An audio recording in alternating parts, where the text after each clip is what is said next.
Hey everyone, it's me Doomlink and welcome back to the Twilight Princess livestream playthrough in the Japanese version on the original GameCube. I say original GameCube, I mean the original game on the GameCube. There's no...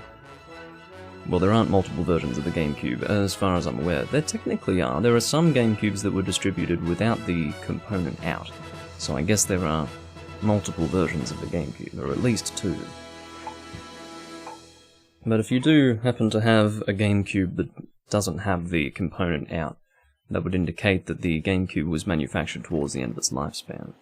But anyway, I do thank you all for joining me today. We are back in Twilight Princess, obviously. Where is my controller? It's all the way over there. Well, let me get that in just a moment once I have gotten my chat up. We will, of course, be continuing into Death Mountain in this recording. We took care of mostly everything that we needed to do. Well, what I should say more specifically is we did the Insects of Darkness and we got the Iron Boots leading up to this dungeon that we'll be taking on this time around. So, therefore, we only really need to make our way to the dungeon and complete the dungeon in order for that to be done. So, I've tried to keep it fairly easy. I was actually intending, really, on reaching the dungeon itself and then beginning straight away in this video at the dungeon, but for whatever reason I needed to stop. Well, probably it wasn't a need, it was probably a preference I decided, but I wanted to stop short of reaching that point in the previous video. Can't remember why now, but that's how it was. Anyway, I will go and, well, let's make sure everything's alright for now. Hair. It's really hot, by the way, outside, and I am drinking cider today, for the first time on camera ever. Ooh. 2 years of Doomlink on camera, and he's never had cider on camera before, and the reason why is because cider goes straight through you, ladies and gentlemen, straight through you, so expect multiple visits to the bathroom, and enjoy my cider drinking for once in a lifetime, I guess. Now, I'm just going to get my controller and I'll be back.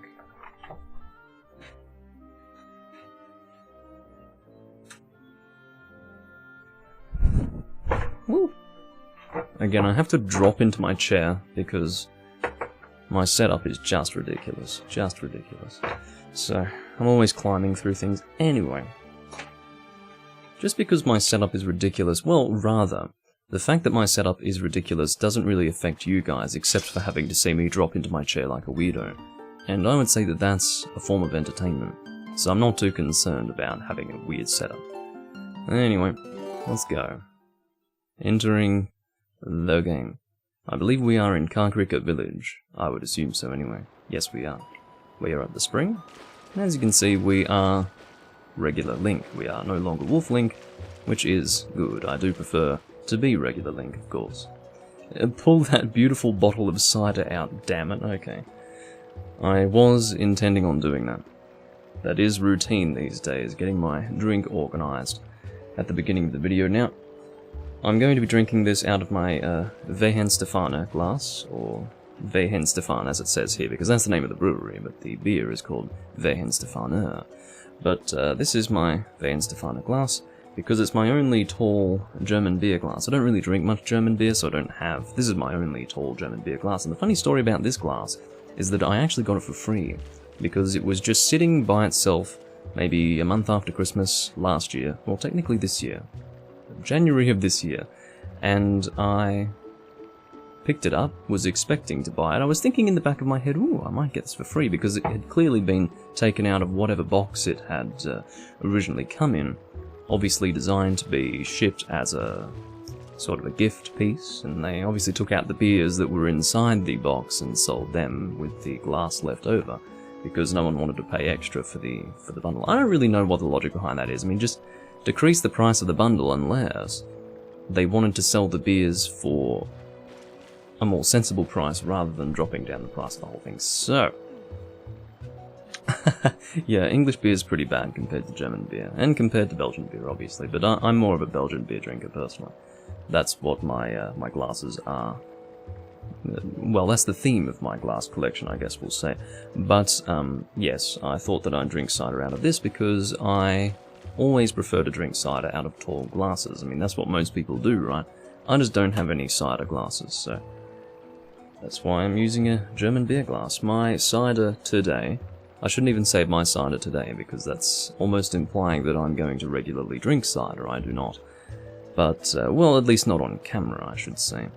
But I was hoping to get a heavier cider than this, but they didn't have the heavier ciders this time around. Last time I checked, they did have some, but not this time, I regret to say. But we do have one of my favourite Australian ciders. It's called Orchard Thieves. It's a very well, I apologise for the fact that all the colours are being taken out of it. You know, cider, it's apple, there's likely going to be green on the label. I have a green screen active, so imagine that everything that looks black on this label is actually green. Except for the fox. The fox is actually black. Anyway, so there you go. Orchard Thieves apple cider. If we were to use Strongbow cider as a benchmark, this is probably 3 times better. So, I use Strongbow as an example for the benefit of Potato, and it's because of Potato that I'm drinking cider today, because he's always talking about it, and I thought, well, why not? I like cider, so I may as well drink it for once. Just in case it froths, because it has been shaken up a little bit, just pouring it at an angle. Now, I'm going to get another bottle. I was expecting this, because this is a half-litre glass. This is a 330ml bottle.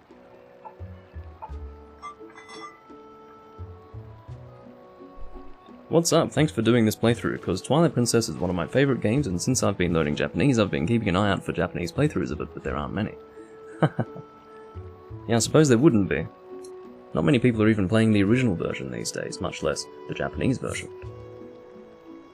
Look, oh god, that one doesn't want to open. It's a bit nasty. That's quite alright, Potato.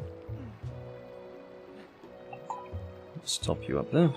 Sparkling apple juice, ladies and gentlemen, sparkling apple juice. This is only 4.5, I was looking for something sitting at around 8 ABV, but this does the job too. Yeah, cheers everyone.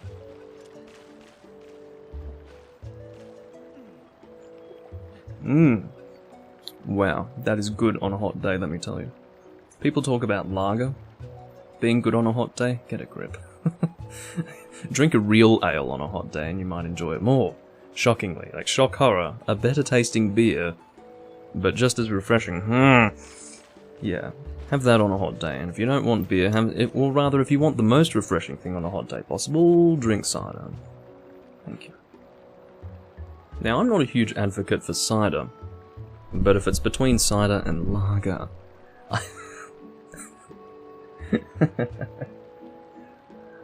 I'd be advocating for anything other than lager, so there you go. Sorry for the slurping. Again, it's not like it's a loud slurp, but I'm right on my microphone, so it's quite audible, so I must apologise for it.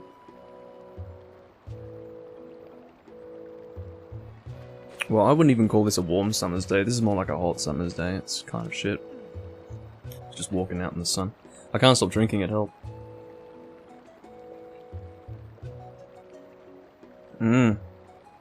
So good.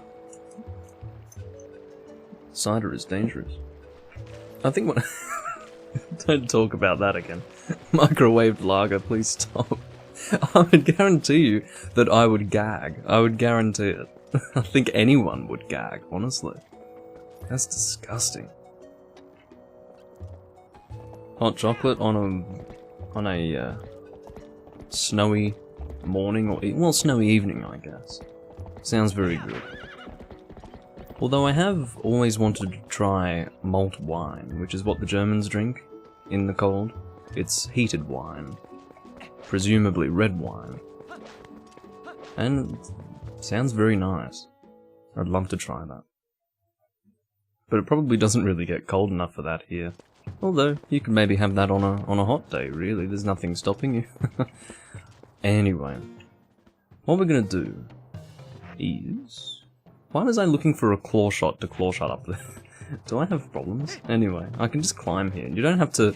Again, the reason why the ladder is there is to make people try to climb up. That's the only reason why it's there. It acts as something of a hint. You don't have to climb there at all. Oh, goodness. Yes, no underage drinking, please. Please. Your brain needs to develop a little more. Yeah. So he's trying to protect his place. I don't even have my iron boots equipped, for God's sake. Might help to do that. Here we go. And then we throw him.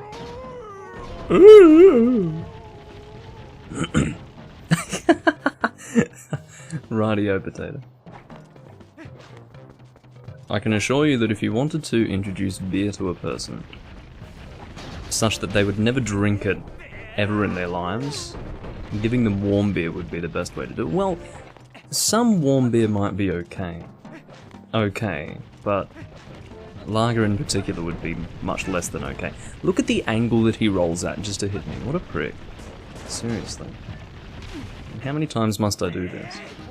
But basically, as long as you hold down A right as you get the prompt, you should be able to toss them. Shouldn't be too bad. But yes, I do have a 6-pack of cider, and I may drink it all because it's so tasty. It really is. I love Orchard Thieves cider. It's really nice. Obviously, I have a preference for heavier cider, but if I'm gonna go with the light cider, that would be Orchard Thieves. Just so sweet and tasty. It's not just the sweetness, it's also just how utterly tasty it is. Very good. But it's Australian. I mean, you might have it over in the UK at the import section. It would be a little strange if you did, but yeah. Hello, Carlos85. I don't think I've seen you before. Welcome to the live stream.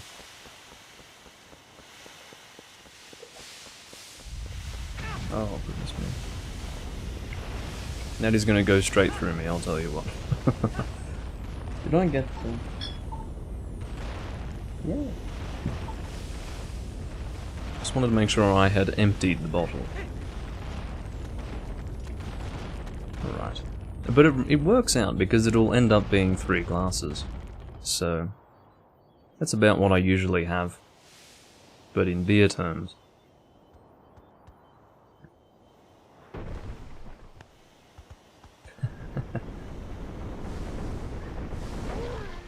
Yeah, it is quite serious when a venue serves a minor. Hello, Ant. Alrighty. So I believe we can go to that Goron over there. It probably doesn't matter which one we go to be honest. Actually, we'll go to the one furthest to the right. Because I think we want to go in that direction in general, so... We'll try and not have any... Oh, that's right, we need to hit you with our sword, which is a bit aggressive, but... I'll tell you what's a whole lot more aggressive. These fucking meteors. Look at this is ridiculous. Just send me over there before I die. Okay, we don't want to get hit with that. That would be concerning. And now we've been teleported in front of this thing. I was trying to go up the damn mountain, please. Okay, let's try that again. But yes, that item will be important later. In fact, it will be important for the next dungeon. Can you fuck off, you stupid thing? Okay, we have to do a thrusting attack in order to knock him down. Or perhaps we don't. What is your fucking problem? Seriously. Okay, well, Midna, as much as I would like to talk to you, I do know what I need to do. They're very generous with the hints in this game, aren't they? No, take that. Oh. That was weird. He didn't even... It looked like he was trying to protect himself rather than him falling back. It's a little weird, isn't it? Anyway, I think this is our continuation point. Oh. You're not missing anything, Potato. This is just a... this is a raid, which is a bit boring, but that's alright. And the reason why raids don't really interest me is because people generally don't stay, but if you guys stay, then that's lovely. What game were you guys watching him play, out of interest? Oh, that's right, we need the iron boots here.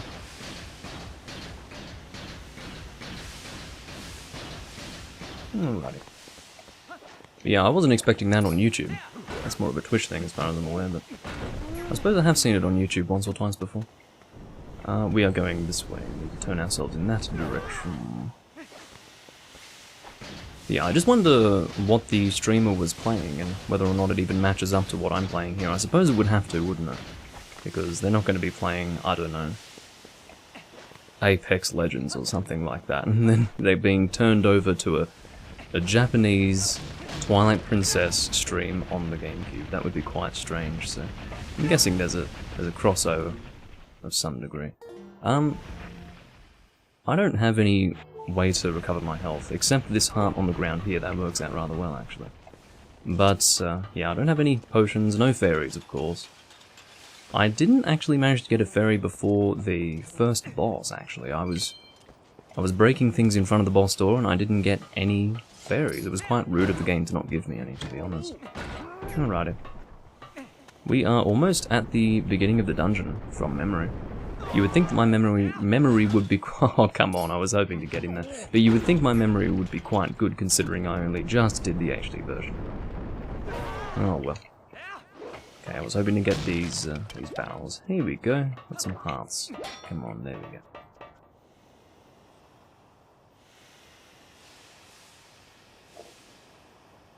go. Yes. Yes, it looks like a potato. Alrighty. So now we have to put what we've learnt to the test.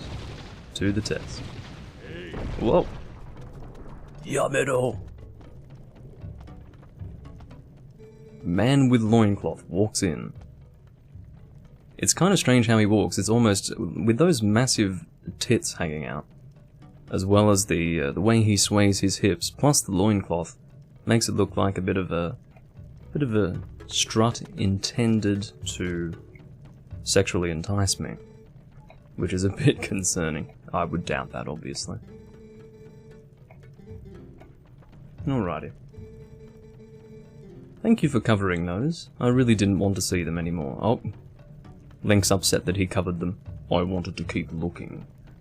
Oh, do you? I think I would have done something along those lines last time I was recording, I think. Because I seem to remember speaking... So I was doing some sort of a monologue of that kind, and his smile coincided with the monologue, so...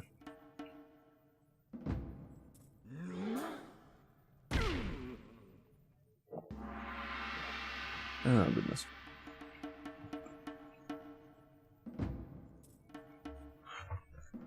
That's alright. I don't really mind Ant. He was obviously trying to, I don't know, do a nice thing, and I shut him down. Not that that's what I was intending to do, but... I misspoke, I suppose. So, are we given the option to put on the... Okay, we need to put on the iron boots before we do this. If we don't have them on, we just get thrown straight off. So that's a problem.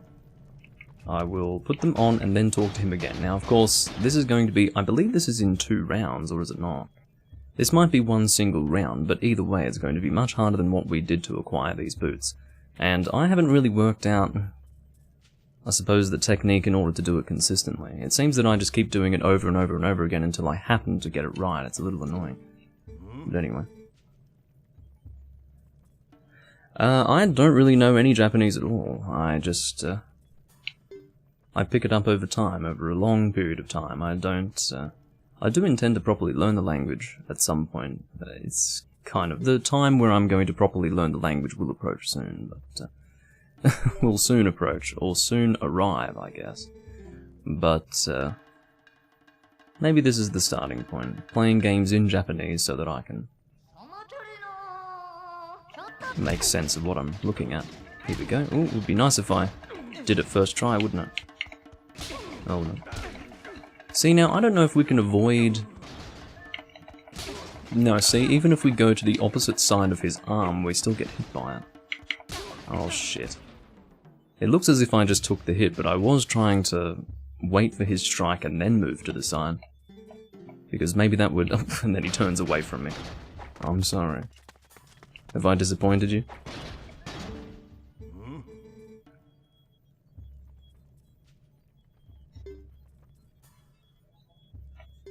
Thank you. So again, I don't know how many times I'm going to need to do this, and as I said, I don't really have much of a technique, maybe I'll go straight in. So this happens if we, okay. So the grab is what we... Okay, I think I've worked out the technique now. Oh. So again, I'm pretty sure it's in 2 rounds, so that was fairly easy. Now we have to try and do it again. Or was that all we had to do? I think that was all we had to do. I don't know if I fluked it or if I actually worked it out. So basically, if he throws a punch, we can't avoid that. But, well, it's not really a punch, it's more like a palm, like if he palms me. I believe I can resist that by pressing A.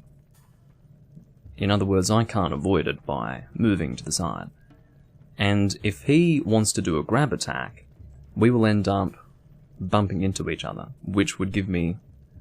It's sort of like a... it foreshadows what he's about to do next, because he keeps doing the same thing repeatedly, so then we just move to the side, and that will evade him, and then we can keep pushing him. That's the technique. Pretty simple. I don't know how I didn't work it out before this point, but maybe I just wasn't paying any attention at all.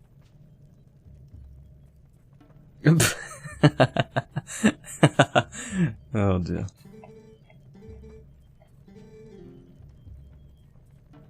No, I'm just not, I don't speak proper Japanese. I know some phrases, but... constructing sentences from scratch is what well, I can't do that, which means that I don't know. I therefore can't speak the language, that's how I make sense of it.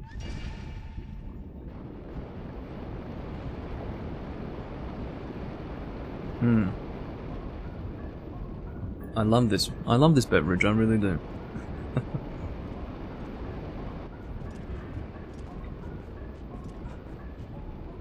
There was a period of like 2 weeks where I had Orchard Thieves every single day. Which was funny. But yeah, again, I don't drink it on camera because it just goes straight through me. Alright, so this is the beginning of the dungeon. It is pretty much the same as the HD version, no real changes. In fact, I shouldn't really need to say that, because I think we've established that the HD version is pretty much unchanged from this game. The Wind Waker HD version is a little different from the original Wind Waker, but that's mostly in terms of placement of items, and also having some additional items as well. By placement of items, I mean things like how you get the Triforce shards and where they're positioned around the world. In this game, everything is pretty much unchanged except for the addition of stamps, and I think that's it. So, yeah.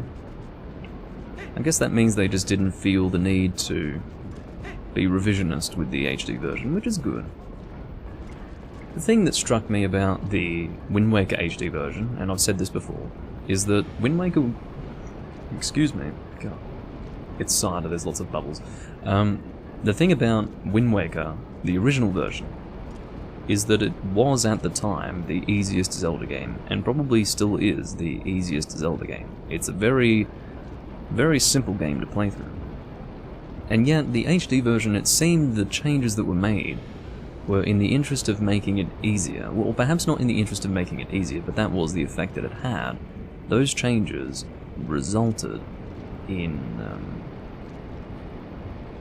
the game becoming even more simple to play when it was simple already. I guess the changes that they were making were to not streamline it, but to make it slightly more modernized. Little things like the speed of the sail and things of that nature. But again, it just sort of simplifying something that was already quite simple in my mind. Although that's not a great example. I suppose I can't think of a good example because my mind is not currently in Wind Waker, but yeah. Can't remember what this second switch does. Guess we're about to find out. There we go. Now, usually I need 2 attempts at this, just to work out what I'm doing. No, it seems I've worked it out. Although, Don't know what the camera is doing. We might go this way first. I don't think this is the way I'm supposed to continue, but I think there's some stuff over here. Yeah, so if I choose to continue over there, I will have to hit that switch again, so I'd rather not.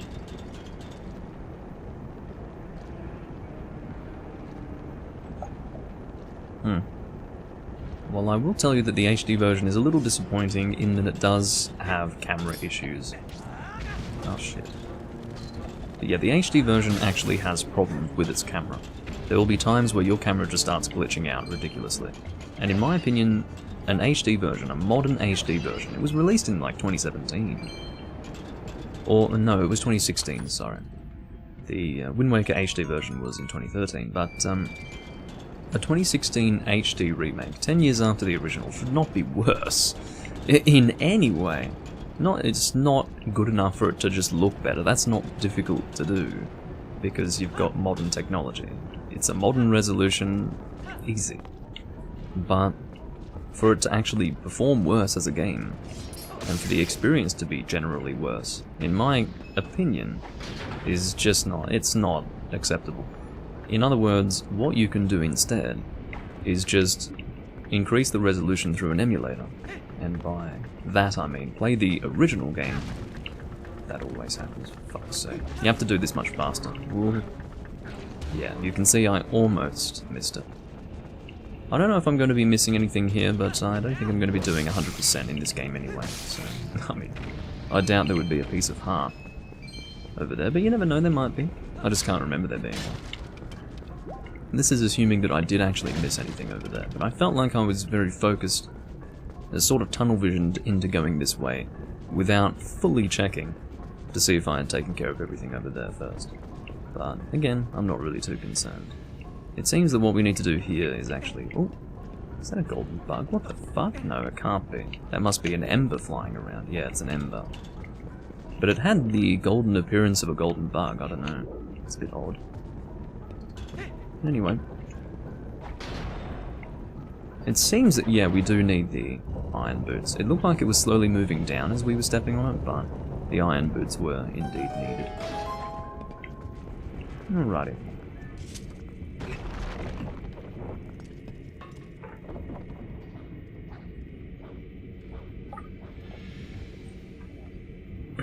Goodness me. So those magnets obviously will interact with our iron boots, although I do think they need to be turned on, so you can see that they're not doing anything, they're just sort of sitting there. There's supposed to be some sort of magnetizing effect. It's weird, but yeah, if we were to put these on now, we are obviously standing still, we are not flying up onto that, and even if we were flying up onto it, it wouldn't achieve anything because this crane is not moving, so yeah, not very useful at this point. Making my way down here, I'm assuming this is the map, because my theory is that 9 times out of 10, the first chest that you find in a dungeon is the dungeon map. And it would be strange to say that that's a theory, because I think I've pretty much demonstrated that to be fact. It's just how dungeons are logically set out. Although occasionally I do get a compass before a map. But I'm not sure about that happening in this game. Maybe in other games that happens, but I don't think it's a Twilight Princess thing. Yeah, I would say definitely emulating the original game. It looks amazing. It looks really, really good. It actually looks better. Some people say it looks better than the HD version. Not just plays better, but looks better. And I can agree with that. I would say that it probably does look better. So with that in mind, I can't really recommend that people try the HD version. Or rather, I couldn't recommend the HD version to people if they wanted the definitive Twilight Princess experience. They're welcome to try it, but again, wouldn't really say it's better than this, emulated. And that's ultimately the point. People will look at the standard definition resolution here and go, oh, that looks like shit. Well, that's fine. You're welcome to have that opinion. It's probably correct at this point. However, you're not forced to play this game in standard definition. I'm doing it because I don't have a component cable. I mean, this is a Japanese GameCube, so it is fully compatible with a component, but I actually have a D terminal cable that is stuck in Japan because Japan Post is still not delivering to Australia. And using that D-terminal cable with a converter to component, I can effectively get component video out. And I would have been able to record this in better definition than SD. But, well, it would still be standard definition. It would just be a different... it'd be better. It'd be 480p as opposed to 480i. So interlaced versus progressive. The progressive always looks cleaner. But yeah, my point is you don't have to do that. That's only if you are desperate to play on the original hardware like me. You can instead just emulate it, and it'll look great. And modern. Yeah, Switch games can be emulated these days, but for the most part they can be buggy. I'm sure there are certain games that run very smoothly, but again it does depend completely on the game itself. And I knew I'd be able to get past that. Had a feeling. But yeah, it's very much game dependent. I will say that most people who are emulating Breath of the Wild these days are emulating the Wii U version, and really it probably wouldn't be any different to emulating the Switch version, because at the end of the day, it's going to function off your PC rather than off the hardware of a Wii U. So while I play the Wii U version on the Wii U of Breath of the Wild, and can say pretty confidently that the performance of the game is pretty poor, I don't think you would have poor performance in an emulator. I think Wii U emulation at this point has pretty much, I wouldn't say it's been perfected, but it's definitely way, way further ahead as compared to Switch emulation. So I think it would be enough if you have not horrendous specs on your PC to run the game fairly smoothly. Are we going to make it? Are we going to make it? Oh my god. That's because I lost track of where I was going. I thought I had to go around there or something. Nah, I know what I'm supposed to do. I'll talk to you just to make you happy, but really, I do understand what I'm expected to do. I really am kind of shocked at all the hints that I'm receiving. I guess it's a new era of gaming.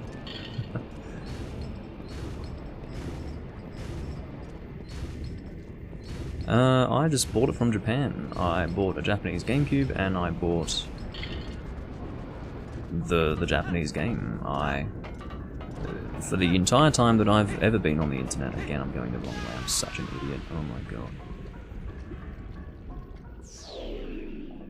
For the entire time that I've been on the internet, I've shopped on eBay. And I continue to shop on eBay. It's where I get everything.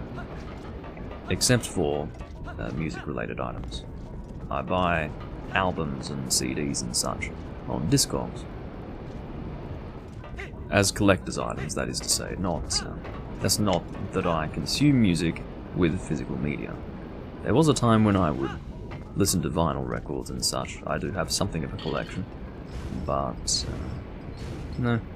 I prefer to collect things like vinyl LPs, EPs, and 7 inches. For collection purposes. You know, first pressings and things of that nature. Alrighty. Plenty of time, because now I've actually gone the right way. Idiot Doomling. But I can show you the actual game. I've shown it before, but I may as well show it again.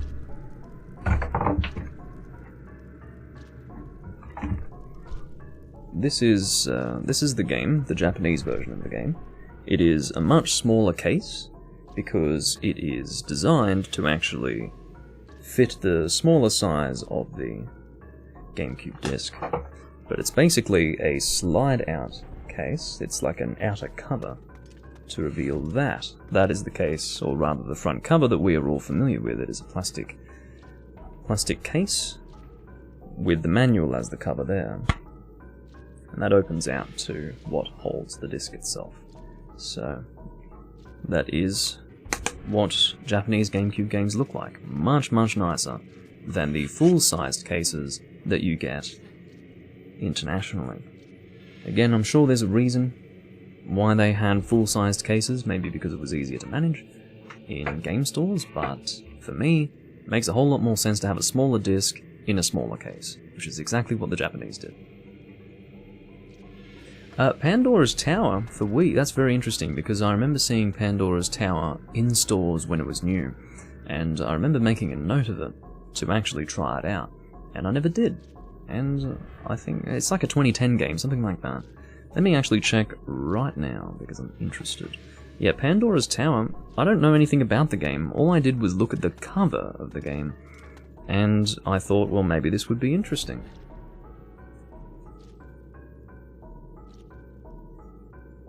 Pandora's Tower on Wii.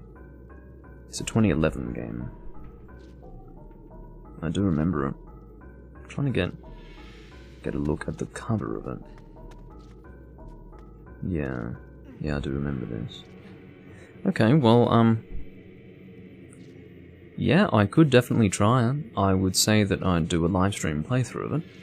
Of course, the problem there is that I've got so many games that I want to do for the live stream playthrough series, so I'm a little bit worried that I got 2 dislikes from the raiders. Oh, I'm so sorry. Imagine disliking the entire live stream because I wasn't, you know, on my hands and knees thanking them for gracing my live stream with their presence. Fucking assholes. You know, I'm not sitting here sucking their cocks, sorry. I could have been nicer about it, I will agree. I will agree. It just came out and I said it, but, you know, I don't appreciate dislikes personally, because it does actually affect the discoverability of my videos. Anyway, I suppose the solution there is to be nicer to people, isn't it? Anyway, let's go walking upside down. I don't think we've gone past anything. I don't know if there was other stuff down there. Hopefully I didn't go straight past anything important. But anyway, are we just going straight ahead through that door? Looks like it. Very well. But yeah, Pandora's Tower, I'll probably record it, but again, I have so many things that I want to do in the live stream playthrough series that might not get around to it for a little while. But that's why I'm recording this now, and I want to record this as much as I can because I want to cycle through different games quickly as I play them in this series. I'm only doing one game at a time in this series, so... And the reason why is because I have a lot of other games that I'm playing in Let's Play formats, so... I can't really afford to have multiple games in the livestream playthrough series going at the same time as well, so... That's just the nature of the playlist for me. It's one game at a time, and I do have a playlist for each individual livestream playthrough. Excuse me. And then I've also got a playlist for all of the playthroughs in one playlist, so that's why it goes chronologically from release. It's because that's my intention, is to do it one at a time. And yeah, I actually don't know anything about it. Could you tell me if it's motion controls? Or rather, okay, let's put it in these terms. Am I forced to use motion controls? That's the important question, because I don't really like playing RPGs with motion controls. It's not my thing, you know. 3D RPGs with motion controls does not sit with me. That's the reason why I didn't play Skyward Sword for so long. But, yeah. If there is an option to use a classic controller, then I'll probably play it. Whereas I might not play it if it requires motion controls in order to play the game. So if we hold the pot over our head, the bird with the nipples, the blue nipples in fact, will jump out of the pot. And there we go. Thank you. Let's go through the door.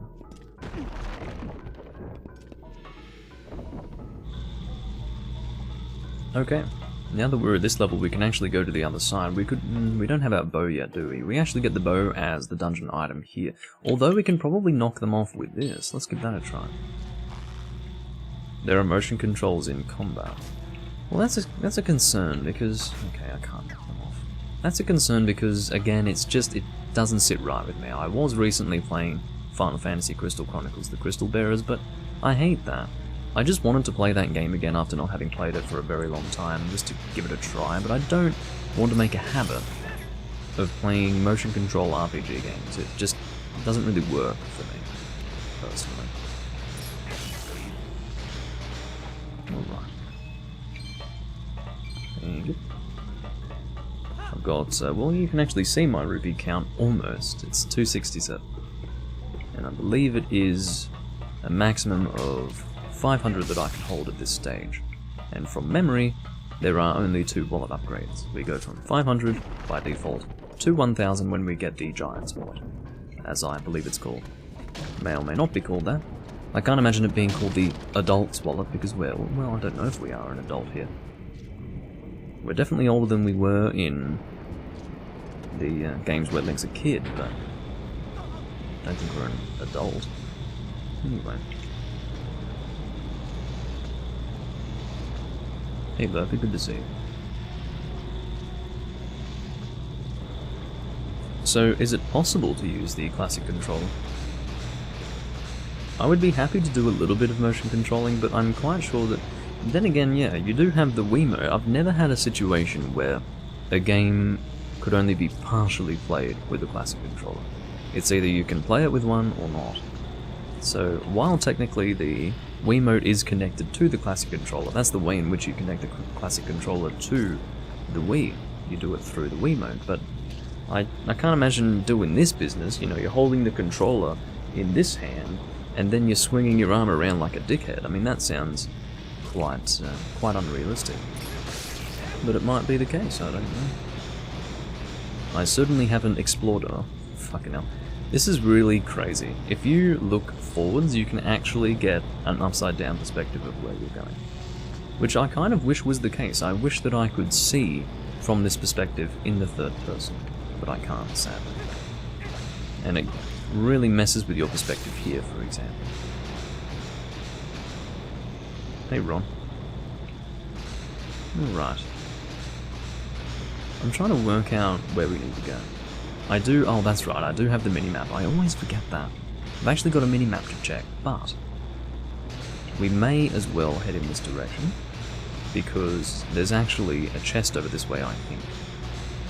This leads to a dead end, or at the very least, it leads to a place that is not our point of continuation. However, there is a chest, and I think it contains a piece of heart.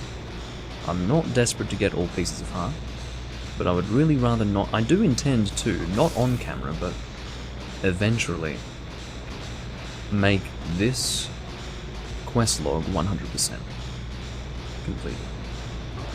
And I'd rather not return to dungeons to get pieces of heart, if you know what I mean. Or heart pieces. Some people just say heart pieces. I say piece of heart or pieces of heart, generally. I do occasionally say heart piece, but... yeah, I remembered that correctly, which is good. But outside of just, you know, doing things that are only really helpful to getting 100%, I mean, a piece of heart is actually quite useful if you think about it, because you get more hearts that way.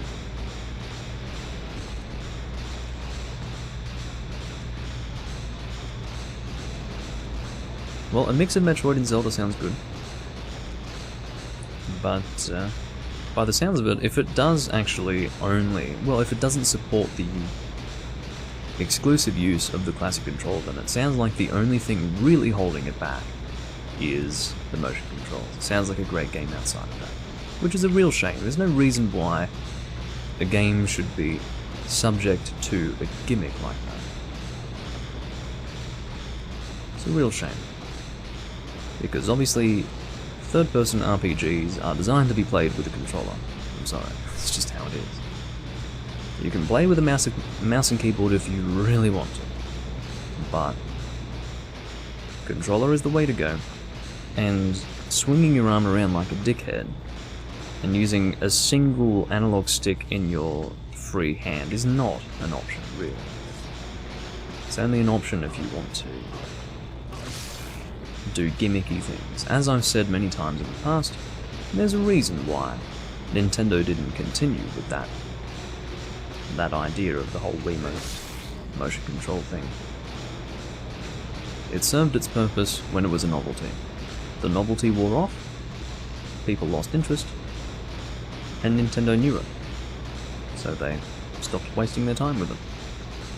But sadly, even though the novelty's worn off, there are games that I might want to go back and play, and they still have that stupid gimmick.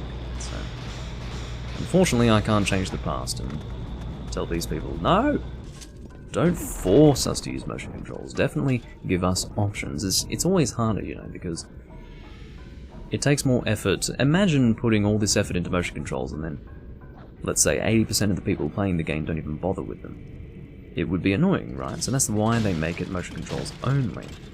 It's because they want people to actually play the game in the way that they designed it to be played with motion controls, because they put all this effort in, you know? Or just in general to promote the use of motion controls for the benefit of Nintendo. I don't really know how that works, but you know. The idea is that I understand why companies wouldn't include classic control support for their motion control games. But I really bloody wish they did. This is of course assuming that Pandora's Tower doesn't have that. I can't even see your new profile picture. In fact, I don't even know who you are, Professor Wovian. Don't think I've seen you before. But, yeah, it's so damn small. Yeah, it's too small for me to even see. Anyway. What am I doing? So, I believe we've now activated these things. Now they're moving, so I think we're safe to just stand here. But before I do that, I'm going to pour some more cider. Because I'm cider upset. And I'm actually kind of shocked that I don't need to go to the bathroom now, because, as I said, it usually goes straight through me, but no. I'm doing alright, shockingly.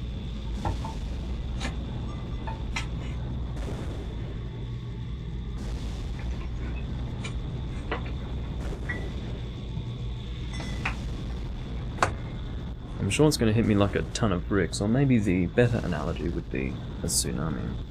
Tsunami. There we go. Tsunami. Tsunami. It's tsunami. I'll have you know. I'll have you know. Let's see how much it froths by not angling it. Should be okay. Oh no, that's... But I believe it settles very quickly, doesn't it? Yeah, it settles much faster than a beer would. There we go. Yes, that's actually quite fine. Dementio who? I'm really sorry I don't remember you. I usually remember people, but I'm assuming you've only appeared maybe once or twice before. But welcome back.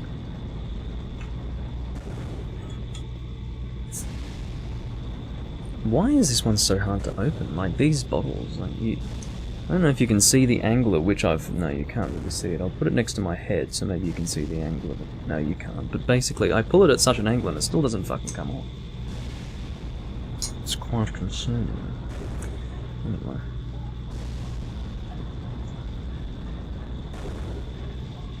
Oh, goody. Okay, so... I can almost fit the whole thing in.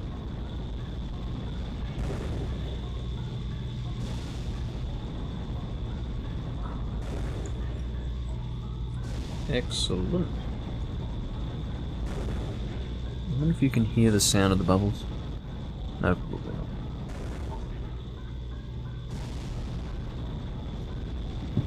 not. Okay. Let's put on those iron boots. Oh, it was a bit too late. That's alright. Okay, so where are we headed to? We are headed over here. Is there a reason why we want to drop there? Well, I guess there is, because that's the only place we're going. So let's go... Oh no, okay, whatever. Let's drop over here, I guess. Good day. I see, so...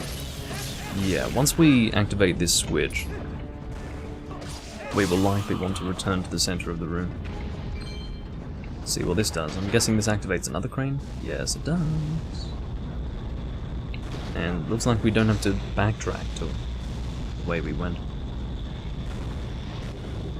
I'm hoping we've gone the right way. Take them off! Because if you see, on the other side of the room there is another way to go.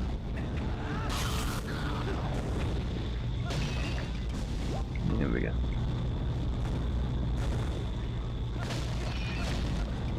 Just breaking all of this. You never know when a fairy might appear. Or a blue rupee even. Alright, well I suppose we're going this way and ooh, this might be the mini-boss. No, it's not. Or whatever. We'll go this way first, seeing as though we were taken in this direction.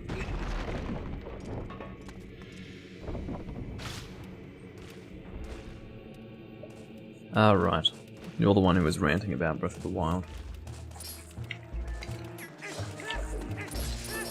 I do remember you now. Yeah. I suppose it does narrow it down when you say you're the one who doesn't like Breath of the Wild, because most people do like that game. You made a point about how, as you continue through the game, it feels like you're just fighting the same monsters over and over and over again, and when you first made the point, strangely I didn't fully relate to it, maybe because I hadn't really paid attention. I guess I was just going through the game and just killing whatever was around. It didn't really bother me. I guess my focus wasn't about killing enemies, it was about the adventure, but my most recent recording, I actually noticed it. I was like, wow, I'm going through all these different sectors, and I'm just fighting the same enemies. You would think that with the environmental change, you would get a difference of enemy as well, but you don't. It's always Lizalfos, Moblins, and that's about it. You've got some Octoroks here and there, you've got some Keys, you've got... You know, it's always the same shit. The first time I saw a Wizrobe, I was shocked. I was like, holy shit, it's something I've never seen before. I managed to go through like 3 or 4 sectors without seeing a Wizrobe, which was a nice surprise, but seriously? That's about all. That's about all that surprised me so far. Definitely some more enemies in the game would be great. Now, I don't know if this is really gonna... No, that doesn't activate it. So, I opened that thing to get a key, but that's not a locked door there, so... I wonder if I can continue through there yet. Maybe I can't. Maybe I have to wait until I can shoot that with a bow. That's probably how it works. That would be my guess anyway. Is there anything over there that I can interact with? It may be necessary for me to go into that. See this thing over here? Well, I can't really show you, but see the right side there on floor 2 that can be accessed from that big room? I was concerned about that. I was thinking, well, do I want to go there first? Is it okay to go this way first? Well, seeing as though I was led in this direction, I may as well go this way first. But it looks like we are being made to backtrack. Oh no, I'm wrong. I'm wrong, actually. We do want to continue in this direction by pushing this thing.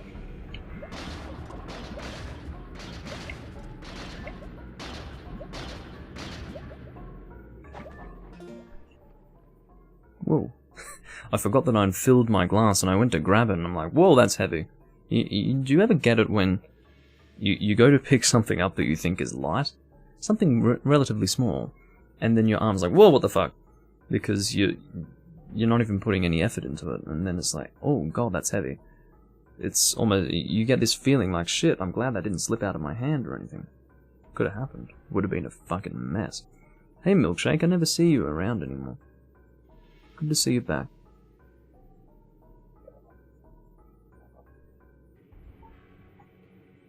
Okay.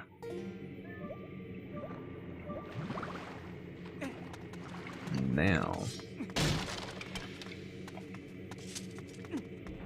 let's go and drop on that switch.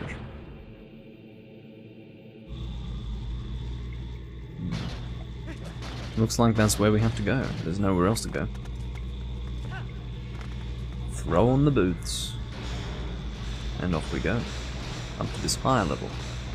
And now that we have a key, I guess we'll be able to access something, but it doesn't seem like that's needed for where we are about to go. It seems that we need to interact with something in order to move the door, which I guess is just hitting that blue switch, which we can't actually hit from afar, but it seems that we are given the opportunity to hit it at close range with our sword.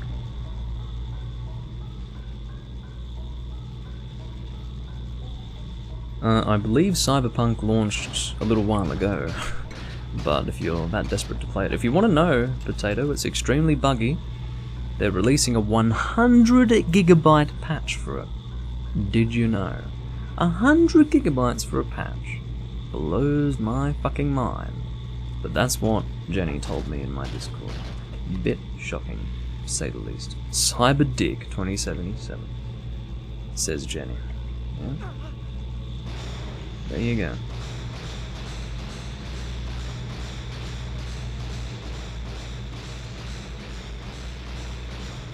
Let's drop on down.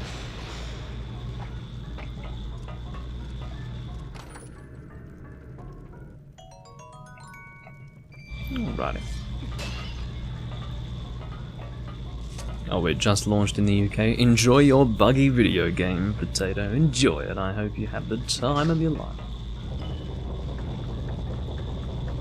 You want to see how buggy it is? Well, apparently there are multiple game-breaking bugs. Not just like, oh, that's a bit buggy. I mean, like, actually game-breaking. Jenny has run into 3 so far, and I think she said only 3 game-breaking bugs. I'm thinking, running into 1 would be a problem. 3? That's quite extreme. I certainly wouldn't want that. But, anyway. We can't destroy these BMOs, sadly. Let's hit this crystal, shall we? What does that do? I'm sure it did something. God, cider is making me way too gassy for a commentary. No wonder I never drink it on camera. Okay. So I guess we're heading up there, but... oh, it's... gone back to blue. I don't even know what it did. Maybe we need to activate 2 crystals. Maybe we need to hit one up here and then drop down and hit the other one. Something like that. Let's see if I'm right. It's a bit of a long shot because I have no memory of that. You'd think if I had to do something like that, I would fucking remember it, but I really can't. Oh, there's a chest. Let's see what we got.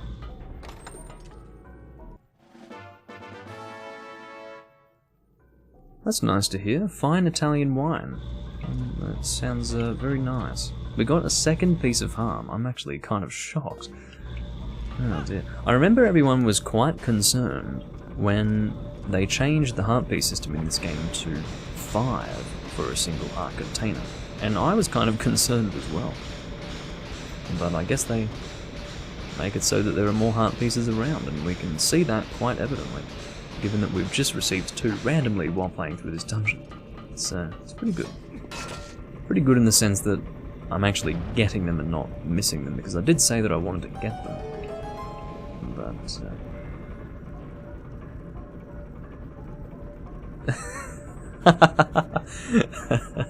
I'm glad you appreciate that, Mikkel.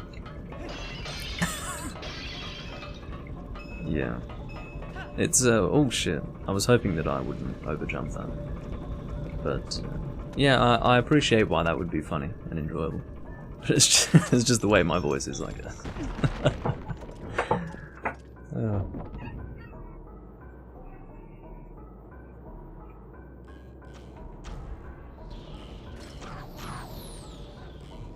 I actually don't know if Cyberpunk 2077 is related to the Witcher series. I've got no idea. I've just been hearing about it over the last few years, and it might even be up my alley. I do like shooter games, but if it's a buggy mess, then maybe not up my alley after all. Maybe not. Oh, Christ! Don't pull the fucking Breath of the Wild link on me. My meaning is obviously that Link in Breath of the Wild just climbs random shit while you're trying to walk around. You know, you're just going somewhere, walking around, no problem. Your shoulder touches a wall. Next thing you know, he's climbing the fucking thing. Stop it. That's what it felt like right there. Fucking Spider-Man. Alright. So I think we want to go that way, unless... no, that is a locked door. It's low resolution, so you might not be able to see it. But, yeah, that appears to be a locked door. Okay, let's just make sure that yes, I saw that right. Just wanted to make sure. Didn't want to do anything silly. Okay. Let's go open this small chest. I have not played Super Mario Flashback. Yeah, I didn't know I could climb it either. I don't even think that's in any way strategic. I don't know why you would want to climb it. It sounds a bit stupid to me. I think there might be... oh no, I do have a key. I just got one out of that small chest. I wasn't paying attention, and the reason why was because I was expecting to get rupees. There was no question in my mind that that's what I was going to get.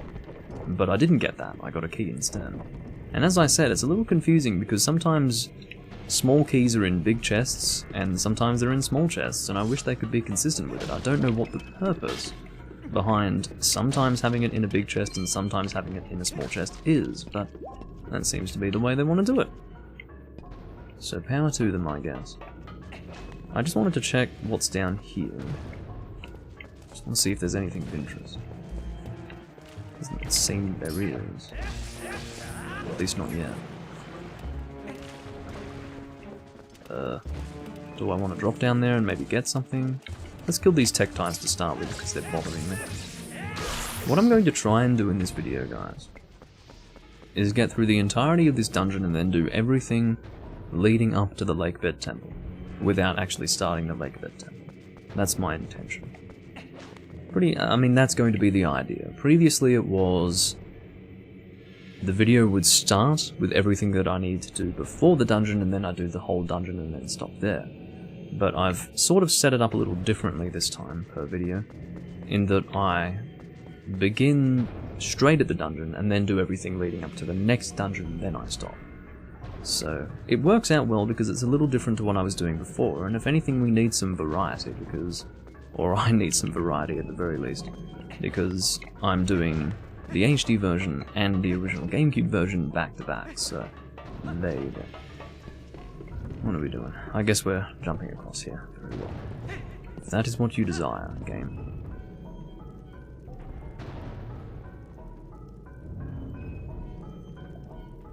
I don't even know what Super Mario Flashback is, really. I'm not much of a Mario player. But, I'm going to try and get to the one over here. Here we go. I do like this path. It's an interesting idea.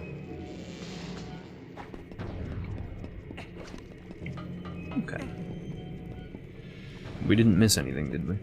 I'm sure it's necessary for us to go over there, but I don't think there's a way over there just yet, so... Ooh, this might be the mini-boss. Is it mini-boss time? I'm so ready. No, this can't be the mini-boss room. Okay, this is for a key. The whole idea is that our boss key is acquired over time by visiting 3 rooms within the dungeon. It is the way it is. This is the second of 3 parts. Shut up. Shut up. No, oh, I'm not allowed to use my sword in this room, that's right. It always pisses me off because there are pots here that I always destroy with my sword and then they don't let me use my sword. Quite frankly, it's fucking rude. Alright. With that... oh, there's a ladder here, that's right. There might even be another piece of art. Could you imagine that for just a moment? I couldn't. That's beyond my imagination. That's right. That's right. This confused me in the past. I didn't realize that there was actually a door up here. And it really fucked me up. I didn't know where the hell I was going. But I've worked it out this time, fairly naturally, because I'm bloody smart. So says Doomley. Think of it as Super Mario Mania, I see. Well, I can't really look it up because I'm currently doing a live stream. I looked up Pandora Hearts because I remembered seeing it in a game shop like 9 years ago and wanting to play it, and I didn't. So I was thinking, shit, let's see what's going on with the game. That's why I looked it up. Whereas Super Mario Flashback, I'm not even a Mario player, so I'm not desperate to know more about it. Interesting, so if I angle myself down I can actually see where I am. Seems that it's safe to drop here. Excellent. Now this is the side that I was wanting to get to. So that worked out rather well. I'm glad. More rupees, shit. Oh, is my limit 300? Could it be that I just happened to hit exactly 300? I would doubt it. I would actually doubt it. Because I wasn't... no. I don't think so. The pixel art is amazing. Well, I definitely have more appreciation for pixel art these days as compared to, say, modern 3D polished crazy art like that. Well, I meant crazy polished, but I put crazy afterwards. Which isn't quite the idea I was trying to get across. Hello, big man with armor. Well, he's not really a man, I should call him a Goron. He's got a big mouth and big lips. Alright, this is a fun fight, by the way. One of the more enjoyable mini-boss fights. Although I need to remember how to do it properly. Okay. Come on. Come on. Don't be shy. Here we go. Oh. There we go. And now we need to put these on and grab him. Shit. Missed my opportunity.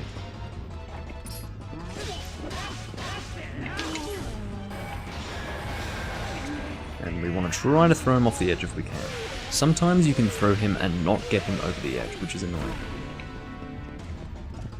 In this situation, it's a little dangerous. Oh, shit, fuck, that's terrible. We just missed that last hit because we were sliding off the edge. Yeah, the mini-boss music is great. The music is great, the fight is fun. I mean, I'm getting fucked, but aside from that. But we do not get hearts each time. I was looking for fucking rupees so that I could confirm if I was... get out. I wanted to confirm if 300 was my current maximum. Grab him. Christ, what is your problem? Just fucking hit him. Yeah, you don't need to walk anywhere. Why are you not letting... Ah, we can't do jump attacks with the boots on. Makes sense, we are heavier after all. Now, I don't know if his health has been reset. My hope is that it hasn't been. Just fall off. Fuck. I'm getting really pissed. Didn't want to get hit off. Come on. Shit. Put on the... Oh, fuck. No. This is annoying.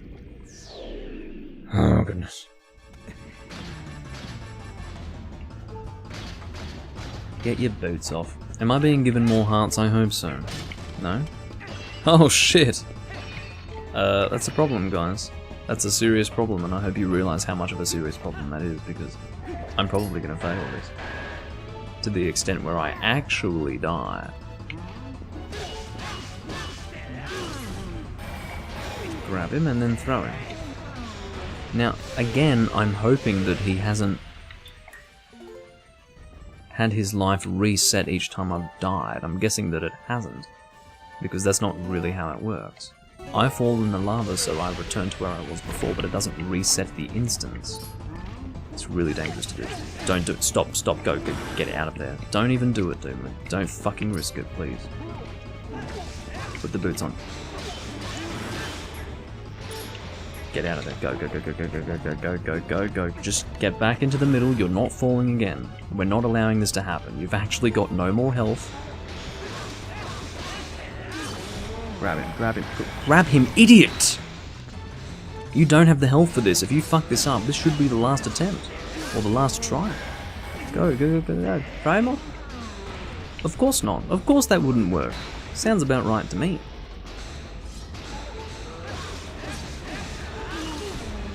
Sword away. Fuck me. Sword away, sword away, sword away, Christ! I just keep throwing. The thing is, you always have to throw him at about a 180-degree angle. It's about that each time. I'm just gonna shield it.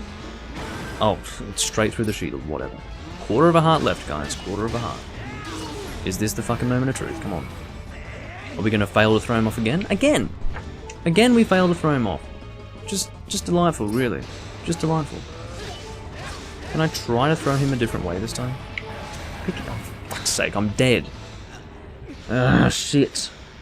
This is a real problem, guys, because now I have to make my way all the way back, as far as I'm aware.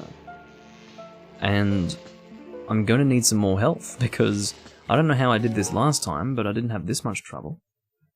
Fuck. Where am I? I'm out. Where am I? Is that... okay, that's the room, but... okay. I guess that's not too bad. That's actually not too bad at all. So, let's go back in and try it again. It would be quite shocking to see what the Goron could bench, as you say. Fuck me. It's funny because they show him sitting there almost impatiently waiting. He was obviously waiting for someone to turn up. Yeah, maybe doing that would work. That might be the easiest way to get it done. Boots, grab him, and throw him. What I fucking hate is how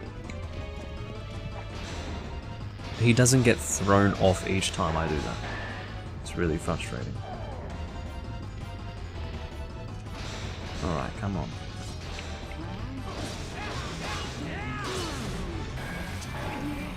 Yeah, that's the way to do it.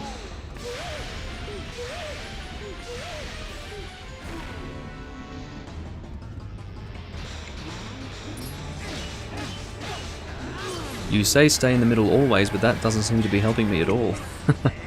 It seems to be the right way to do it, Leander, but thank you for your less than helpful recommendation. Stay in the middle always. If I were to stay in the middle always, I would miss the throw always. Fuck's sake.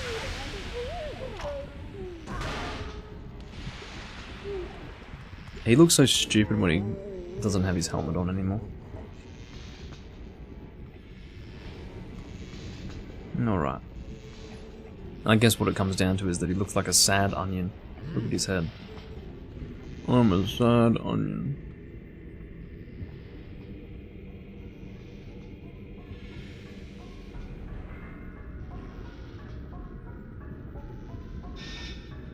I'd be a sad onion too if I were thrown in lava repeatedly, quite frankly. Let's look at that face for a moment. Look at him. Stop, don't talk to him anymore. I think the last piece of the key is in this room, by the way. I think. Might not be, but... my feeling is that it is. We're about to find out.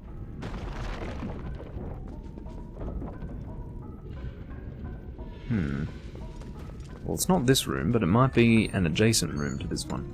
I'm thinking that it is. I've got some sort of memory of there being... Yeah, well, I need to get the bow, obviously. Life in Australia is hot, currently. That's why I'm drinking cider. Well, that's not the full reason as to why I'm drinking cider. It's actually because Potato keeps talking about me needing to drink cider on the stream, so that's what I'm doing, but it works very well for hot days as well.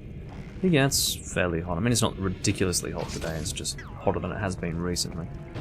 We're sort of in a cycle of some days being really hot, and then not so hot, and then sometimes even rather cool, and then hot again. We are now at the hot part. Okay. So this is actually going to be the location. Can't I pull this? I can't pull this. What the fuck? Okay, so it needs to be activated somehow. How do I do that? Here we go. That should turn the others on. Here we go. So, we want to gain access to this room here. Now we'll be able to move it, which is stupid. Oh, I see. It's sort of coupled to the ground. Stop. Keep turning around, you. Right. No. In the time that it takes for me to fucking walk, that's so stupid. Okay, stop. No, don't put them on yet. Fuck. Pull it. What sort of patience do you think I have, you fucking asshole? What sort of patience do you think I have? Really? Bloody bastard. Right. Now we can access the final piece of the key.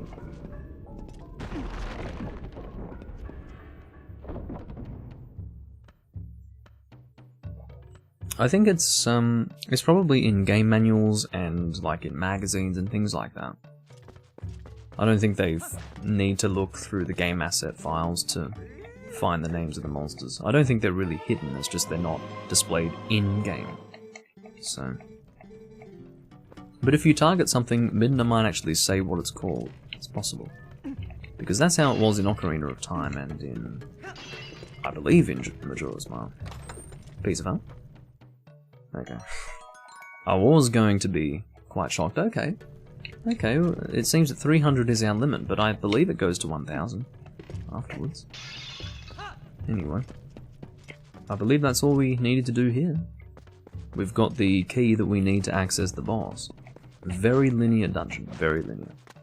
Which is what I like. Because I hate, you know, going through the whole dungeon and then not having the boss key when I reach the boss door. It's very annoying. It happens a lot in this game, it seems. Probably because I don't pay attention. Now, I'm not going to open these other directions because I don't want to get rupees that I can't hold, so... And that's my guess. There would be a bunch of... Oh, that's a weird place for the rupee to land. Okay, can I get that? Not that it's going to contribute to my counter, obviously, but... Come on, don't be shy, don't be shy. Woo! Okay. Put on the boots. I'm assuming we need the boots, don't we? Oh no, we don't need the boots to pull it. Good to know. It's not that heavy. Ah, this room. Interesting. For whatever reason, this is the room that sticks in my mind the most when it comes to this dungeon. I seem to remember it most. Probably because it's quite dynamic. You've got these guys on the ceiling. And you've also got a fence that needs to be rolled into to drop. Whoop. Come on. Again, it's hard to get a real specific aim with the GameCube analog stick. It's not a modern analog stick. It's not super reliable. I mean, you can get on target eventually, it's just not. I'm getting arrows there, which would be nice, but... Oh shit. Okay, I really should be trying to get those arrows. Let's see if I can get them in time. I might be able to make the jump, come on. Oh no, they're gonna disappear. Okay. Arrows, please. Okay, so killing those things up there do give you arrows, so I really shouldn't have been killing them so far away that I wouldn't be able to get the arrows that they drop. So. I believe these things are called Dynaflows. They're sort of like mini Dodongos, you know. Unless the Dynaflows are the bipedal wizards, which might be what I'm remembering. There are more slugs, I know it. There they are. Okay. Yeah, it's funny because I had completely forgotten what I needed to do. When I was doing my 2015 Let's Play of this game, also on the original GameCube version, but that was the PAL version as opposed to the NTSC-J version, I couldn't remember how to get through that either. And then it only took me about 20 seconds to go, it would be stupid, but what if I roll into it? I guess it wouldn't be that stupid, but, you know, I just thought of it as a possibility that probably wouldn't actually cause it to drop, and I rolled into it, and that got me through it. So, I feel like hitting it with the sword and rolling into it are the only two possibilities that you have available, so... I get... Oh, for fuck's sake, I always miss that jump! Always miss that jump, and you know what happens here? Those slugs are gonna fucking respawn. So, that's really annoying. Look. Oh no, they don't. Never mind. I'm being dramatic. Hearts, please. Hey. I was actually not expecting to get one, to be honest. Alright.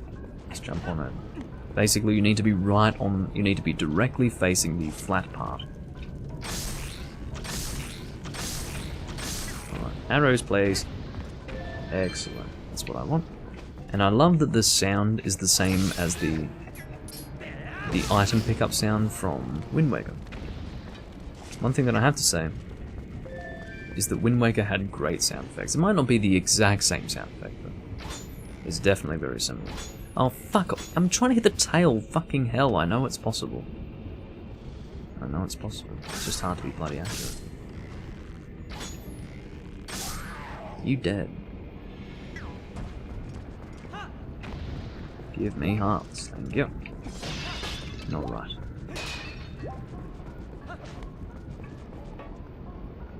Let's drop on down.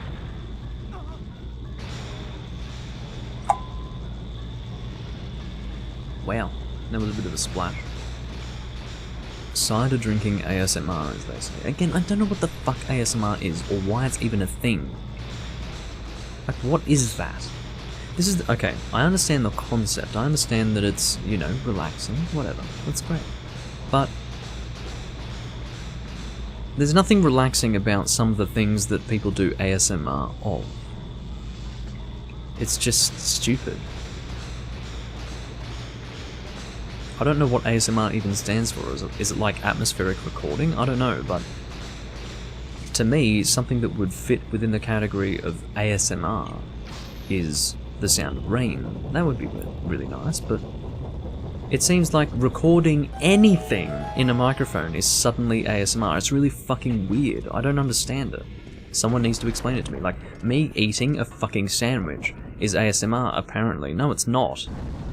My understanding of ASMR is that it's supposed to be, you know, atmospheric, relaxing, something like that, you know, create a mood, create a tone. Me eating a fucking sandwich is not ASMR, it's just an audio recording. So, I don't know, it's probably something that is rather typical of the modern era, which is misusing the fuck out of words. Absolutely just annihilating the original meaning of a word or phrase. Just to suit, I guess, what we could call a lazy need to refer to things. But, yeah, that's why ASMR confuses me. It's a very new thing, and I don't get it. Okay, I don't even know where the boss room is. I guess we continue over this way or something. I'm not sure. Yeah, looks like we want to go that way, because that's the only place we haven't been yet. I'm assuming, yes, now that we have the bow, we should be able to go through. No, you're drunk at this point. That's cool. We'll find out what kind of drunk you are.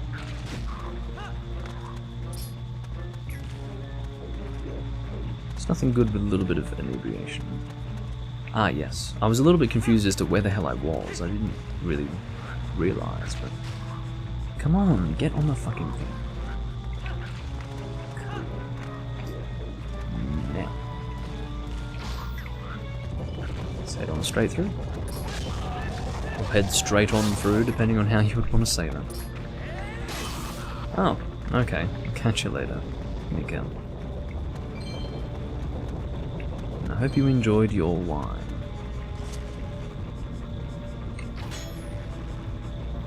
Italiano vino.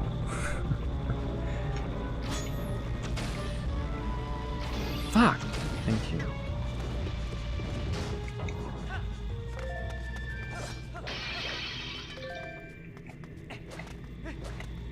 Now, that crystal, I don't know if that's necessary for us to... ah, it probably is necessary for us to hit it. Well, what I don't understand is that it seems to extend into absolutely everything. That's my concern.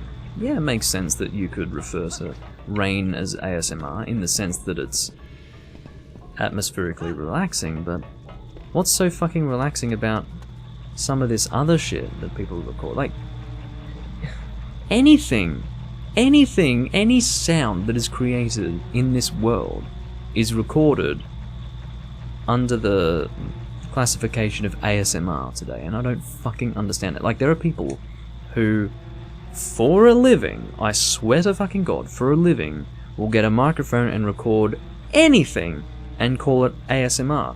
Now, I thought that was a joke. I really, well and truly, when I first saw that, thought it was a fucking joke. But it's not. It's not a joke. That's ASMR. That's people...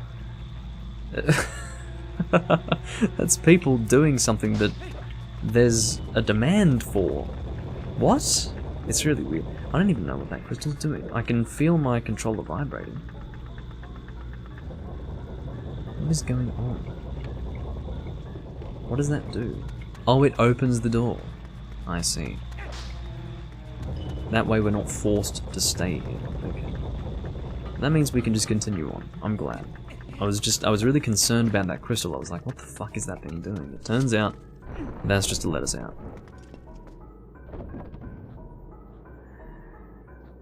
Motion control aiming in first person.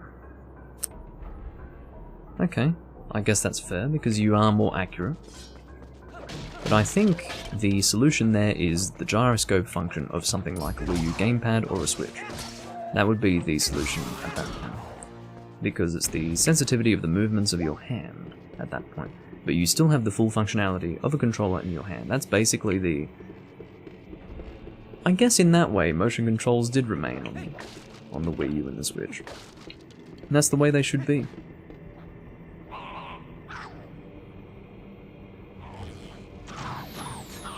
Alright. Well, I'm trying to be a fucking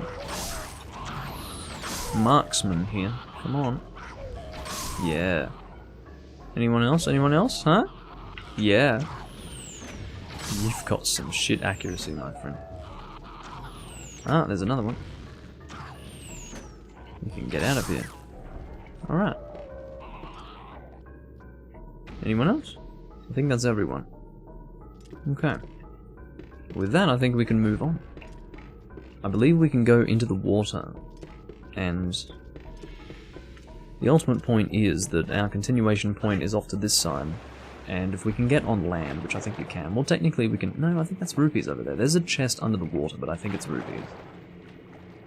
It was a stamp in the HD version, I remember that. It's just down here, I'd like to check, because again it was a stamp in the HD version from memory, so I would like to see what it is in the original game.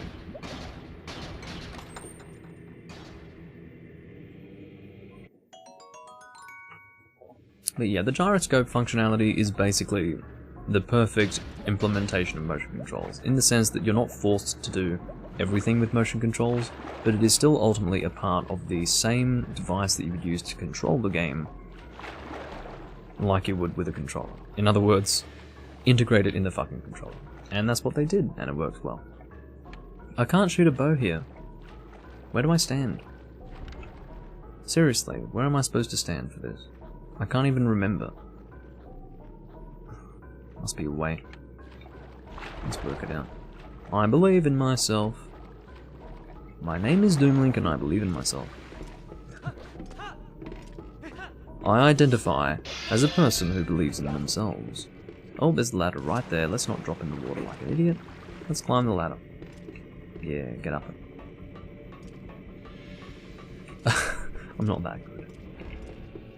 Had I shot all of them with higher accuracy than that, you know, basically getting on target with each individual shot, maybe I would have claimed to be good with the C-stick, but when it comes to first-person shooters, I'm... What? I didn't get to read that. I think it says...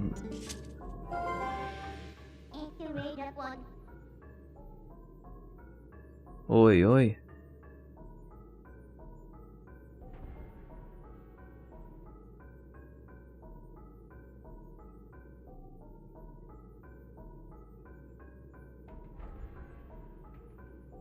I don't know why Omaya would be. Why would Omaya be in katakana? I never really considered that anyway.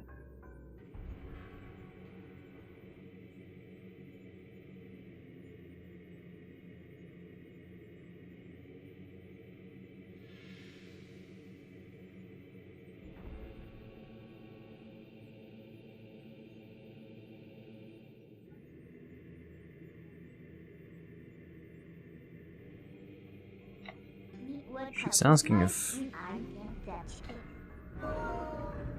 I don't think it's important, whatever it is. I don't think it is, but that's very weird. I've never had text appear on the screen like that. That's just weird. What the fuck is going on? Anyway, I think there's something over here. I remember there being something here. Oh, the shield burned. Ah, okay. Okay, well shit, life goes on, eh? It's strange that I didn't even notice that. I was so distracted by the text that I didn't know what the fuck was going on. Okay, my shield has burnt, but that's alright. What do you have to say for yourself? I don't think I really need the shield, to be honest. It's not a requirement, and I'll get the Hylian shield at some point anyway. I don't even know where I'm supposed to get it, but I believe I can get it at some point soon. I think it's purchasable from Marlow Mart, so I'll probably get that. How did those barrels actually explode? Alright, come on. Oh, sorry, I aim with the actual analog stick as opposed to the C stick. Can you fucking stop? I hate how frequently they shoot. It's really annoying. The wire for... Oh, they're exploding barrels, I see. So the gunpowder within them ignites on account of the flaming arrow. Makes sense to me.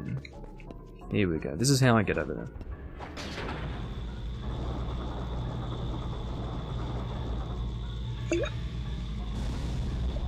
That's ASMR. It's a sound that occurs naturally, so I've just recorded it. That's ASMR. Enjoy. I can make a new YouTube channel now. Yeah, I've got a professional microphone, I can record that. It doesn't sound as good now because I'm having to cut frequencies so that you don't hear the cicadas outside, but it's a professional microphone. And I can record things that occur naturally in the world, and, you know, apparently do something that people want. People want that. Do you know why? Well, that's the way it is currently.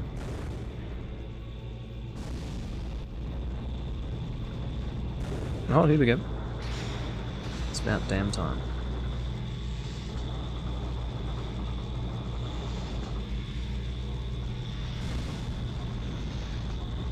Oh, we're going to be dropped right in front of it, which means we want to shoot it just like that. Oh shit. Come on. No. Drop back down, please, or go up, rather. Excellent. Now we'll be able to drop right on it. Drop it. Stop, stop, stop! Stop the cutscene! Fuck! I couldn't drop down there because I was stuck in the cinematic, or the cutscene, whatever the hell. That's terrible. Now I have to wait even longer to get down there. What a nightmare. Okay. Cool. So again, we have... It's actually not too hard. If you're not paying attention to the map, it's not too hard to miss that last piece of the boss key. But because I have that last piece, I just want to get to the boss door as soon as possible. How are we going for time? We are... Whoa! Only 1 hour and 30 minutes in. Fuck me. Yeah, we're definitely going to need to drag this on. Well, not drag it on, but, you know, continue recording after this and make our way to the Lakebed Temple. I'm guessing that'll be about 2.5 hours, maybe 3 hours, but I don't think it would be more than 3 hours. I think it will be just a bit less than 3 hours. This recording, that is. But yes, of course, I will be making full use of furigana for the reason that I cannot speak any kanji. Or speak? I cannot read any kanji. I can read a very small amount, but it's more a case of recognizing what it means than what it actually sounds like. And of course, you've got multiple readings for certain kanji, and that boggles my mind personally. Oh, fuck off! That's a bit of a awful way to die if you think about it. I mean, if you really think about it, that's the difference between this game and Wind Waker. In Wind Waker, when you fall in lava, they turn it into something a little more comical. Link burns his ass and he's flying through the air, and then it fades to black.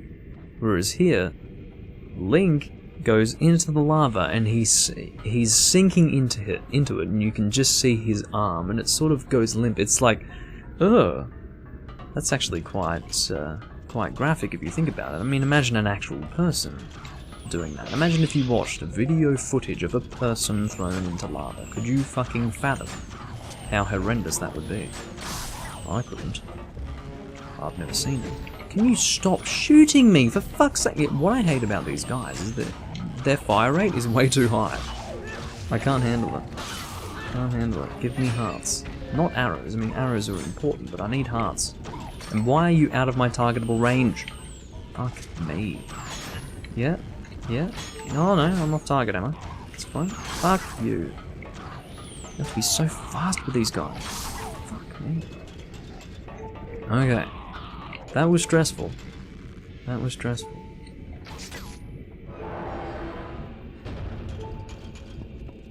Ooh.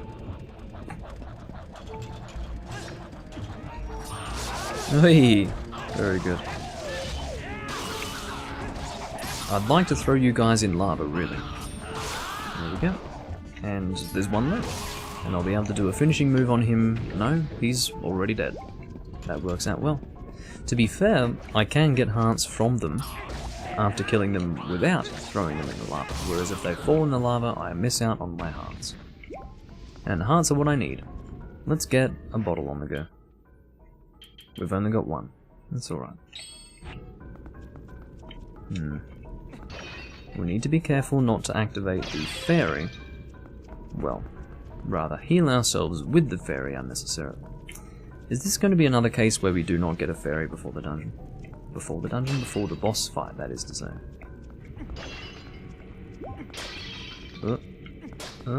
This might be the pot. This might be the pot of truth. No, it's really not. I don't have a fairy before the boss fight.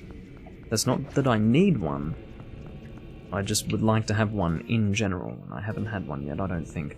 Anyway, I'm actually going to take a brief trip to the bathroom, because again, cider is a thing. And I'm honestly surprised that I managed an hour and 36 minutes without needing to go. It's kind of a shock. But I'll be back momentarily.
I'm back. I had to take a brief moment to kill a rather large black spider, which breaks my heart, but he was dangerously close to an acoustic guitar of mine. I don't want him going in there, laying eggs, spinning webs.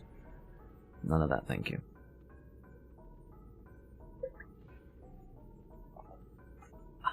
Oh. Seems that Mikkel is back. And thank you, I didn't realise that you had complimented my Italian. The only reason why it's not bad Italian is because I'm actually making some attempt to, you know, do an accent. If you don't even attempt to do an accent of some kind, of course it's going to sound terrible. But, anyway. I don't know any Italian at all. I really don't. I can count to 10 in Italian. But outside of that, no.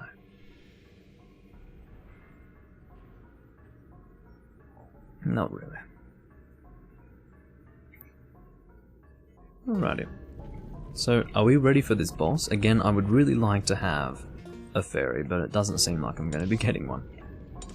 There is definitely some fairy disparity here.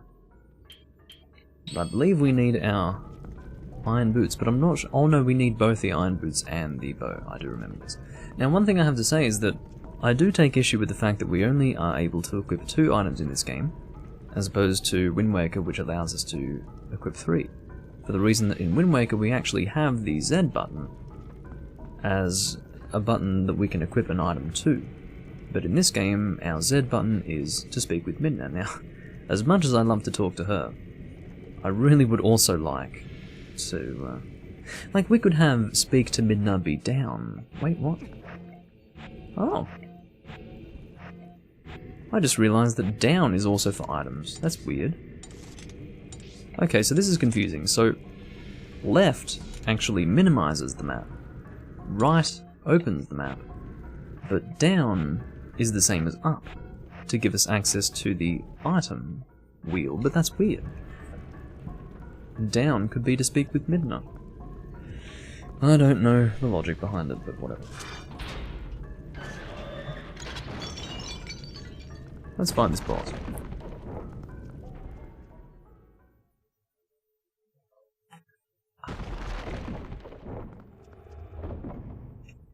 I do like the big spinning cog wheel things that act as the boss door. It's kind of cool. So this is Firas or Firas, I don't know what his name is. It'll be interesting to see. I didn't even pay attention really. It is in, it's in full Japanese. Nothing is written in English for the boss name. Let's see if I can read it and understand it. I'm interested to know what it is in Japanese, maybe to get a better pronunciation of the word. What have we got? I'm guessing full katakana. What have we got? Come on. Just break yourself free and let's get over and done with this.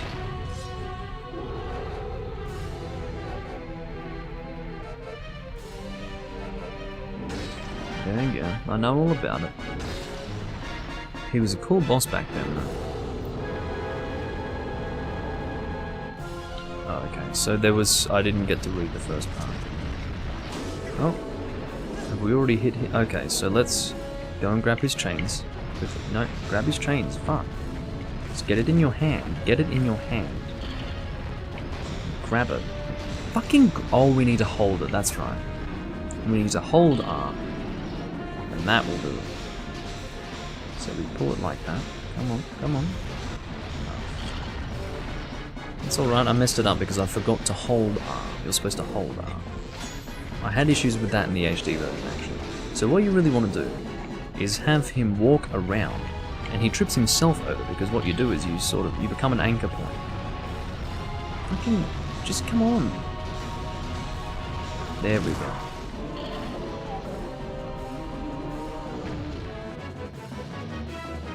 Alright, so now we want to roll over to the head and hit it. Our camera automatically gravitates towards it. There we go. And we'll do it again. Ah. Master Flamos. Cool. Thanks, I didn't get to... I'm so slow with reading that I can't do it in that time.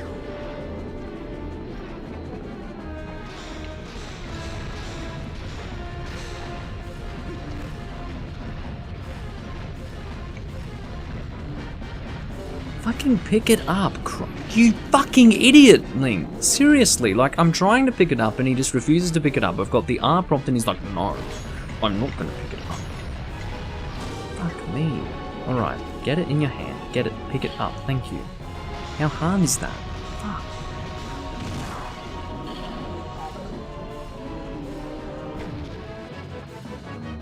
Okay. Now, hopefully we only need to do this 3 times. That's probably the best way to do it. Get 3 regular hits in, and then do a jump attack. Come on.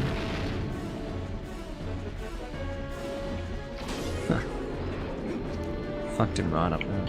Alright. Iron boots back on.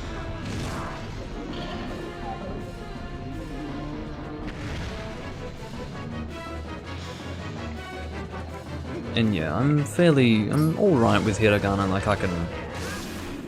Obviously nowhere near as fast as reading. It's not like instant flash. I've just seen it, I know what it says, like I am with English for example, but I'm much faster with hiragana as compared to katakana. Katakana, I'm like, what? Just not as used to it, you know. And that's a heart container. I believe we are one piece of heart away from getting another heart container through that as well, which is good. We're about to get our second fused shadow.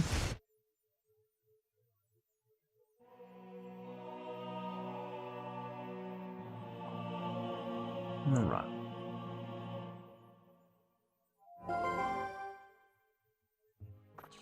Yeah.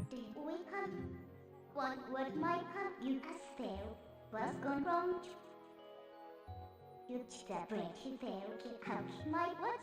I did. All I caught there was Zanto, which is obviously Xanth's name in Japanese. I'm not really reading this because it would take me too long, you know.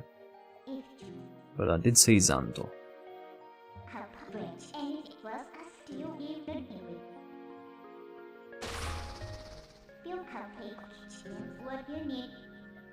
Yes. There is only one remaining. And now Flathead awakens. He's got a really flat head. I mean, look at that. You could eat your lunch off that. That could be a cheese board, really. Okay, let's get the heart container. Ah, I see. That makes sense.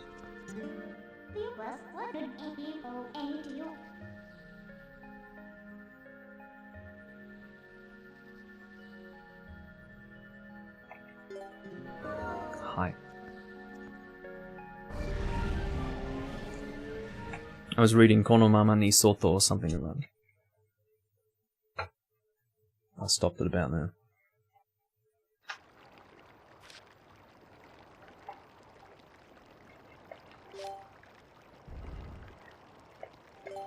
Well, I'm trying to multitask. I'm trying to get the last cider organised, which I suppose I'll organise after this, and I will actually get my last piece of heart to make that new heart container. I believe that I only need one more.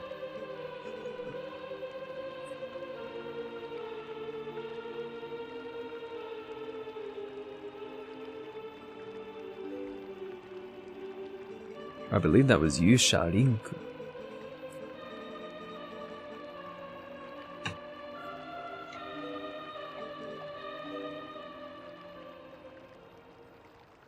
Why so upsetting? You should be happy. Rinku. Oh, for fuck's sake, don't be so dramatic.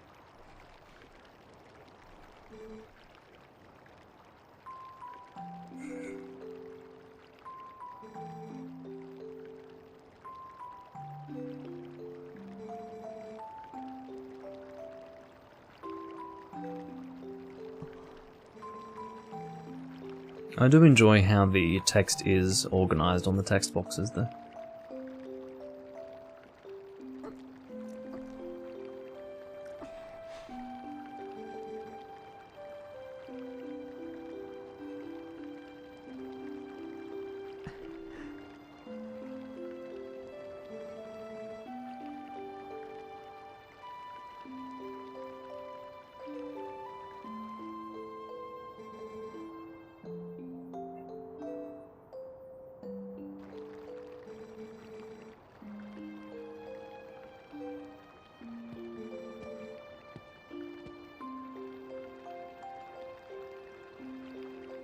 Yeah, I'm at a point now with kanji where it's impossible to memorize too many of them. You need to build an understanding of kanji it's almost like a gateway that you need to pass in order to actually memorize more of them, because again, it's really daunting at first. There are so many different variations and so many that look similar. There are so many that look really, really similar to one another. And Once you've learnt maybe your first 20 to 50, it gets a little easier. But I've probably memorized, I don't know, 3?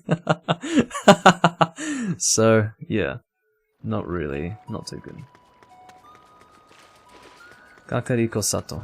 I'm assuming that's Sato. I actually guessed that kanji was Sato.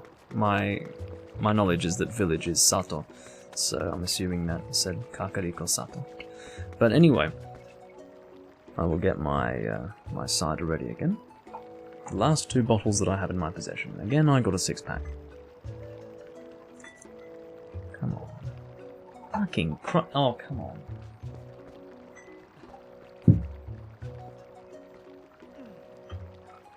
Alright.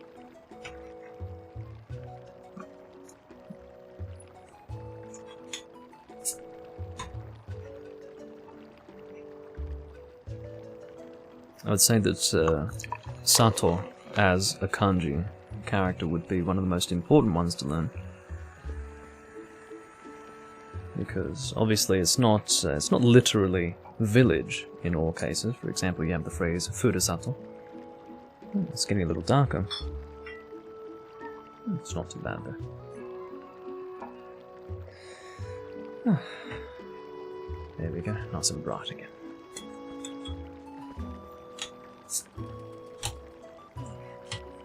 These are some tough bottle caps. These are all the bottle caps that I've opened today.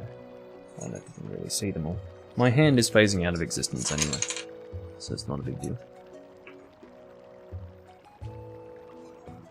Excuse me. Okay.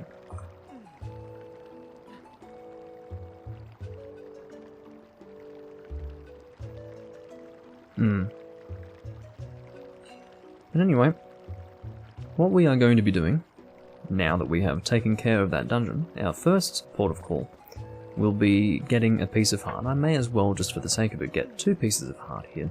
We do have a bow now, which means that, oh, now that I think about it, we can actually do another thing as well, which is get the Hylian shield, assuming that Marlow Mart is now open for business. But, yeah, there are actually, not including the Hylian shield acquisition, 2 things that we can get, which is, well, 2 pieces of heart. And we can get one by doing a bow shooting minigame, and also by blowing something up with bombs. And we need, oh, then again, hopefully we have enough money to get some bombs and also the Hylian shield. We'll see what ends up happening, but I don't have a shield at all at the moment, which is a bit of a problem, but yeah, definitely. Although, I suppose when you can fluently read hiragana and katakana, I feel that it's almost the same level of instant recognition. I suppose it would be technically faster if you can have instant recognition with kanji, but still, like, because we learnt English, I feel like it's natural for us to have instant recognition of individual characters, because that's literally what our language is. All of our words are made up of multiple characters, and we have instant recognition of those. So in my opinion, for us, it's actually not too bad if everything were written in hiragana. That's how I look at it anyway.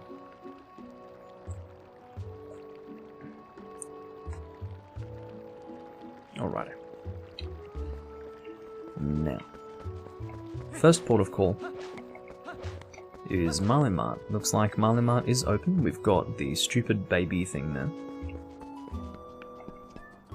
I mean, I say stupid baby thing. That's literally Marlow's face.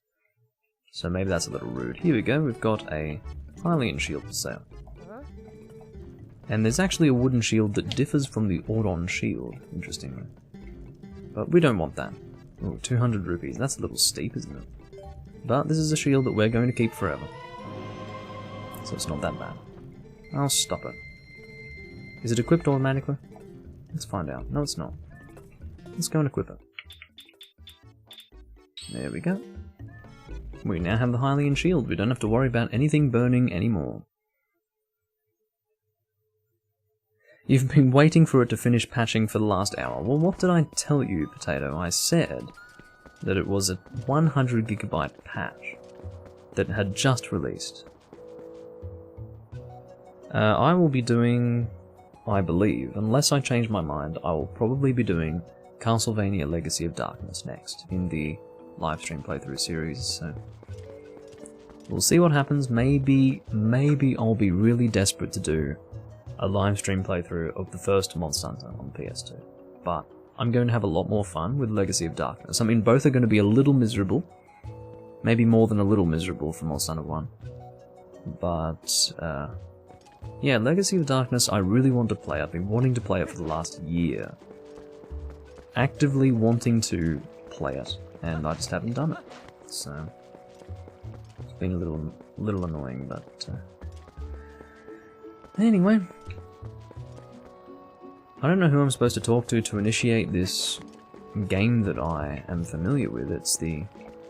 Oh, that's right, I need to try and go all the way up to the top. And there are Gorons for me to get up there with. Okay. Before I do that, though, I'm going to see how much a bomb bag costs. I'm assuming it's less than 100 rupees. I'm hoping that it's less than 100.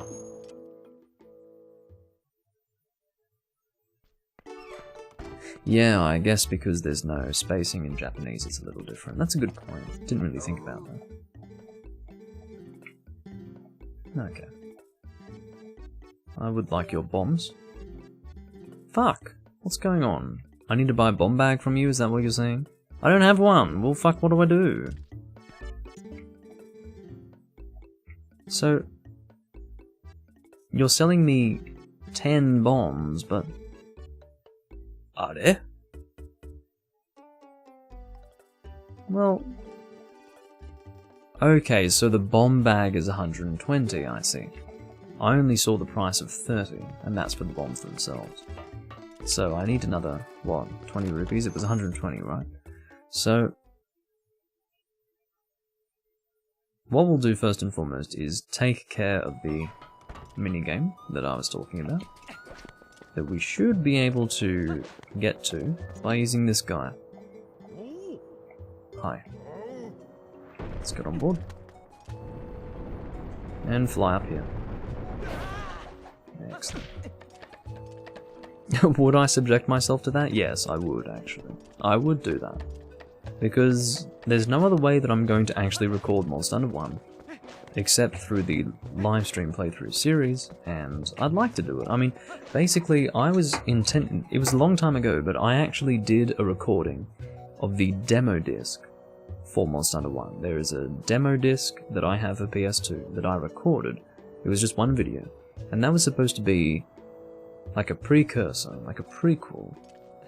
I guess you could say a prelude, in fact, to Monster Hunter 1, the livestream playthrough, but I still haven't done Monster Hunter 1, the livestream playthrough. I don't even know where that demo disc is anymore. I've got no idea where it is. It's crazy. Like, I thought about it and I realized, I don't even know where that thing is, so... God. I do wonder where it ended up.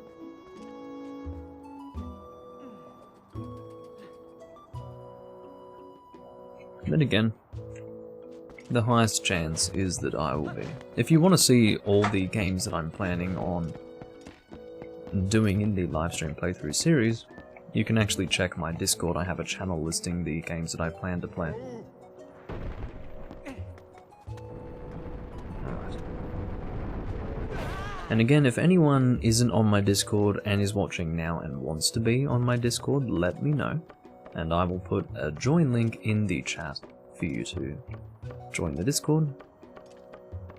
If you are so inclined, you can have access to a channel that will in fact give you notifications every single time I go live, and outside of that you will obviously be able to chat with me whenever you would want to. Because I'm on Discord all day. Well, not all day, but I just mean that I have... My eyes are on Discord all the time, or at the very least I have, if I were to ever be notified, you'd be able to get a hold of me immediately. You don't even have to aim anything. You just press that bow button and you're straight on target. For the first target, that is. Oh. It's interesting, you have to use your own arrows. Fuck. Okay, there we go. Oi! Alright. Now we have to try and hit this thing. Don't you worry about that, I'm fucking on target. Scare! Scare, I should say.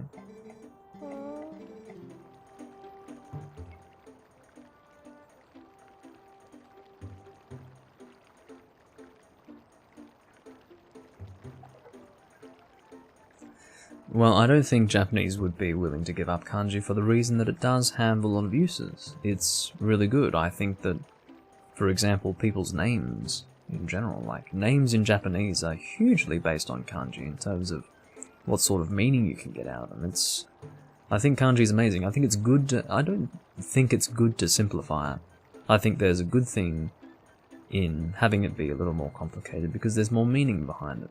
You can derive more meaning from the language if you have kanji involved, is what I'm trying to say. And while it's harder for you or me to learn the language for that reason, I don't think it's worthwhile even trying to convince the Japanese to go backwards with their language, you know. Alright. We got ourselves a piece of heart. Now I need to get some more rupees because I've only got 100, I need 120. I can probably get them fairly easily. Here's hoping we can, anyway. We'll see.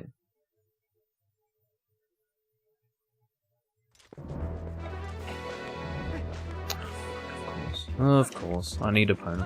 Should have guessed. Okay. We'll probably head the other way, to be honest. Again, I'm just looking for rupees at this point. Yeah, come on. I did get another heart container, didn't I? No, I didn't. Hold the fucking phone. Okay, so I was wrong. I actually needed 2 more, not 1 more. Good to know.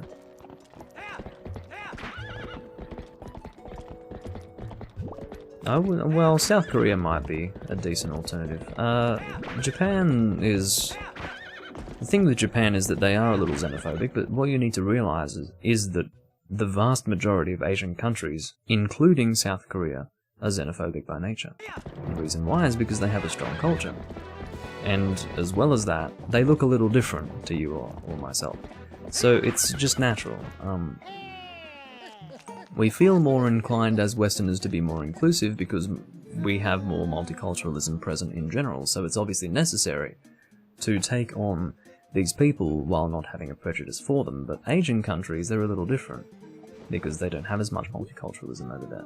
So there is not so much of a necessity to be accepting of other cultures. So therefore, if you choose to live in Japan, or even South Korea to be honest, and again, it depends on where you choose to live in both countries, let me make that very clear.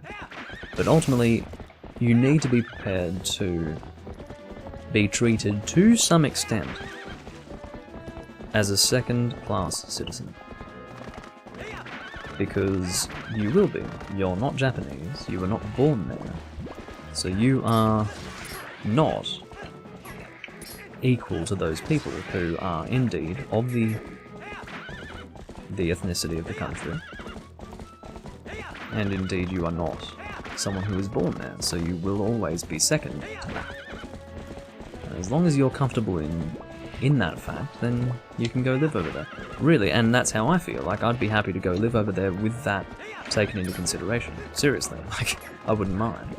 Just let me in and I'm happy. If you let me in, I'm cool.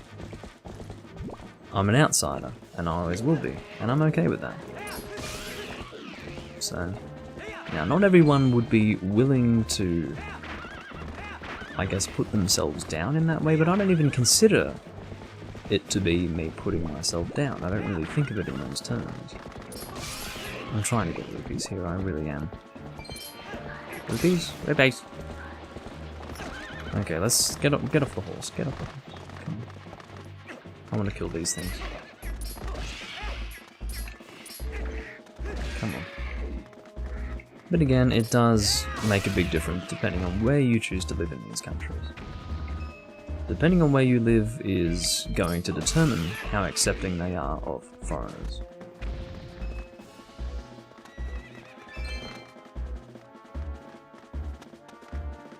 I'm sure that their opinions would change a lot if you knew the language very well. That would be my guess. But no matter what, again, it depends on the person. They might feel rather concerned that you, not even on a cultural level, but just visually looking like as if you're a different ethnicity, they might take issue with you being able to speak Japanese fluently. I don't know. But I would say that they'd be a whole lot more willing to accept you if you spoke their language fluently, for the reason that they don't have to go the extra mile and try to meet you halfway with your lack of understanding of their language, if you understand what I mean. So, yeah. In other words, if you want to go to somewhere like Japan, the best place to go if you don't speak the language well is somewhere like Tokyo, which is a big city that is fairly multicultural. And even if you couldn't describe it as being multicultural, it's a tourist center. It's a center of tourism in Japan, so a lot of people speak English.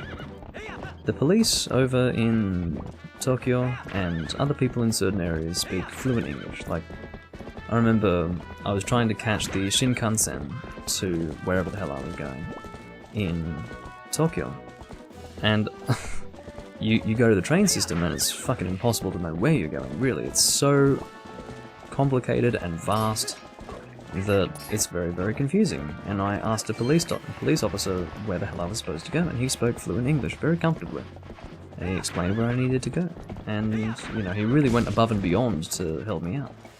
And that's something that you don't find throughout the whole country. It's because it was Tokyo that was the situation. It was a situation where I could actually speak English to this guy, and he could respond fairly comfortably, even though it wasn't his native language. So it comes down to what you're exposed to. They're exposed to more foreigners over there because it's a place of tourism, so. But if you were to go to, say, a village, or even a smaller city, being a foreigner who doesn't speak proper Japanese might cause issues for you. What those issues would be, I wouldn't know specifically, but you can use your imagination. You probably wouldn't be socially accepted in the same way you would be in a country where you were speaking the language fluently. I don't know. I think Japan's xenophobia would have to slowly disappear over time. Their population is declining at a rate that is alarming most people who are paying attention to it, so I think that their solution, unless they make a huge cultural change, is to... it's a bit of a crude way to refer to it, but their solution is to import people. So I think they will, over time, start to get more and more foreigners in their country. And I think, out of necessity, they will have to get used to that. Now, what I want them to do, and some people might take issue with this, but what I want them to do is to fully preserve their culture. Now, being cultural and proud of one's culture does have a bad connotation. For instance, on account of the atrocities of World War II, Germany inherently is no longer allowed to promote their culture or to be proud of their culture, because somewhat indirectly, you could say directly, but I would say somewhat indirectly, that contributed to the events of the Holocaust. So their country, their very identity has been destroyed for that reason. And you can find many issues with Germany that all link back to the fact that they are so deeply culturally ashamed of what happened. Which is, I mean, it's not like that's a bad thing to be culturally ashamed of genocide. But the thing is, it has really destroyed their cultural identity, which I suppose has led to something of a political correct view that one shouldn't be proud of their culture. But I think that culture is identity at the end of the day. I've finally got 120 rupees, I can go back. But yeah, cultural identity is important, and it's certainly important to the Asian cultures. So I wouldn't want something like multiculturalism or foreigners entering their country en masse to affect their culture negatively.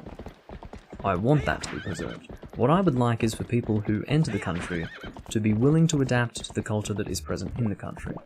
It's the people who shouldn't be allowed to go in my opinion, and maybe it's beyond my right to say who goes in and who doesn't.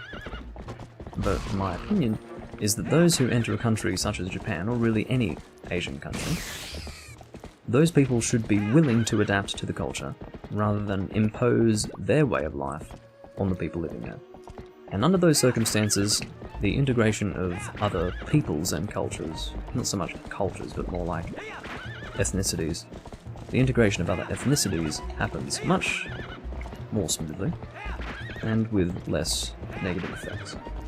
So, that's my opinion, and everyone has different opinions, and obviously political correctness does play a part, but that's the way I look at it.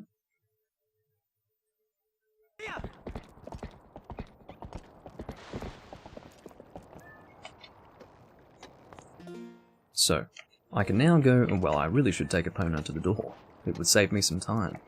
But if we go and buy some bombs, we can get another piece of heart by destroying those rocks. Let's go drop down. Come on. Come on.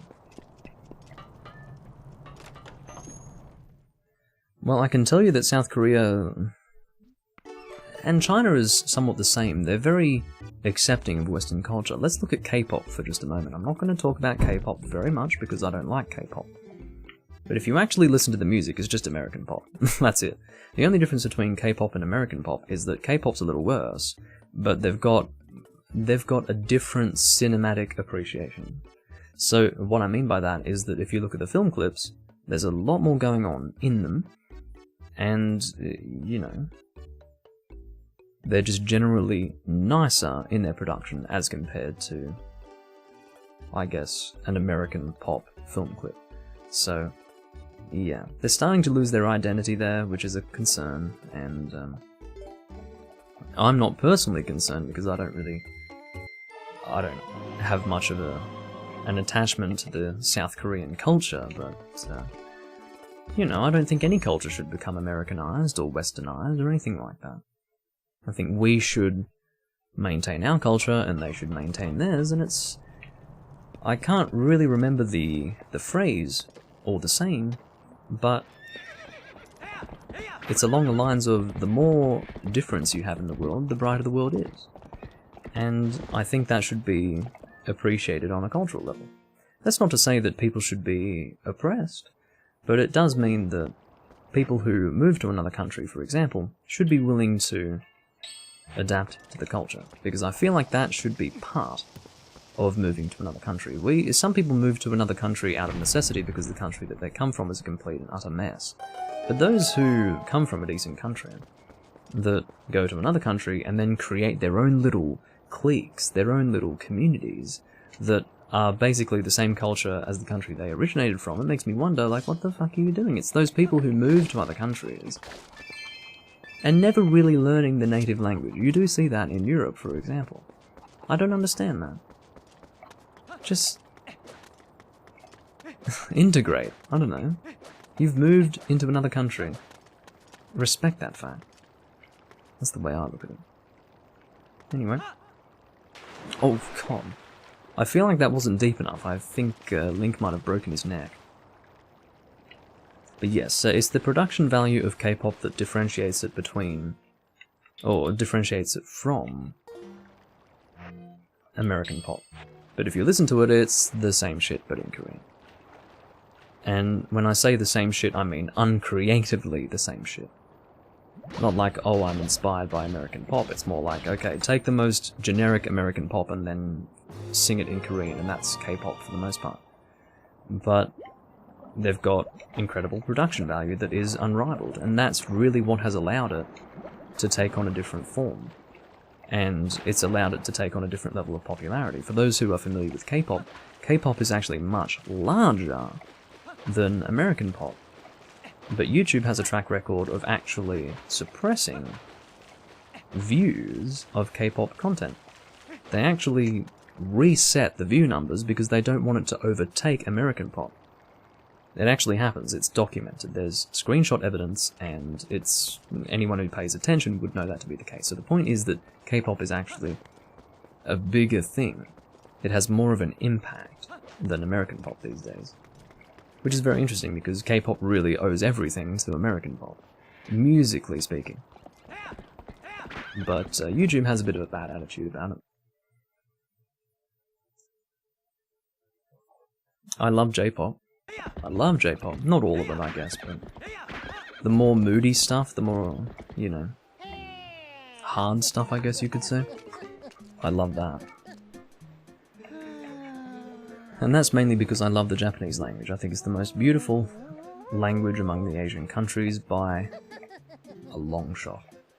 And it's just so, the way it honestly flows in a way that no other Asian language does. It's amazing, really. And you realise it when you compare it. It's just on another level, really. Okay, let's read some letters, shall we? Looks like we've got a lot of letters to read. I don't even know what these fucking say. Anyway. Because, again, I'm drinking a lot of cider, this is my third glass of cider. This is a big glass, you see. So, I've got a lot sitting in my stomach, so I have to take another trip to the bathroom. I'll be back momentarily.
That was a little bit dangerous. I had brushed my giant glass of cider, and if that were to fall, I don't think I need to explain to you how much of a conundrum that would be. Now, it's getting a bit... well, the sun has gone behind the clouds. It's not such that it really affects my green screen, but yeah, it's a bit of a problem as far as you being able to see me, but I'm assuming the sun will return momentarily, so don't worry too much about it.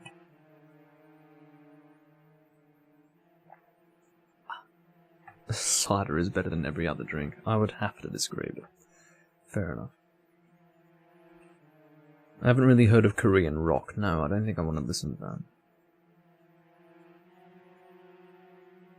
They only put furigana in the text, and I guess it is a little strange that they don't. I guess they don't want it to look messy. I guess it looks more messy if you have furigana in a menu system like this, but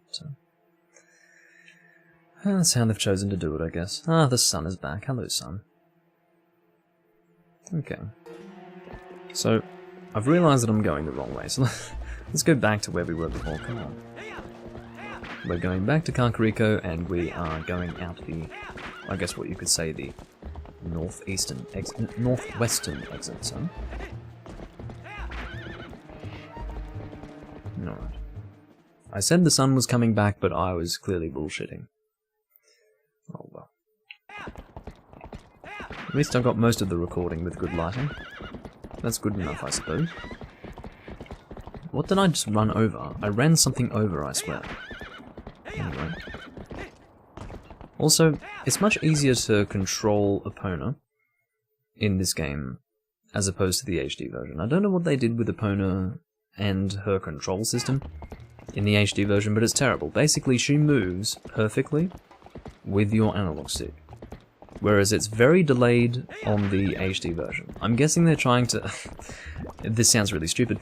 Maybe they're trying to mimic what it's like to control a horse in real life, but hello. It's a third-person RPG. Get a grip. We do not need that. I would prefer to be able to control the horse more easily, thank you. Why is it getting so dark? Can the fucking sun come back, please? If you wouldn't mind, I would like a function. Thank you.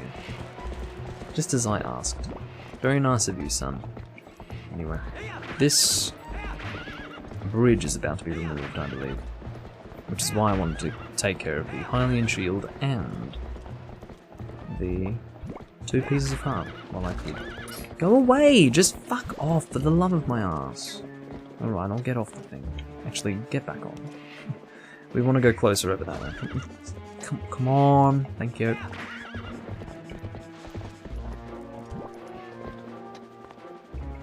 Alright. So. I believe bombs will blow this up. If I end up blowing up Epona, I really don't care. Oh, Epona doesn't give a shit. Doesn't give a shit. Here we go. So now we have access to a new warp point once we've killed these guys. Oh, never mind. Seems to have just taken that part of the bridge, which is fine. I don't really mind.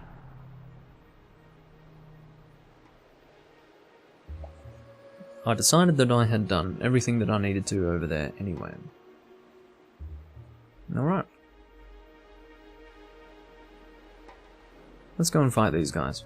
It's funny because last time when I was going through the HD version, I just continued straight ahead. I didn't even kill these guys. It was kind of funny. But I would like to kill them this time around. Because this is a decent warp point. Nothing wrong with it. Better later on, to be honest, when we actually have the bridge repaired. But for now, I will kill them. Hello. I love how they just stand there waiting for me to kill them. Look at that. They're just like, come on, kill us, come on. Our lives are so miserable that we would rather die. That's what it's like. Okay. And with that, we have a new warp point. Let's make our way over to where we just blew up that area. I believe that there is another golden bug over here. I don't think we have many golden bugs at all. Let's check. Do we even have a thing for golden bugs? We don't. We must not have picked up even one in this game. Very well.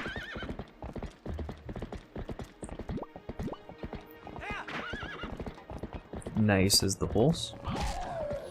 I don't care about you. You can get out. Oh, here we go, entering the Twilight again. No, just get off the horse, for fuck's sake.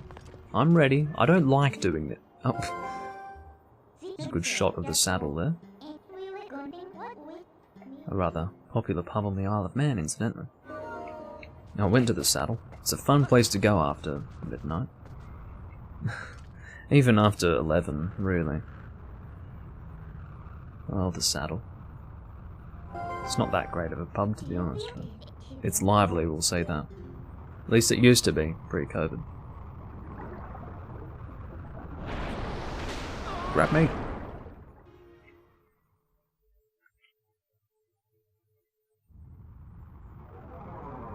So we need to go looking for insects of darkness one more time. Which I would obviously rather not do, but that's the way it has to be. I believe you can backflip off the horse. I'm sorry that I can't demonstrate that. I didn't realise that you couldn't do that in the HD version. Doom Linkle. Oh, great idea. Great idea. To be honest, I wouldn't want to have my girlfriend called Doom Linkle, but if I ever marry a girl, then you can call her Doom Linkle. I mean, that would be quite ridiculous, but I'm sure she'd be happy with that. If she's marrying me, of all people, yeah. She'd be fine. Don't dig, fuck. Okay, well, ended up actually getting something by accidentally pressing, oh, it's dark, help. Sniff it. Stop yawning, for fuck's sake. What? Ilya's scent, yum. Again, that's the title of one of my Let's Play videos from 2015. I don't mind Ilya, it's just she has no way of comparing in any way to Midna.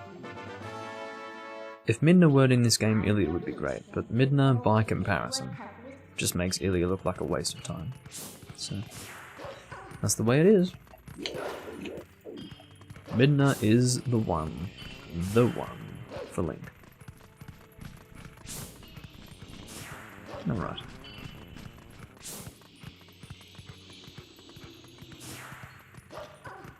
Oh.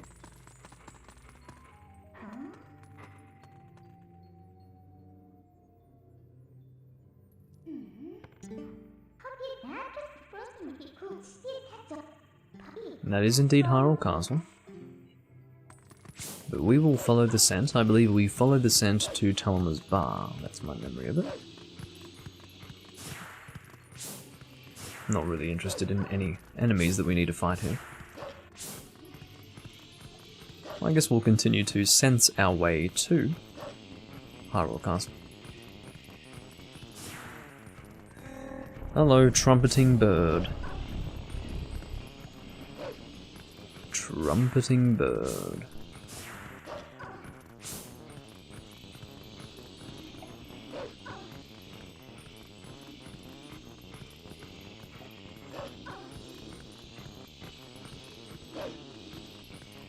I'm getting images of the saddle in my head now. I just remember popping into the saddle because I needed to use the bathroom. I think it was around 11 PM. On a weekday, I'm pretty sure. And, everyone was hammered, and they were all arm in arm, swaying back and forth, just singing their lungs out, just absolutely singing along to the music and just having a nice night. Heartwarming, you know. Interesting to duck and weave between them as they're singing, to try and use the fucking bathroom. Just a great mood, you know. Just lovely. Everyone has their issues in life, but they can go to a place like that and just enjoy themselves. It's not... You know, some people, they get smashed and they get aggressive. Not over there. Well, I'm sure some do, but not in a place like that. It's all about enjoying yourself and just bathing in the glory of intoxication, I guess. It was a fun place to go. I didn't stick around though.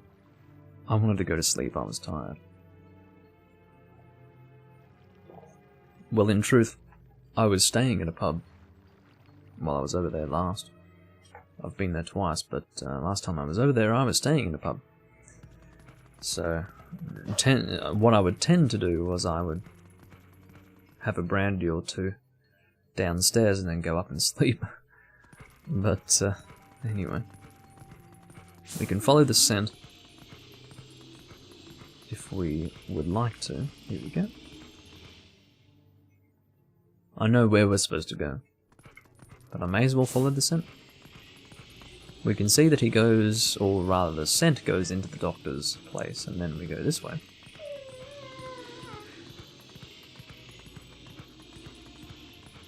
Alright.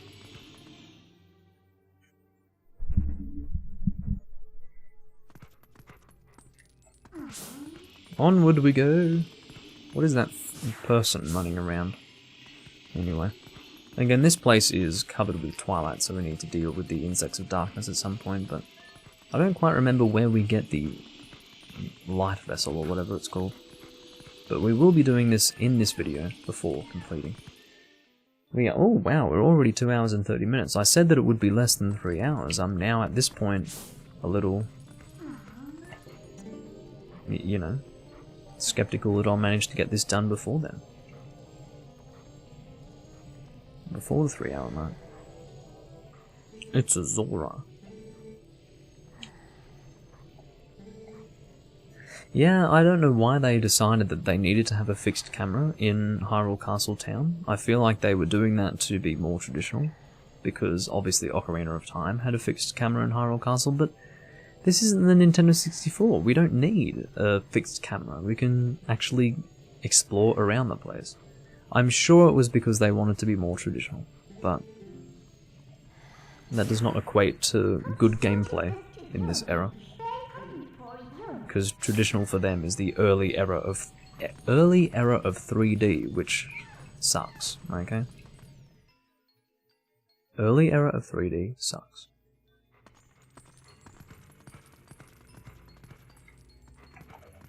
Isn't there a cat we can talk to?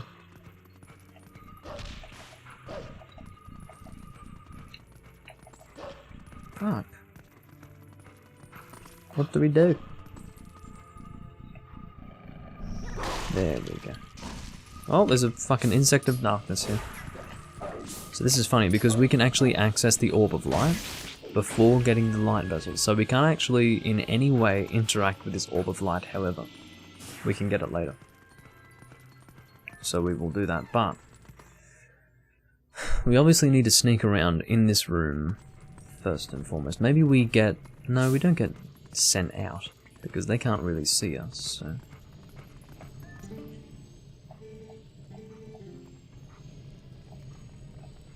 Yeah. These guys are useless, that's the joke. Oh, what if we look at the map? What does it say? No. Oh, we want to head that way, do we? Okay, yeah, let's do it. Okay, it turned out that actually looking at that map was what we wanted to do. I'm a little shocked, to be honest.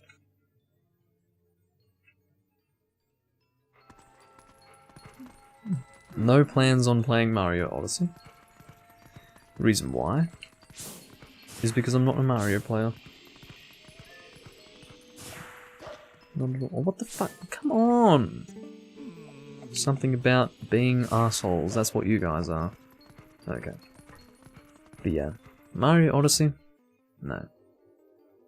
Mario games in general, not on the agenda, for the reason that I don't really play Mario games. I did a Let's Play of Super Mario 64 5 years ago, and that's enough. That's enough.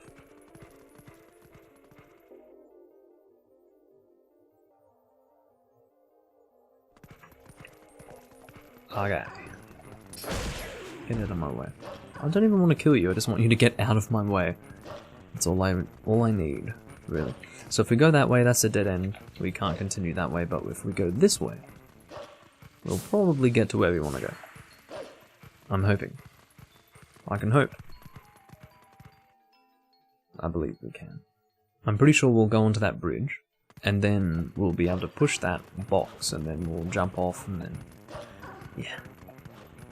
We just need that light vessel, which will be in a cave in Lake Hylian. Because again, our objective currently is to rid this place of the Twilight. So... the Twilight is fine, it's just we don't want it to be infiltrating the Hyrule area. I didn't get to read any of that. All I got to see was Ha. The Ha character in katakana. That's all I got to see. Breaks my heart. Okay, moving on. Sensu.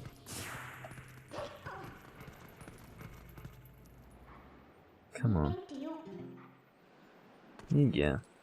mean, he knows what it smells like because he's a wolf, you know what I mean. Oh my god.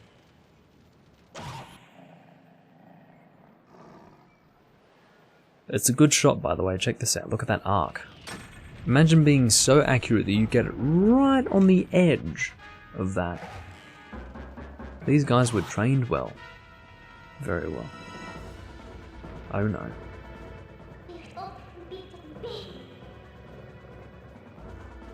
So what we need to do is push this against the wall.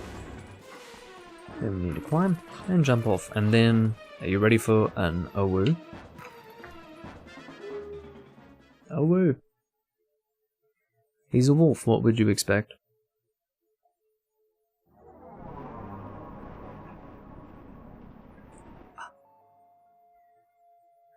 You know, this is a 6-pack of cider, guys. This is a lot of cider to drink. Mainly because it's a lot of liquid to drink, you know. Really, it's a lot. It's flooding out my body. I'm having a cider detox at the moment. Which is more like a cider tox, as opposed to detox. Cider toxification? I don't know. But anyway. How the hell... Okay, we'll work out how to get to that thing. I'm sure we will.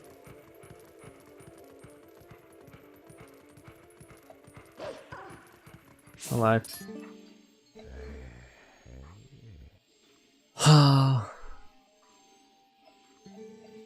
Says the guy. Again, I don't know why ha is... I mean, apparently ha is non-Japanese. Don't know why. Ew, that would be gross. Human noises in wolf form would be really concerning. There are some Zoras over here. They are not too concerned, they're just sort of standing around, having a bit of a look. Let's get some hearts, why don't we? Alright. Keep on digging around. I'd like another heart, please. Not rupees, I don't really need the rupees, although the hearts would be nice. Thank you very much. Come on. Okay, stop! Stop talking to them. Okay. So, I think we want to howl at the grass. Seems a little weird. I don't think... Well, this is the thing. I don't really remember what the hell we're doing. But I think we want to howl at the grass. Oh.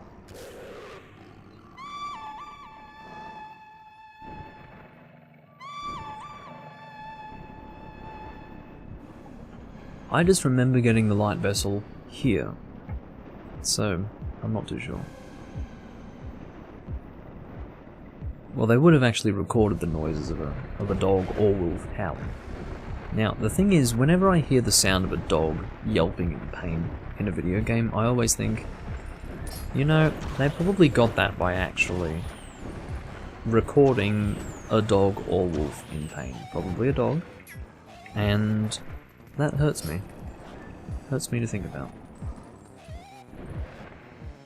Probably recorded someone's pet dog. Yeah, probably more likely... Can you not?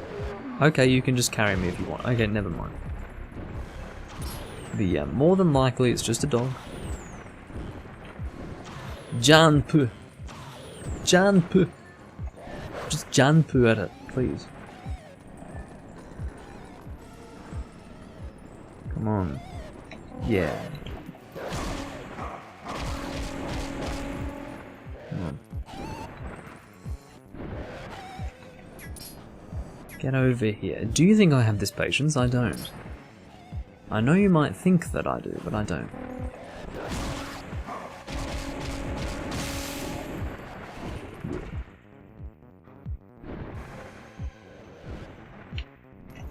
Let's kill this guy. We can't really finish him. Excellent. He's dead. Now what? Now I think Midna's going to try to ride. Here we go.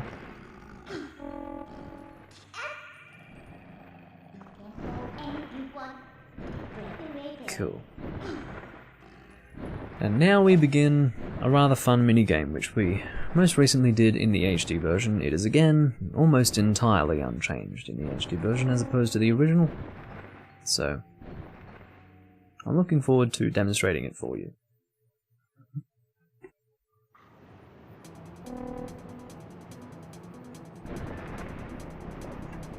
So much fucking liquid, man. Too much cider.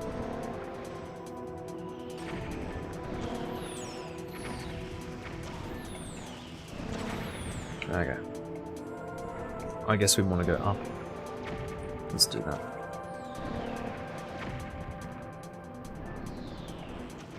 Yeah, a finishing blow with the wolf would make sense, wouldn't it? But because that's technically a swordmaster ability, they don't let us do it as a wolf, unfortunately. But yeah, it would be something of a... It would make sense as a wolf because you would jump onto the... Oh, no! Fuck! Woohoo! Yeah. Oi oi. I like Midna going oi oi. It's like a disappointed concern. Okay. But yes, I think it would make sense for the wolf form to have a finishing move where you sort of bite. You know, you bite some sort of vital organ out of the creature. It would make sense to me. But they don't do it. Maybe it's a bit too gory, I don't know.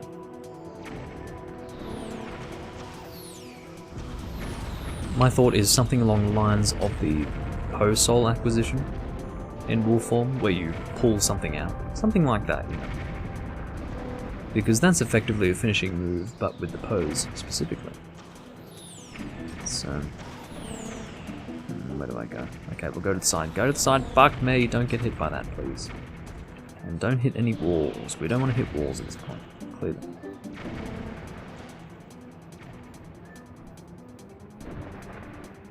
Guys, do let me know if the syncing is okay. I believe I fixed all syncing issues with the live streams, but just in case anything's going wrong, do please let me know. If at any time it seems as if the live stream is out of sync, it's not you, it's me. And that needs to be fixed while I'm live because I cannot fix it after the fact. So it's not that much of an issue anymore, but just for now, I'd like to make sure that everything's alright. I'm pretty sure that I've solved the problem, but I just want to be sure. Alrighty. We made it through to the other side, but I don't remember getting a Vessel of Light here. So I guess we need to go to Zora's Domain and find all of those Zoras trapped under the ice. Thank you, Potato.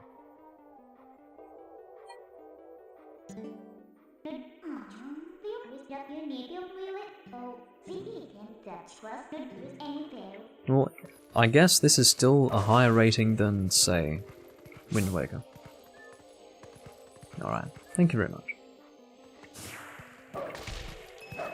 Again, for me, because it's live, feedback really helps. So.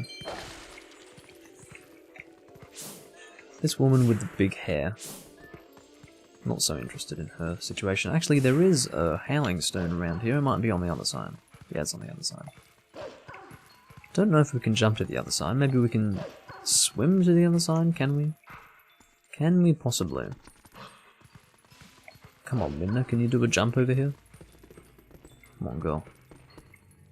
Come on, Midna. Come on. Alright, fine. If you're going to be that way, then I'm going to continue being confused as to how to continue. Let's say continue a few more times. Well, what am I supposed to do then? What would you have me do, Midna? Seriously, if you can't get across there, then I feel like I should be able to get over there. As is the hair, yes, thank you.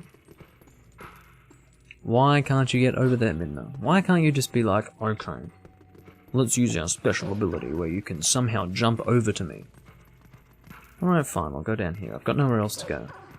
Nowhere else.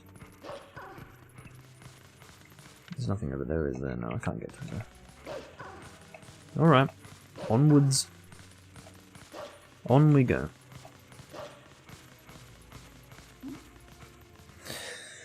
And the reason why Twilight Princess got a T rating as opposed to an E is because, for example, I was talking before about how if you compare the death of Link in lava to that of Wind Waker, in Wind Waker, Link falls into the lava and just his ass is burnt. He's flying in the air with a flaming ass, and it's kind of cartoonish.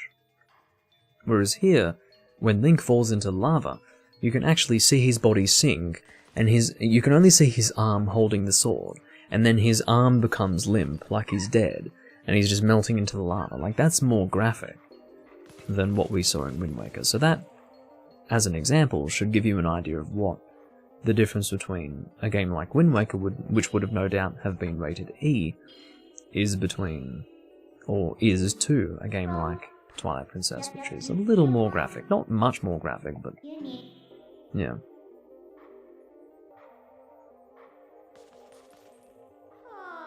Well, I don't know about Ganondorf getting stabbed giving it a T rating, because again, in Wind Waker, which was a fairly child-friendly game that was more cartoonish in design, Ganondorf got a sword in the forehead. The sword was literally stabbed in his head, and I would say that's fairly graphic. So, there you go. I wouldn't say that the Ganondorf stab is what led to that. I was really pissed when I saw an article recently. It said, "The censorship in the Ocarina of Time 3DS version," and I'm like, what? Because there was plenty of censorship across the N64 versions through to the GameCube version, so I'm thinking, okay, well, what did they do differently in the 3DS version? Well, it turns out that actually they didn't really do anything different in the 3D version. Or 3DS version, I should say more specifically. Really, they just implemented the same changes that the later N64 and GameCube versions had. So really, it wasn't the censorship of the 3DS version, it was the censorship of the game throughout the iterations that were not specific to the 3DS version. It was just dumb. It was stupid, typical gaming article clickbait, and it's pathetic. But anyway, he got well and truly stabbed in Wind Waker. Stabbed through the head. A little more graphic.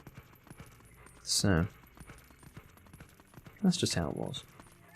But of course, most of the censorship related to blood going from red to green, and Islamic symbolism being replaced with non-Islamic symbolism. But even then, like, how Islamic is a fucking moon and a star? I guess it's Islamic enough, isn't it, to piss people off? That's what it ultimately comes down to. You don't want to be pissing people off, so best to appease them. Especially if they have a tendency to get violent. As we all know. But is becoming progressively less politically correct to point out. It's not about saying everyone's like that.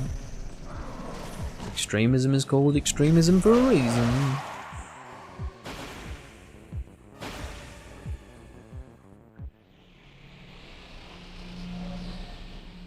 Wow. You read an article that suggested that Zelda is a Souls-like because of the combat.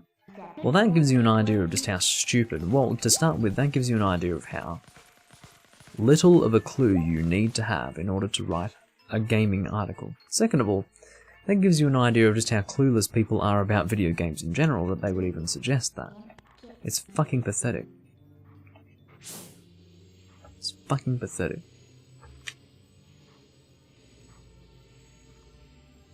Oh my god, all the Zoras are stuck in the ice.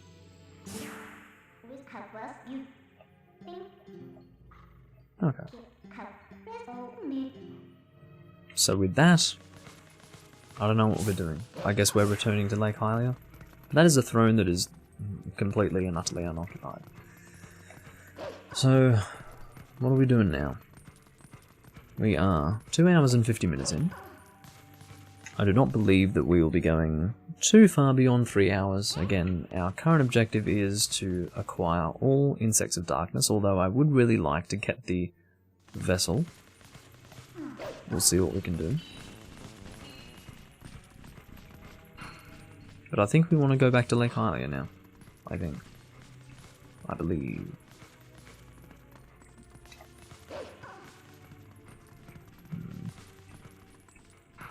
Do we really want to drop here? Oh! Ow. Is this really what we want to do? Oh, we can warp. Yes, we can warp, I think. So, no, we don't have a warp point down there. Shit. Okay. It was both funny and concerning. To be honest, it would be more concerning than funny for me. Just really, really concerning, because obviously people don't understand the way video games are. There's a point that you have to reach where third-person characters swinging around swords is not Souls-like, that's just an RPG. Sorry. Like, that's fairly normal stuff. Souls-like is a specific take on third-person swinging around a sword. So, yeah.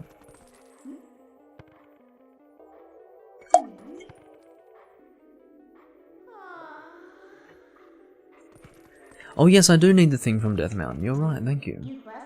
Thank you for reminding me. Shit. It's strange, I was talking about that at the beginning of the recording. It's very dark. Because the sun is being stupid. But yeah, it's funny, I was talking about that at the beginning of the recording and I had since forgotten about it, so...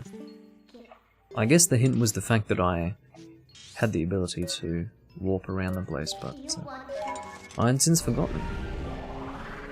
Thank you, Jim.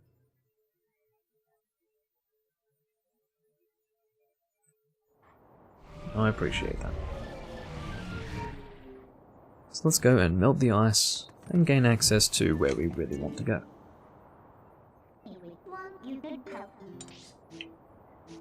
Over to Zora's Domain.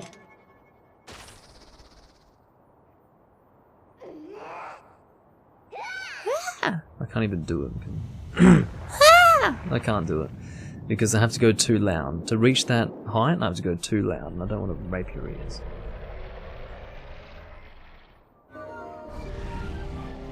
Anyway.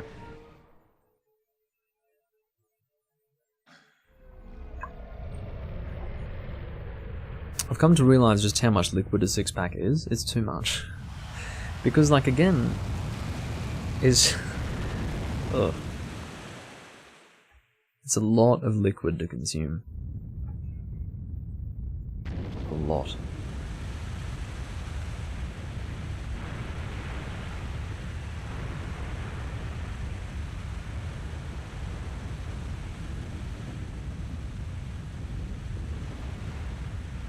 Yeah, I don't know how people would think to do it on their first playthrough either. Basically what they would need to do is exhaust all other possible options before thinking to do that. It is true that, and it's very interesting because it stands in stark contrast to the game up until this point. Up until this point we've had Midna giving us hints in situations where we really didn't need hints. If we needed hints in those situations we'd probably be pretty dumb. But she's giving us hints anyway, and now, in the moment where we really do need a hint, she doesn't give us one. It's really weird.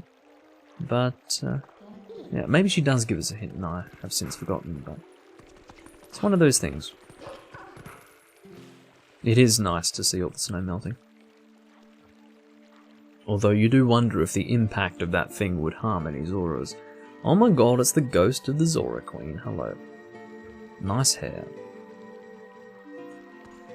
Your hair looks like seaweed. I love how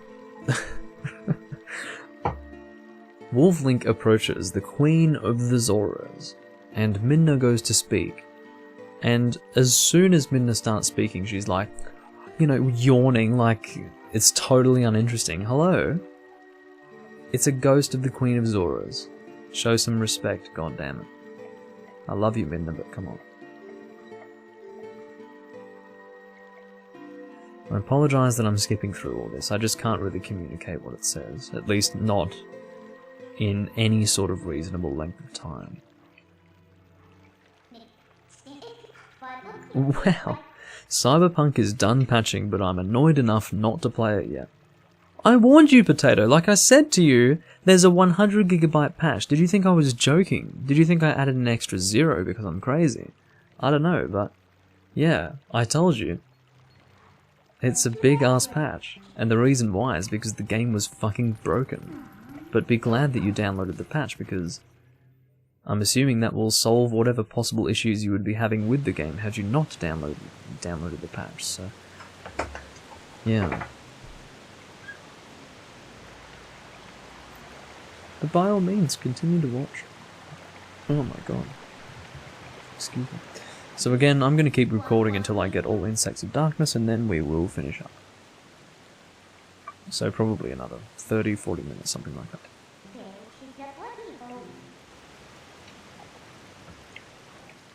Okay. So we'll head on down. I believe our destination is now Lake Hylia. We can follow the current of the water.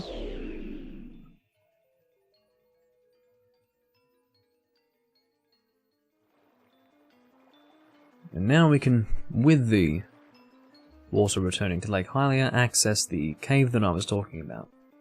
And that's it right there. That's where we want to go. We've actually been thrown right in front of it. So once I get the Vessel of Light, I will go and visit the bathroom again, because it is a necessity, given my consumption of cider in this recording.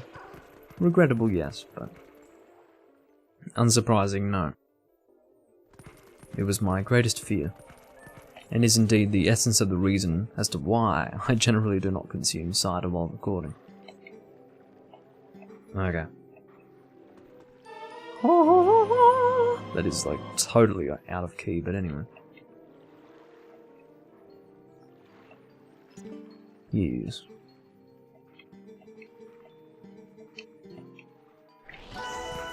Don't jump in the water. I was actually really not wanting to jump in the water, but I did it anyway. Looks like we can get back fairly easily though. Okay. With that, no. Don't smash your nose into the wall, Link, please. If you can possibly avoid that. Cider is never regrettable. I can beg to differ. I recall, in the Isle of Man, drowning myself in cider, and getting on a bus, and I was like, whoa, I need to take a piss, and it wasn't good. And then, fortunately, there is actually a bus stop at Tinwald Hill, just by the, whatever it's called. It's probably called the Tinwald Tavern or something like that. Basically the pub just by there. But anyway, there is a bus stop in Tinwald Hill, or just by Tinwald Hill, that has a bathroom right there. And that's like, that is the godsend bathroom, really. Because you can actually get off at a stop and go straight there, so that was great. Anyway, I'm going to take care of that right now, and I'll be back in a brief moment.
I have returned.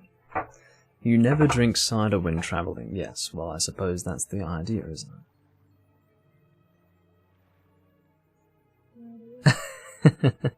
Yes, well, I suppose you could still call it apple cider because it's based on apples. Like, it's actually made with apples. There are other types of cider you can drink, but yes, we are indeed talking about alcoholic cider. As to say, it's not non-alcoholic, but yes, that's what I'm drinking at the moment. I'm on, well, I've had my 6th bottle, almost, because almost out of this, but it's way too much liquid is the point that I'm trying to make. Anyway. Alrighty. So we can see that we do have some insects of darkness around here, so let's go and say hello to them. We've got one that was going over here, keeping in mind, of course, that we do have the orb of light that is present in Castle Town, just in front of Tolman's Bar.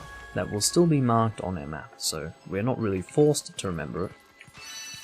But, yeah.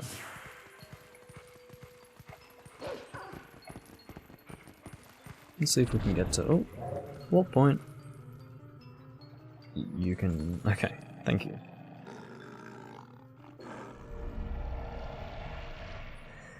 Well, this is the thing. Hard cider. Is it really called hard cider? My definition of hard cider would be... I feel like you've got non-alcoholic apple cider, and then you've got cider, and then you've got hard cider. Hard cider, in my view, is cider that actually has a punch to it. Like a real kick to it. As in 8 to 10% ABV, as opposed to 4. So, yeah. If you have a proper hard cider, that's a hard cider in my view. But anyway. Well, Cyberpunk 2077 sucked hard. The reviews are stellar because people look past the bugs. If you look past the bugs, as far as I'm aware, it's actually a pretty good game. But because it actually released with lots of bugs, it's going to be very polarizing.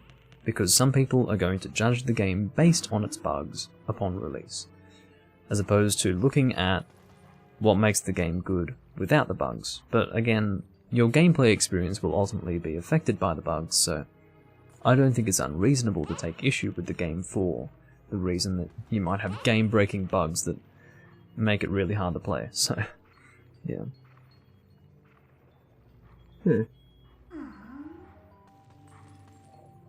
Well, Wovian might have been caught up in the hype of Cyberpunk 2077, as opposed to waiting for it for 8 years or something like that.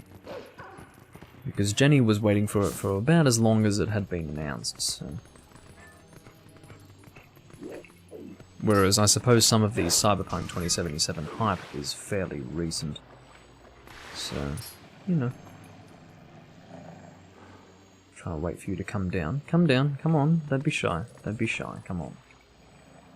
Get the fuck over here. Thank you. Or you can just hit me immediately and then go out of my range again. Fuck you!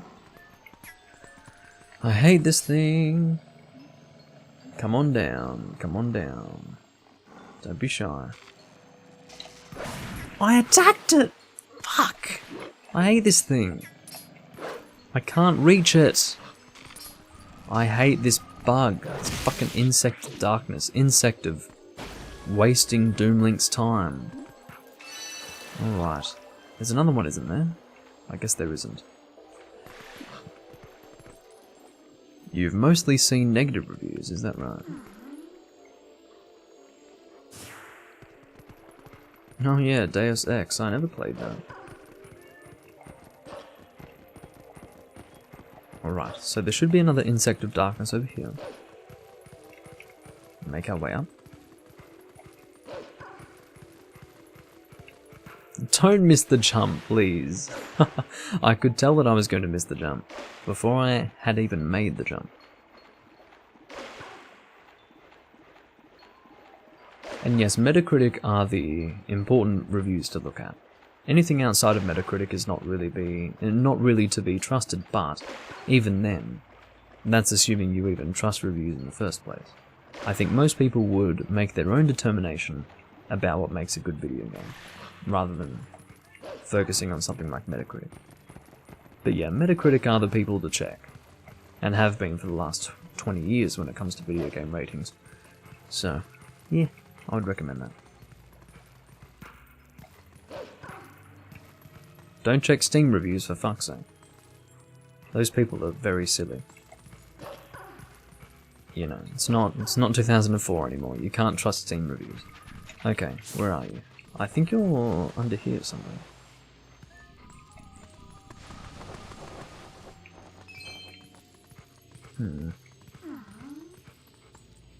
Metacritic is just... It has a history of being a more reliable source of objective video game reviews.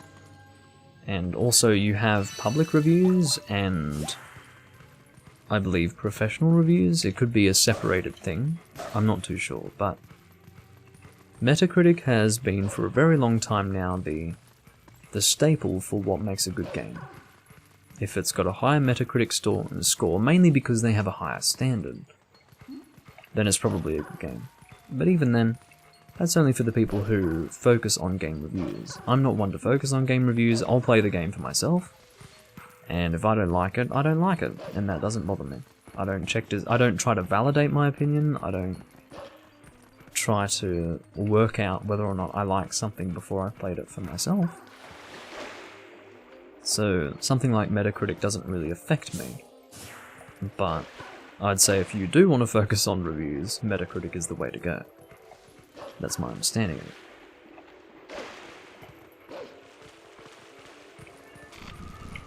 Okay, so I believe you're... Oh no, you are not underground. Very well.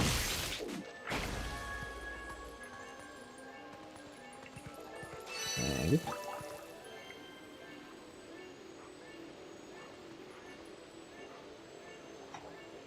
Well, Midna has something to say. I guess she's talking about the big insect of darkness in the center. But my understanding is that the big insect of darkness only appears when we have acquired all but 1 or 2 of the light orbs. But just in case, I'm going to head over that way. Either way.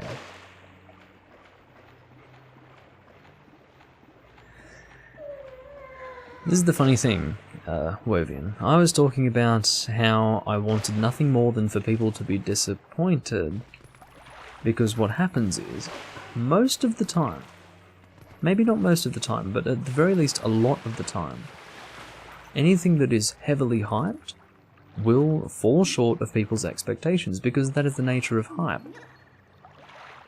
It really is the nature of it. The best thing to do is just...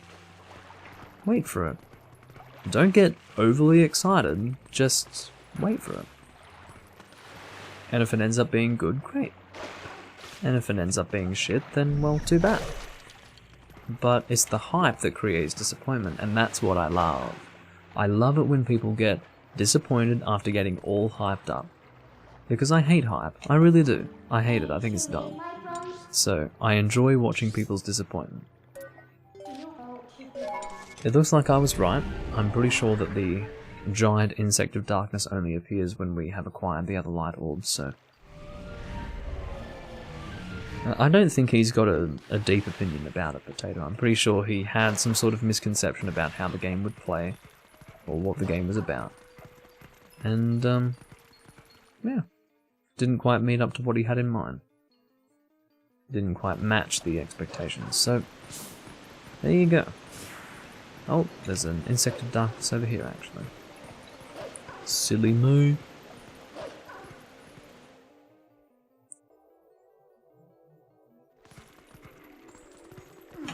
It's just over on the other side. Where is it? Hello? It should be right here. What the f... oh, I just caused it to move. Okay, where are you? There you are, I see you. Good day. You can give me your orb of light, please. Come on. Give it to me. Thank you. Which can have different meanings. Give it to me. Oh. Yes, don't like. Give it to me.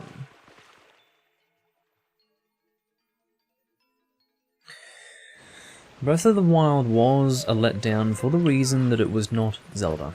It was a new form of Zelda, and to be honest, I allowed myself to get excited for Breath of the Wild without really... My thought was that it was going to be Twilight Princess but open world, which obviously did not turn out to be the case, but when it was first announced in late 2013 or whenever it was, I had in my mind Twilight Princess but open world, and the reason why was because I knew that motion controls were a gimmick, so really at that point I only had 2 games to refer to as far as 3D Zelda was concerned. I had Twilight Princess and Skyward Sword. So if Skyward Sword was based around a gimmick, then that would make Twilight Princess the definitive point of comparison. So I compared Twilight Princess to whatever I had in my mind as being Zelda Wii U, as it was originally called. And I was fucking excited. Now the excitement wore off when I realized how far down the track it was. Like, we didn't even really think that it would be 3 years. We thought it would be more than 3 years from then. But it soon became clear that it would not be Twilight Princess. But even then I wasn't sitting there going, no, this sucks, it has to be exactly like Twilight Princess. I didn't know what it was going to be like, I had no idea. It wasn't until I truly played it that I realised, yeah, this isn't Zelda, this isn't what I wanted. And it was a sad moment. I really would have preferred to... Wow, I probably shouldn't have gone all the way down here. But yeah, I really would have preferred something more along the lines of the game that I'm playing right now, but with open world. Really, I would have much preferred that. But that's not what I got. And probably that's not what people wanted. I think that's what Zelda players wanted, but it wasn't about Zelda players anymore. It was about people getting the Switch. And Breath of the Wild transcended the Zelda community. Well and truly. You didn't have to be a Zelda fan to enjoy Breath of the Wild. You just had to like playing video games, really. And that was all that you really needed. And I hated that. It's not what Zelda was for me in the beginning. Or in the past. Or even now. Zelda should be a specific itch to scratch as a gamer. You either need to scratch the itch or you don't. I don't want some generic fucking open world sandbox with some dickhead swinging a sword around. That's not what I want. I want a Zelda game. And I didn't get that, and I was upset. So, yeah.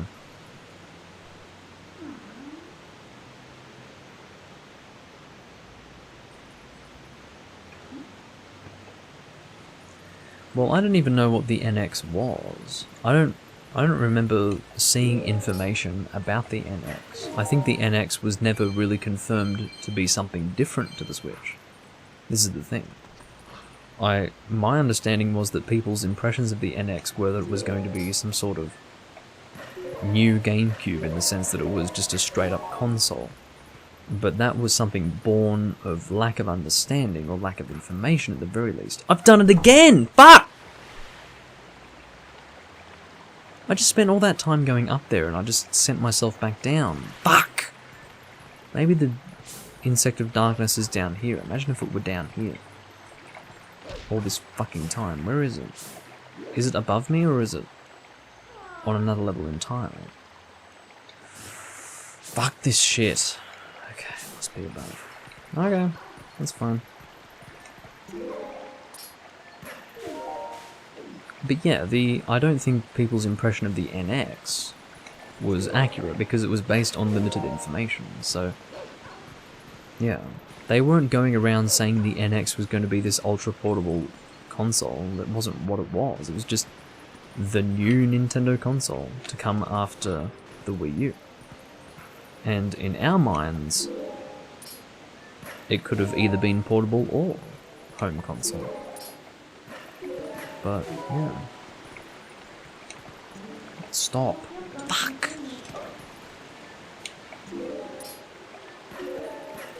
Yeah. Now, we don't want to go up after this. This is where we wanted to go, I believe. I think. No? Okay. I know where we need to go. You fell for the bait. Okay, we want to go here. Insect of darkness. There you are, you fucking asshole.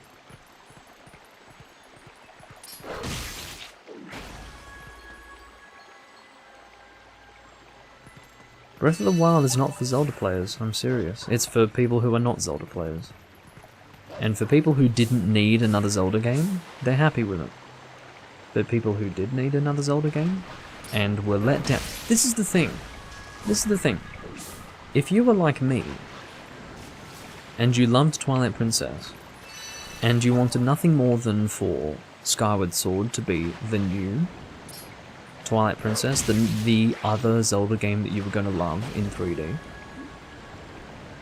it wasn't that. Of course it wasn't that. It was a motion control, super colourful, bright piece of shit. That's what it was. That is what Skyward Sword was. And because we were let down by Skyward Sword, we were hoping that Zelda Wii U would be what we were looking for. And it wasn't. It wasn't even Zelda. Much less a bright version of Twilight Princess. It wasn't even Zelda. So of course we were let down. Of course we were disappointed. I say we, but really there aren't many of us. There aren't many people who were not happy with Breath of the Wild, and the reason why was because Twilight Princess was... I mean, that was 11 years before Breath of the Wild even released. 11 years! That's a whole new generation of gamers. And not everyone who played Twilight Princess even played it on the GameCube. Most people played it on the fucking Wii. They're swinging their arms around like a dickhead. And they probably already thought it was a gimmicky Zelda. Not realizing that wasn't even the intended Twilight Princess experience. The game was made for GameCube. And then because the Wii came out, they designed it around the GameCube's motion controls. It wasn't originally intended. This is the stupid thing. And the whole idea is that Breath of the Wild was supposed, or Zelda Wii U I should call it, because it wasn't until, it was probably around the time that it received the name of Breath of the Wild that we realised, alongside that it was not going to be traditional Zelda. Zelda Wii U was supposed to be what would, I guess, well, we were let down by Skyward Sword. Zelda Wii U was supposed to compensate us for that. Supposed to compensate us for that disappointment. Well, didn't really happen. In fact, the opposite happened.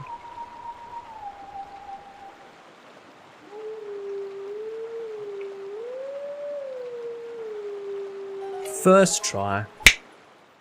Sucked me.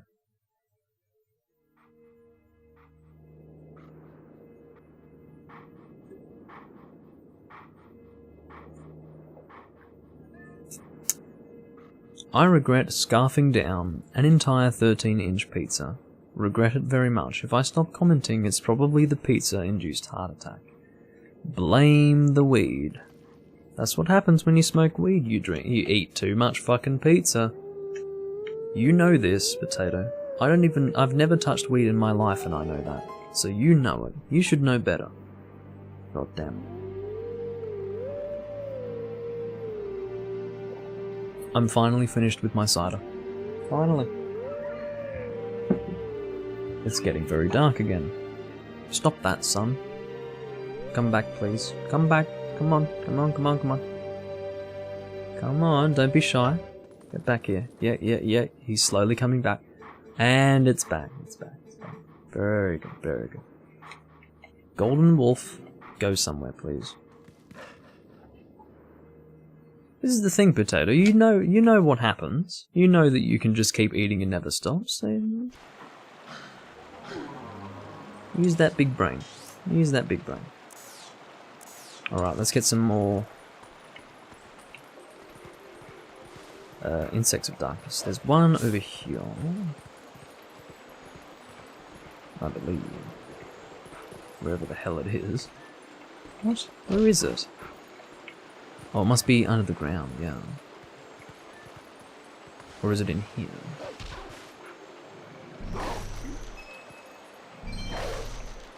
Huh.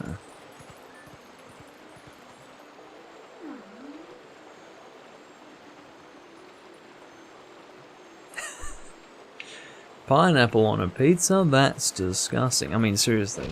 People who have pineapple on their pizza should be sent to a special little colony. That's my belief. Where the hell is this insect of darkness? Hello? Is it under the water? Where are you? Fuck.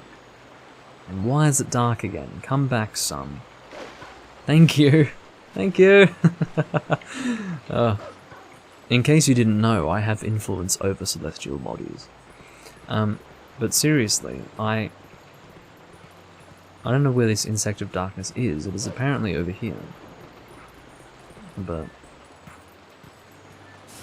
I cannot seem to find it.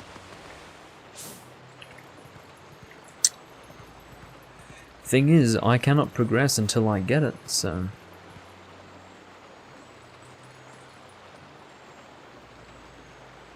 Ethan's dead. What is Ethan doing? He's probably playing Rocket League. If Ethan's not playing Rocket League, I'll do a straight gin double shot, okay? I need to log into Steam to check. Ethan must be playing Rocket League.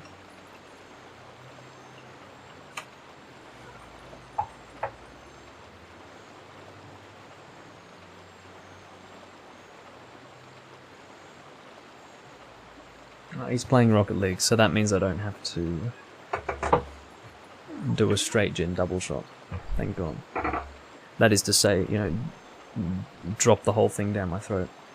He's playing Rocket League, all good. We can relax now. Ethan's playing Rocket League, no problem. Oh, for a second I thought something was severely wrong. That's why he's not here, basically. Usually he'd play Rocket League and listen to me, but that probably means that he's playing with a friend. Really, I mean, it's that simple. If he's not watching me and playing Rocket League, which is what he's usually doing, he's probably playing with a friend. On comms. But, anyway. I don't know where this insect of darkness is. Oh yes, that's right, we need to talk to her and then the bug spawns. Jim is helping me out quite a lot today. Thank God for that. Bug. Bug. Bagu. Mushi. Come on. Yeah. Alright, now we can move on. Thank God for that.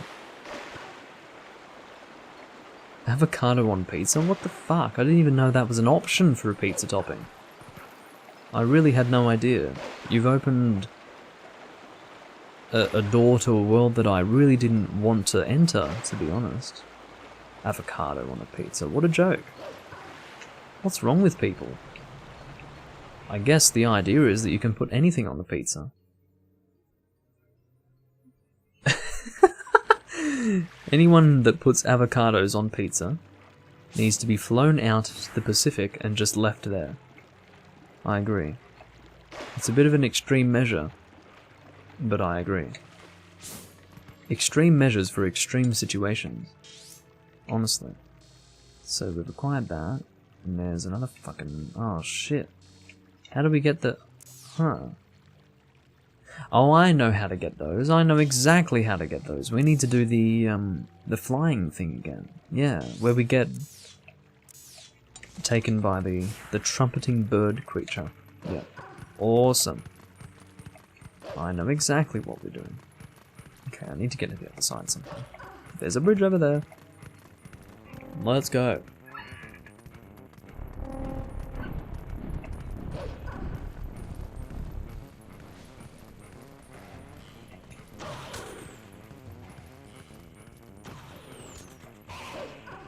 Eggs on a pizza is okay, for sure.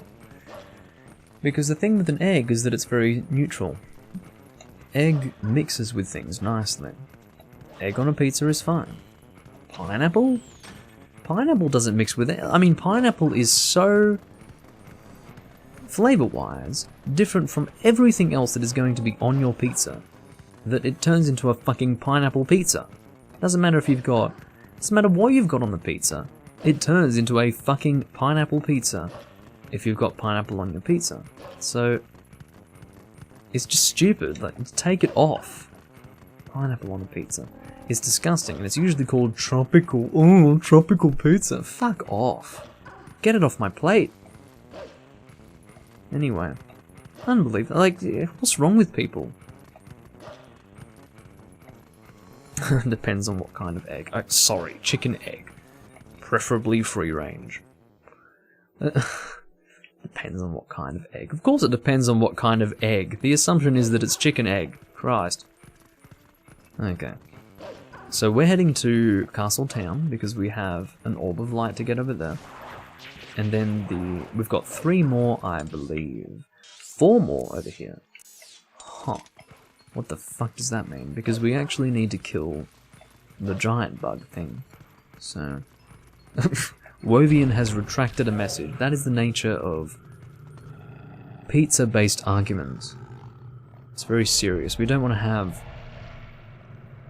the wrong point publicized in regards to pizza argument.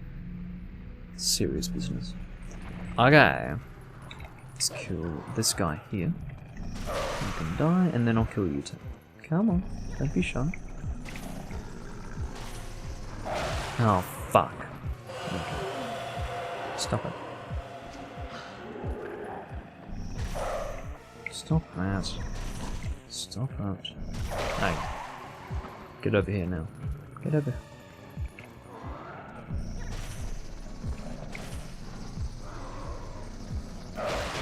Excellent. That's exactly what I wanted.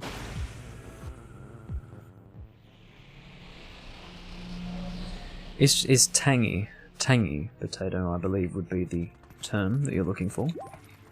It's a tangy flavour, and it sucks. I agree. It doesn't have a place on a pizza. It belongs somewhere else. Even pineapple in a burger, I don't want it. Get it out. Just take it out. No. I don't need it.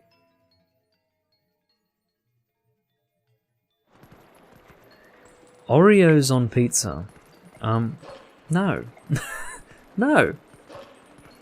There is no person in this world that should be respected whilst also simultaneously be putting Oreos on their pizza. Those people should be quarantined. Just to avoid spreading their fucking stupidity in the world. Or even spread their genes. Pineapple on... my dear friend. I have a... in Australia we have a burger chain called Oporto. It's basically Portuguese burgers. There are burgers that they sell that have pineapple, I swear to God. I swear to God, hand on heart, they sell burgers that include pineapple. By default. I'm going to put pizza on my burger. Great. Great. Yay, it's bright again. I apologise for the constant shift in lighting, by the way. It's a little bit disorienting, I know. But blame the clowns. I cannot control them. I cannot control them.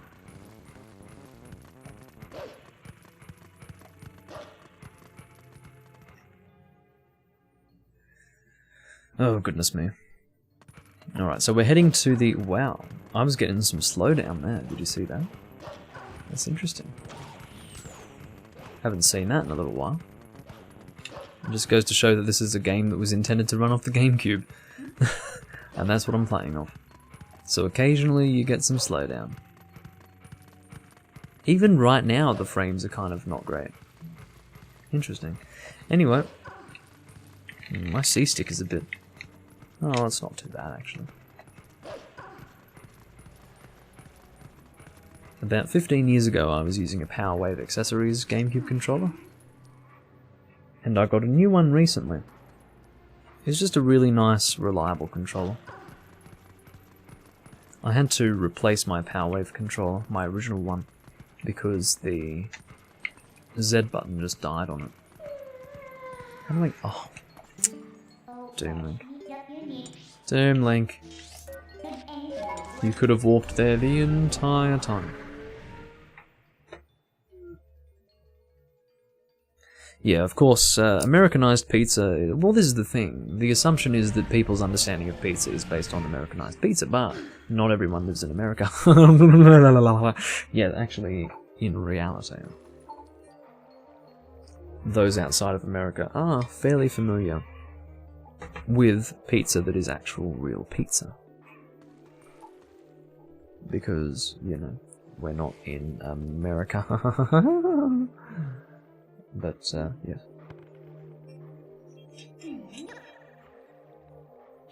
Well, I actually prefer the traditional GameCube controller, but this is the Power Wave GameCube controller. This is what I used about 15 years ago. A little bit under 15 years ago, about 14.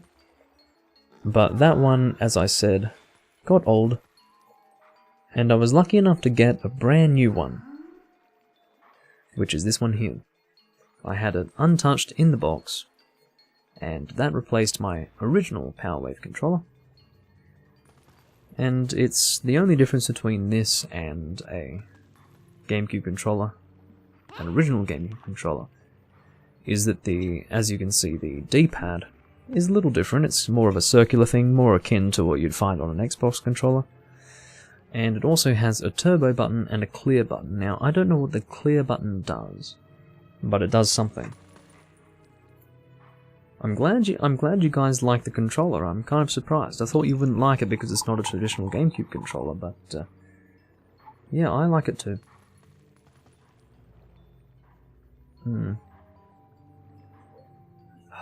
What would I do without you, Jin?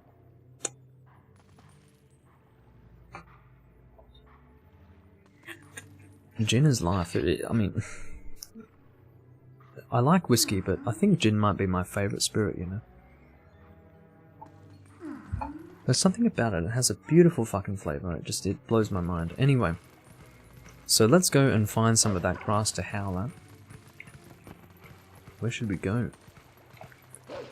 I think we were on the land over here, over in this direction, when we were interacting with the grass before.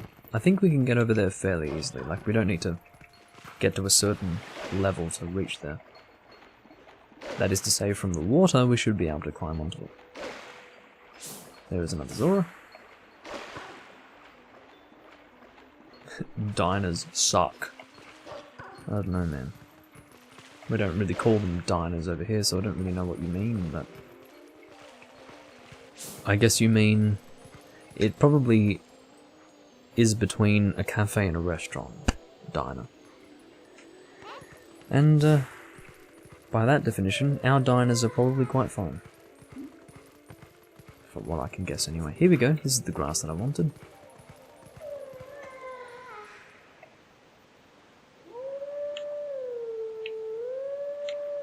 Fairly easy song to play.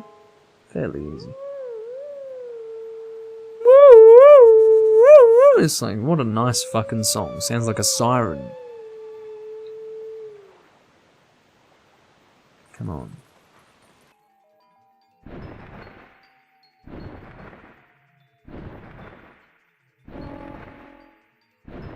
Yeah. So not quite a cafe and not quite a restaurant. Basic.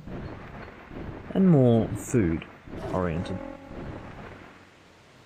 Most of them will shut down by the end of the pandemic. Well, they might make a return with a vengeance. You never know. Yeah, not great for the owners. Think about it. These people probably, like, their lives were based around having a diner. As much as you dislike diners, that's someone's livelihood that's just gone down the drain. If you were the owner of a diner, you'd know all about it.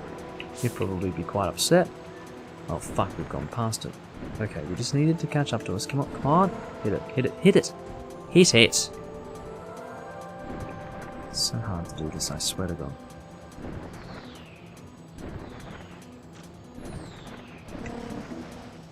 This is really hard, I'm telling you. Hit it, thank you. Now where's the other one? There's another one here. He's just... okay. Oh, shit. Other one, other one, other one. Ah!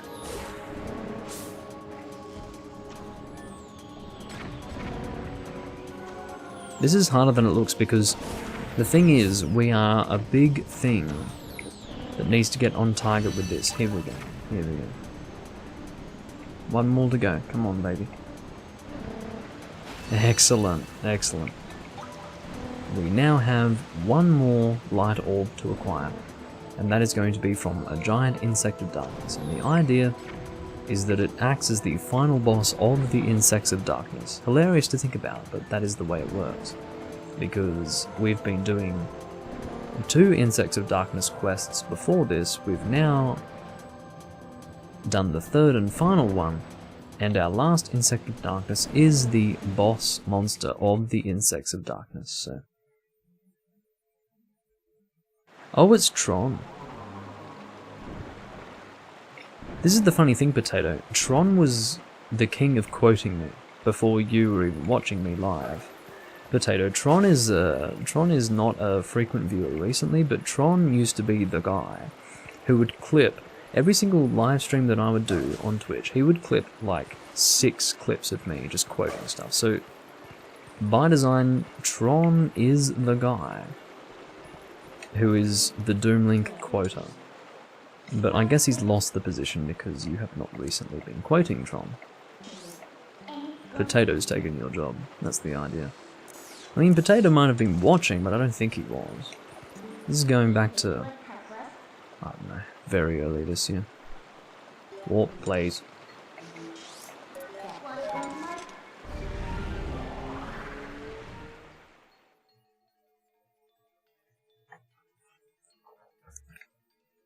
Honestly, it's a fucking shock that I got Tron on the Discord. This is the funny thing, Tron wants to watch my Zelda stuff, but 9 times out of 10 he's not here to watch my Zelda stuff. It's kind of funny. I guess it's because I do other games, but... yeah. I do plenty of Zelda stuff. This is the funny thing. Most people are pissed that I'm doing Zelda stuff instead of Monster Hunter stuff. And Tron wants to watch my Zelda stuff, but he's never here to watch my Zelda stuff. So, it's funny. I'm pissing off the Monster Hunter viewers just to appeal to people who don't even watch my stuff. It's quite funny. Anyway. Of course, it ultimately... the basis is what I want to record. And then if people enjoy it, then that's great. If they don't tune in, then that's all good, because I'm enjoying myself regardless. So. Majora's Mask when? When was the last time you tuned into Majora's Mask, Tron? I would guarantee it was like part 20 or something like that. I'm now on part 40-something. Or is it? No, it's 39, sorry. My next part will be part 39. So, fucking hell. And... again, it probably wasn't even part 20, it was probably less than 20. Ugh. Disgust. Oh yeah, that's right, I usually stream when you're at work. Well, this is the thing, like, I don't know. I'm trying to... this is the crazy thing, it's impossible to stream at a good time for everyone. My poor European viewers are never able to catch my streams unless I stream early. And then, I don't know. It's hard to find a good time for everyone, this is the thing. This disgusting fucking creature right here is our final insect of darkness. We need to wait until the purple lightning effect is gone. What are you doing? Yeah. You disgusting bug creature.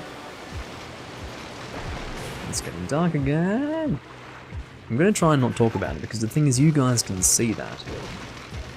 I don't really need to comment on it.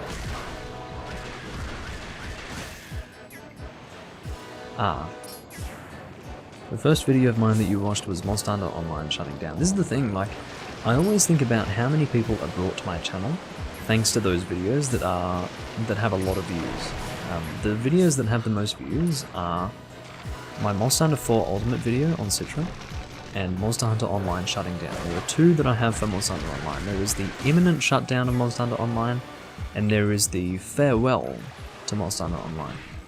So, I always do wonder just how many people are brought to my channel thanks to that. And Potato, who is one of my more regular viewers, came from that, which is cool. I didn't have to make that video, but I did. And thanks to that I have a regular viewer, which is nice to think about. Get the orb.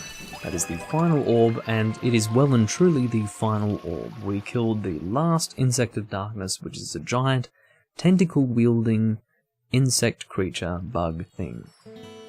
And we now no longer have to collect any light orbs. We have freed the final god creature, I don't know. But we are about to be introduced to Zant for the first time. Or Zanto, as he is called in Japanese. My Monster Hunter Online videos were how you learned that the game existed. Wow. Okay. Again, I always put off playing Monster Hunter Online because it was in Chinese, and then I eventually learned that it had been translated in English. There was an English community, so once I realised that, and this was back in 2018, I decided to actually download the game. I set up a QQ account, all of that business, and I got the English patch organised, and turned out the game really wasn't that great. It was alright, but I could have really lived without having played it. But I'm glad that I did play it, because at least I know how it was. Maybe if I didn't play it, I wouldn't have known that it wasn't a game that I would like to play. But now that I know that, I don't have to worry, I don't have to wonder. So, it's a good thing. Well, I'm glad you liked the videos. They were very much off the cuff. I mean, I was just recording stuff and then talking. Like, literally what I would do is I would record a video, and then I would, non-live, just sit there and talk. And it was very much off the cuff, as I said, so I've always been a little concerned that they weren't very well done, but if you enjoyed them, then that's great. That makes me feel a little better about them. Because the more people that watch them, the more I'm concerned that it could have been better. But while it could have possibly been better, I think it was sufficient. I think I did well enough, so that's good enough. Can you please get this ball out of my mouth so you can understand what I'm saying? Yeah, exactly. It must be hard to talk with a ball in your mouth. Have you ever tried talking with a ball in your mouth? This is a creepy cutscene, by the way.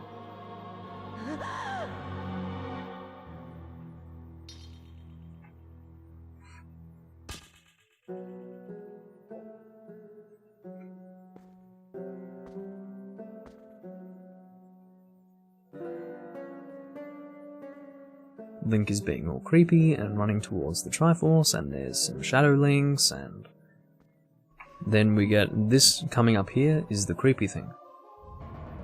This is the really creepy part of the cutscene that no one wants to see. This is a little bit worse than Not Take Mirror. Not Take Mirror is pretty bad, but this is like, this is bad.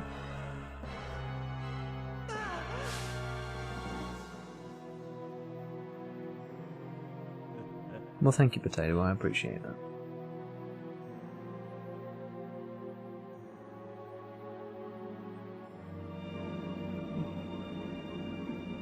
To me, I was always thinking that it could have been more comprehensive, but if it's good enough and you like what it is, then that's great. Makes me happy. Again, the creepy part is coming up. This is it. That's just fucked up. That's not okay. That probably scared kids.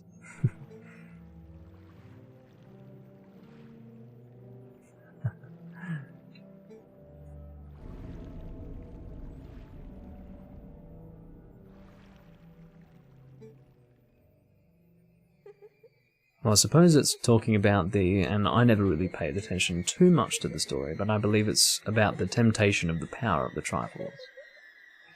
That's what it's describing.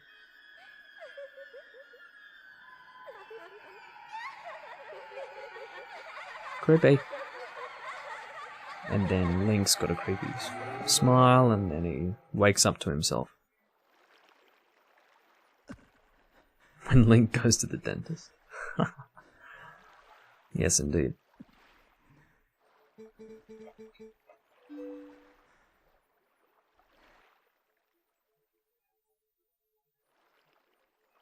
Yeah, it is a great reward after getting all those bugs, isn't it? So, I believe that there is a chest with a piece of heart under the water, so I would like to get that before meeting Zanto. Zanto. Okay. I think I'm gonna die if I fucking do that, so I'd better be careful.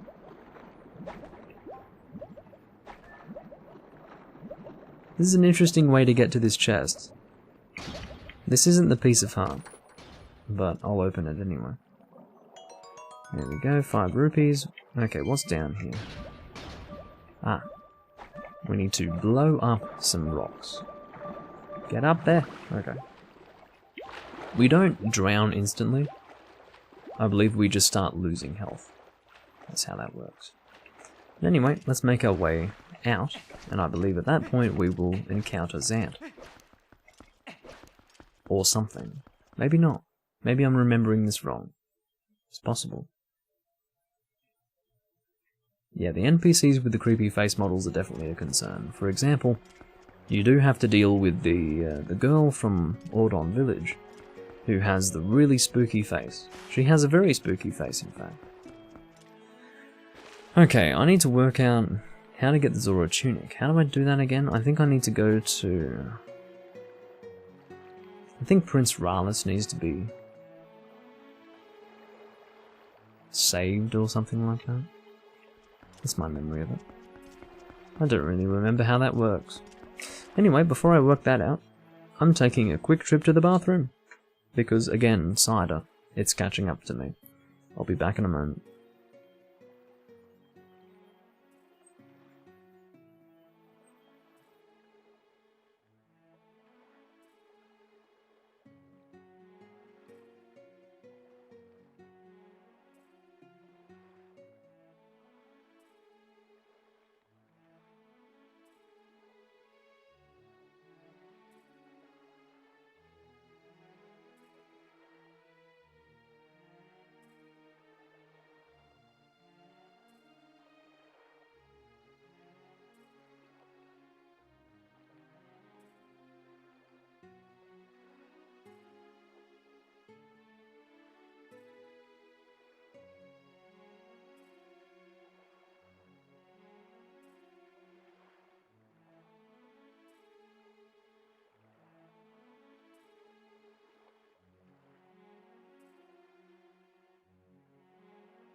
Okay, so I just remembered something about cider, which I talked about earlier on.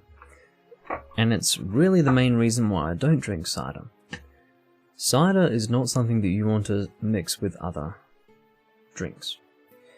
And I poured myself a glass of gin without having really taken notice of that. I think the reason why is because I don't generally drink cider, so it's not something that was on my mind. At risk to myself, I'm going to drink the rest of this, but I'm not going to have any more. Normally, I would be willing to have more, but I need to put my foot down and say no. That's the problem with cider. It's so heavily carbonated that in your stomach it creates a little chemical reaction called it wants to go out.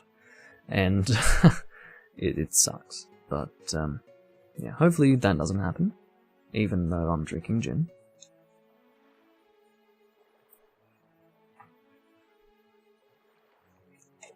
But that's the biggest issue with cider. When you drink cider, you have to commit to it. You can't have anything else. You can't just drink whatever you want after the cider. That's the issue with it.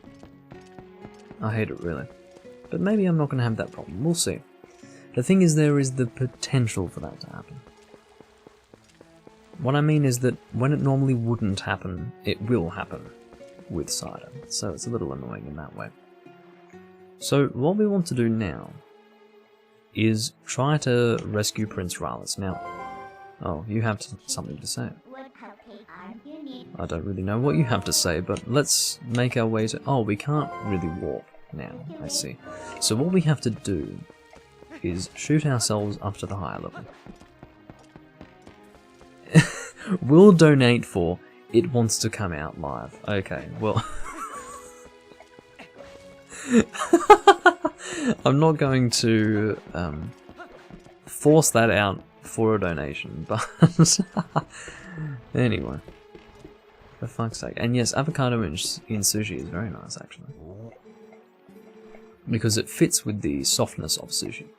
Avocado is a soft thing, so it fits. Anyway. Yes, if it's only 10 rupees, then yes, I will yaru. As in to say, I'll do it.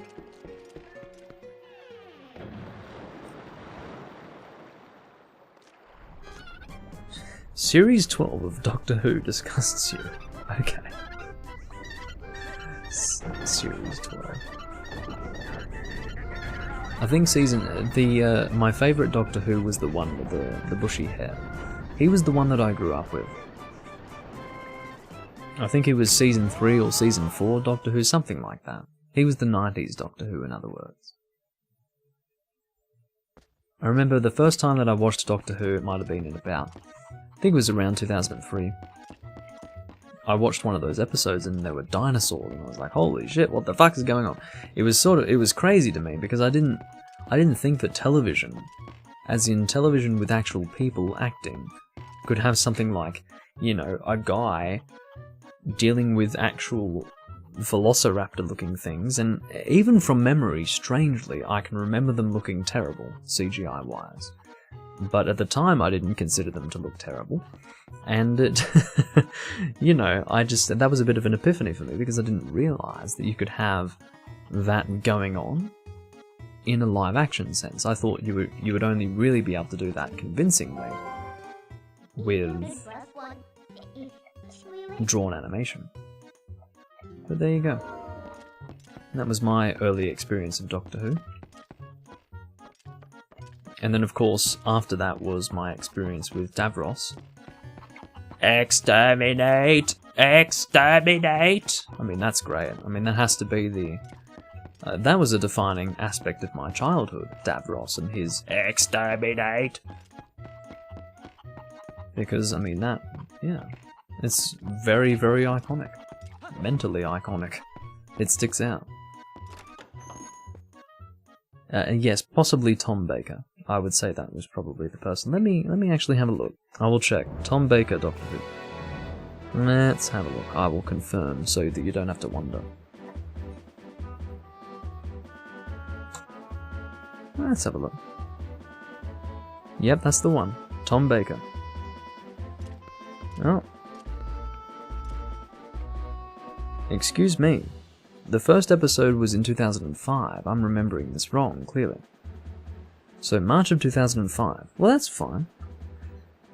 Because I'm obviously I was relating it to the year that I moved to Sydney, which was 2003. My memory was that it was just as we moved to Sydney, but it must have been 2 years after we moved to Sydney. So, 2005 it is, I guess. I must have been watching it as it aired. I always imagined that I was watching it... Yeah. I thought it was a 90s thing, and then it was re-airing in the early 2000s, but I guess not. Good to know. Good to know.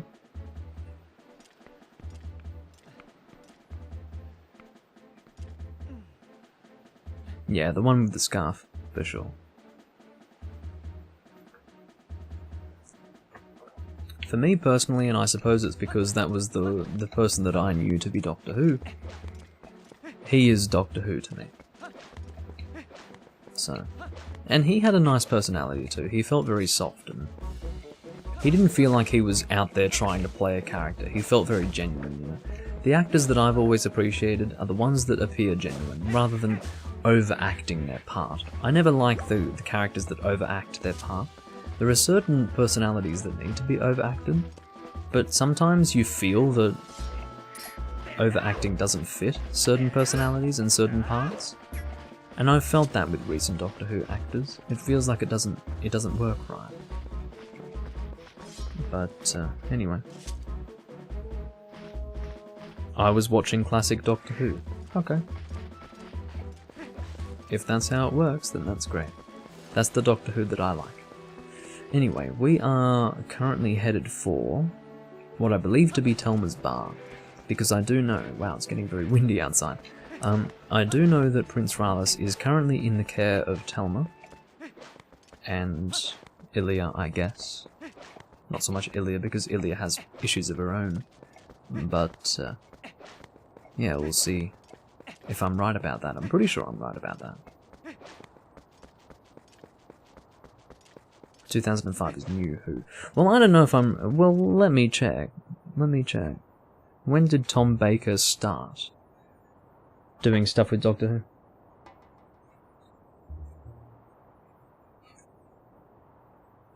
Who? Okay. Tom Baker. His first episode with Doctor Who. God, Tom Baker got old. Scary fucking photo of Tom Baker. Baldy. He looks like fucking... What's his name? Shit, forgot his name now. Okay. Doctor Who.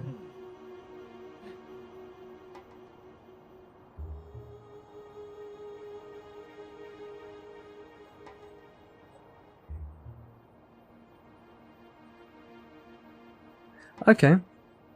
Obviously whatever I was googling was wrong. Because it seems that he was depicting Doctor Who in the 70s. Okay. Well, that's excellent, because that makes a whole lot more sense, because I was concerned, like, my memory, again, was that it was when I had first moved to Sydney. And then it was saying 2005. I was remembering 2003. Well, I must have been right about the year, because actually this was a re-airing of an old Doctor Who thing. And I was wrong about the CGI. It wouldn't have been CGI, it would have been an actual puppet. It must have been like a puppet creature, like an actual physical... some sort of rubber creation of a velociraptor or something like that. But yeah, that's awesome. I'm glad. Well, it's a bit late, Tron, because it's already got a remaster, and I don't think it's going to get any attention beyond that. Well, I'm glad that the Doctor Who that I used to watch, and I did for a period of time watch the fourth... You know, I don't know if you could call it the fourth season, but I remembered him as being the fourth Doctor. I did used to watch some of those episodes, because I checked online a few years after having watched Doctor Who on television, back in 2003. Let's say 3 years after I watched him online. And, yeah, I enjoyed it. So I guess I was watching 70s to 80s Doctor Who, which is good.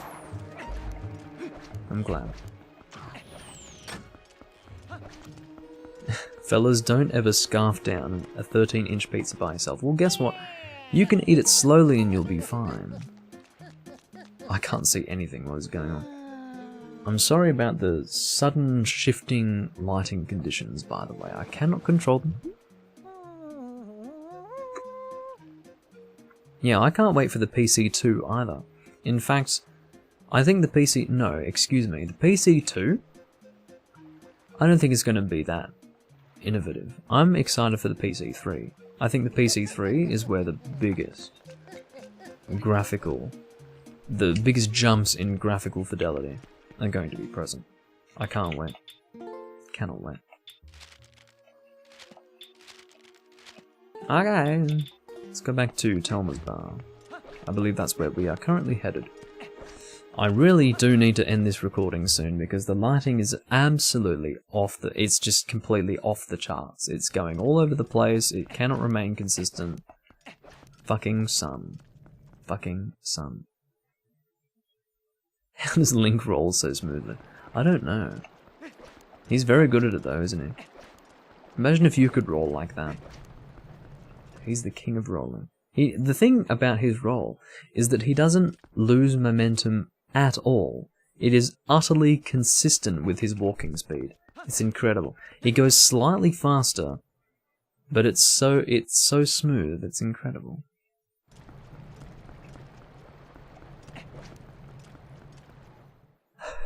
Chess players have been waiting 1,500 years for chess 2. I would imagine so.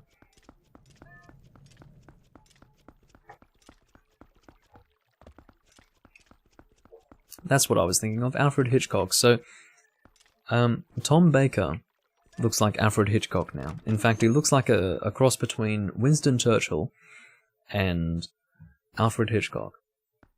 Now, assuming he's still alive, if he's now dead, then approaching death, he looked like Alfred Hitchcock. Which is so weird, because he did not look like that in the 70s, needless to say. Anyway, that's the Doctor Who that I remember.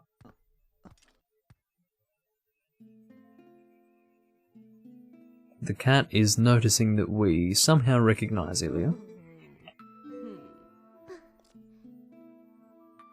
They're all concerned about Prince Rallis. I don't know why Ilya is actually depressed about it, but she is. Probably because she's an empath of some description.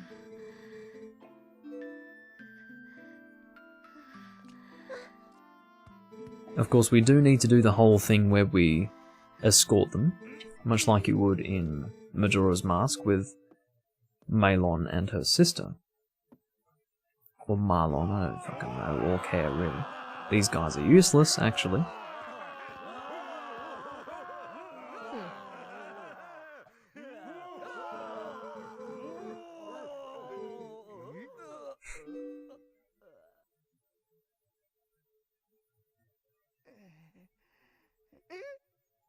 Well, I'm glad you feel the same way about the Fourth Doctor, actually.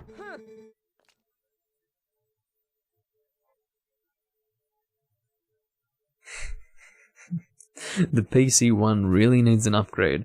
We've been stuck with it for over 5 decades now. I don't think... I mean, what do you mean the PC one? Are we talking... I mean, no. Windows computers aren't 50 years old. More like 25 years old. Maybe 30 by now, excuse me. I keep forgetting it's 2020, shit.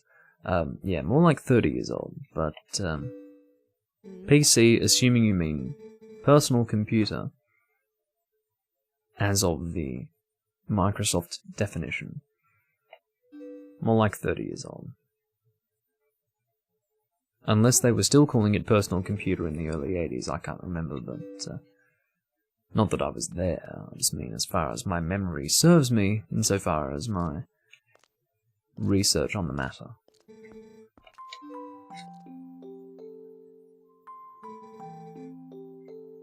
No 3D...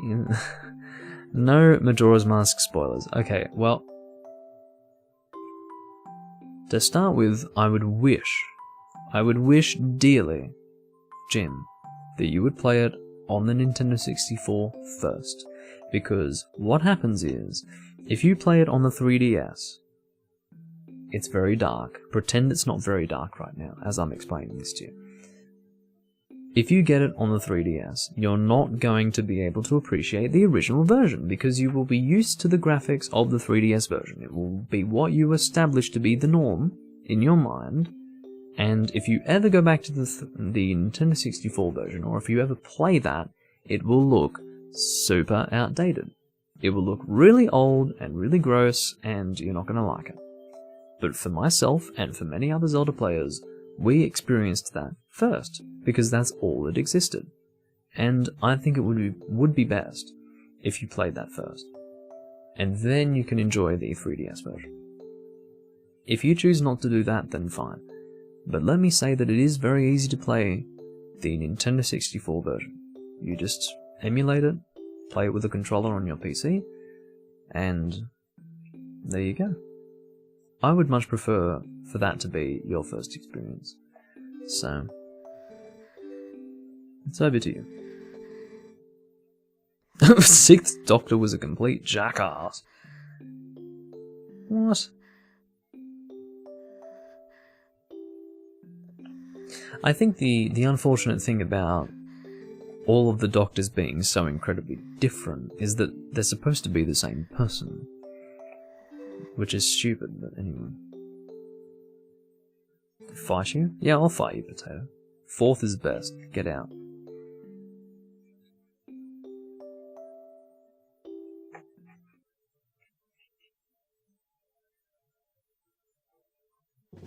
I couldn't stand the guy, the one who played, excuse me, I don't remember his name, but I remember another role that he played. He played, in Harry Potter he played Barty Crouch Jr. The actor, I can't remember his name now. But that one, I didn't like him as Doctor Who. He didn't sit right with me. He didn't in any way resemble anything that I would imagine Doctor Who to be. That's how it felt with me. And then the one who replaced him, same thing.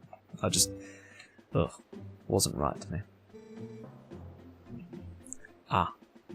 You're on a Mac, so you can't really emulate. Well, shit. I'm sorry to hear that.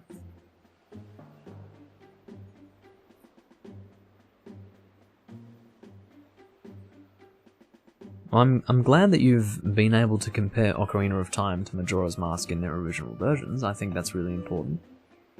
Being able to compare those two. That's one of the biggest things that you can get out of playing Majora's Mask. It's realizing how much better it is as compared to Ocarina of Time.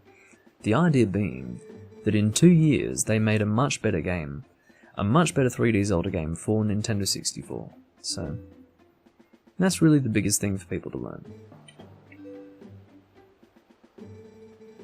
That was the 7th Doctor? I see. Well, fuck that guy. I remember watching him on TV at the time as it was airing, and I was like, fuck this guy.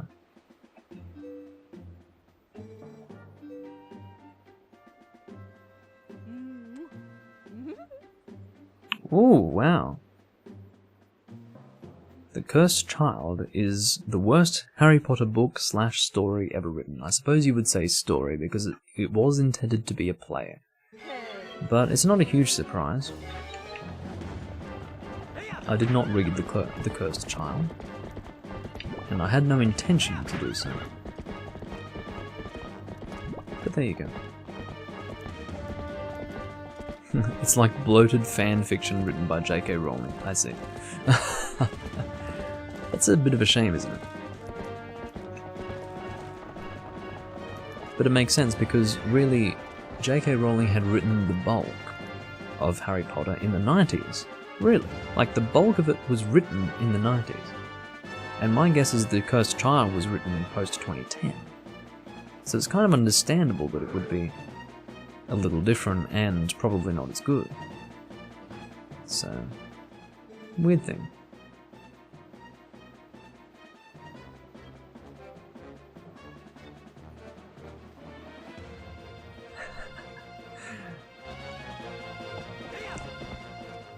It depends where she's kissing, Tron. Okay, so here we go. I'm ready. Not really. I'm never ready for this. I always fuck this up. Ugh! I tried to swing my sword. I succeeded in swinging my sword, I just failed in hitting it. I hate this. I hate this so much. Just go, you fucking stupid. You are standing there like I'm not ordering you through physical assault.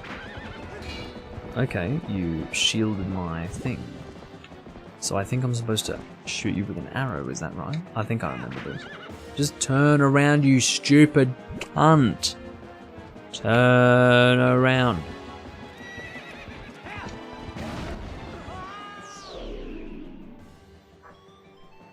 This fucking horse, I hate him. I hate it. It's the least functional horse I've ever fucking seen. Okay. Yep. So I suppose we're not supposed to use our sword at all. Thank you for turning without me fucking begging you on my hands and knees. You stupid horse. Oh, I missed you somehow.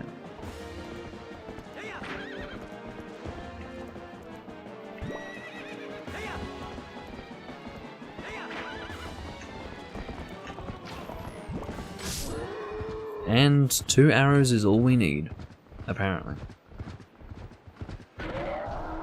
And he falls off into the water. I guess he can't swim.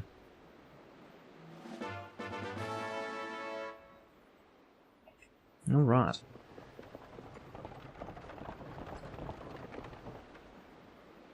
Well, this is the thing. I don't think it is waiting for the guy to get to the other side, because I was actually in a position where I was holding forward on the GameCube controller, pressing A even. And I guess you have to press back on the GameCube controller, but either way, it felt so stupid. Opponent didn't want to move. It was ridiculous. Bye, Shrek. Oh dear.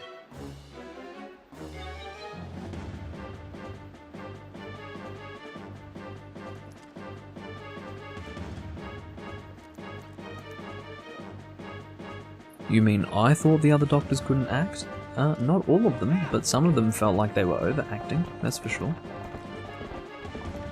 It felt like they were so caught up in their own little preference for acting, the sort of character that they would personally want to convey to the audience, that they weren't really interested in conveying Doctor Who to the audience. That's the way I looked at it. So we actually need, from memory, the Gale Boomerang, because we need to put out any fire on the cart itself. Here we go. Get it, get it. There we go. So as long as we put out the fire, we should be okay. We've got 2 keys apparently, which we will need to use later on. I hate this part of the game, by the way. Here we go. Get off the horse. Key number 1.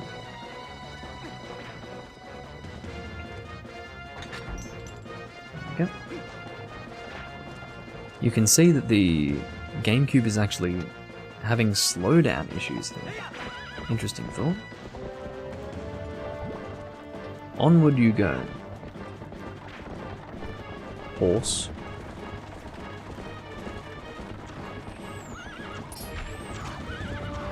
The problem is I really want to get some arrows here.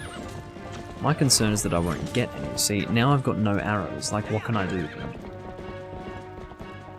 I have to use my sword, I guess, but the thing is, my sword does less damage, so don't push me into the water, you fucking stupid ball.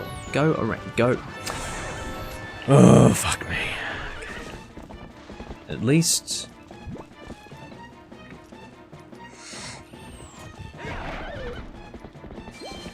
I don't even know where I'm going.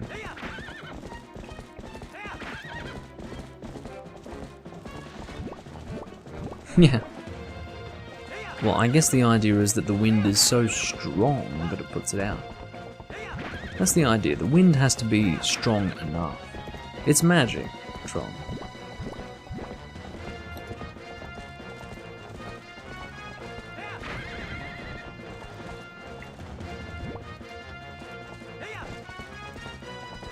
I can't really kill this thing unless I use the boomerang to kill it, which doesn't really work, as you can see.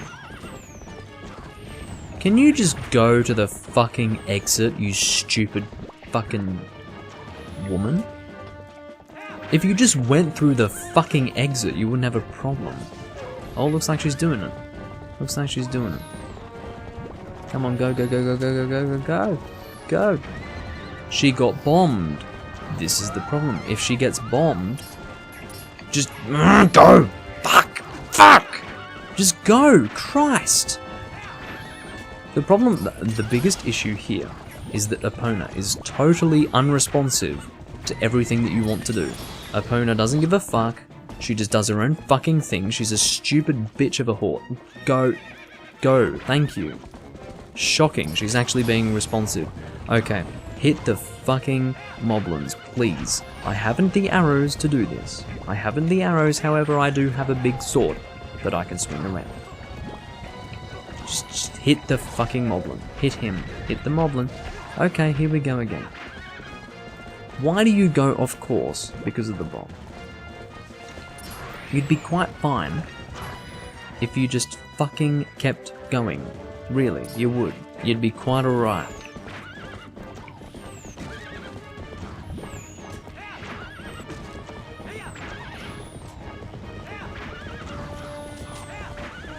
See this bird thing? It's dropping a bomb. I can't do anything to it.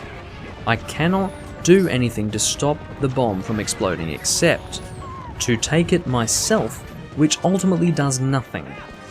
I haven't any arrows. What do I do? What do I fucking do? Because if I don't have arrows, I cannot stop that thing from dropping bombs on the fucking cart. I hate this part of the game! Fuck! I hate it, it's stupid! It's just stupid because I don't have the arrows. They don't give me infinite arrows. See this thing? I can't fucking attack it. Can you stop with that shit? Oh no, the fucking cart's been hit by another bomb. Use the boomerang on it. I was trying to target it before. I was trying to target that fucking flying shit before. It didn't fucking work. So basically, even if shit doesn't work, you just keep trying and eventually it'll work. Okay. Like I'm not... Okay, target the thing. Hit it. Done. Good. Last time I tried to target it, it didn't work. For whatever reason. Go! Go! Just fucking go. Okay. Now, I guess I didn't target it at the same place. Admittedly, I targeted it before it reached that point. However, my feeling was that I couldn't target it because it was too high in the air generally. That was my concern. Hit the fucking... Go, go.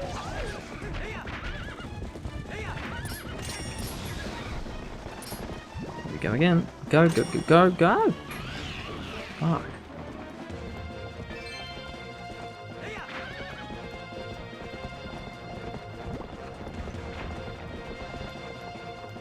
Get off the horse. Go.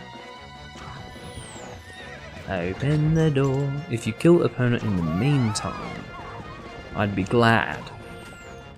Okay, go. Go through the fucking gate. Excellent. We made it. Yeah, jumped over the pig. That was interesting, actually.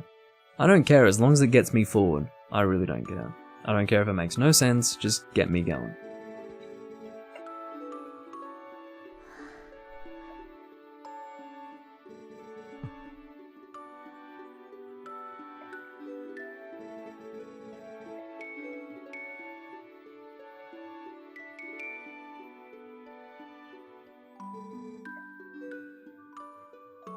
I hope this cider isn't going to disagree with me later.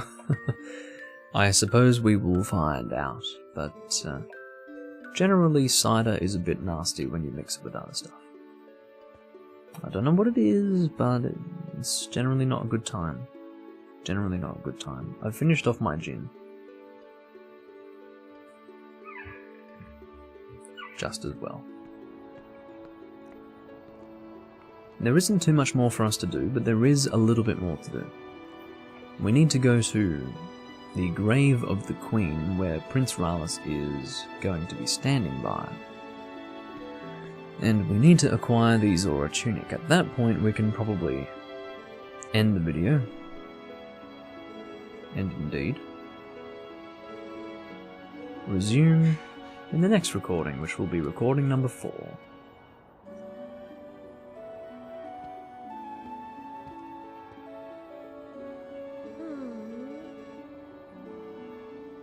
Can you see me? I'm still here. You may not be able to see me, but I'm still here. Okay, you can see me again. Hello. I'm still here, indeed. I love Link's expressions. They're so serious sometimes.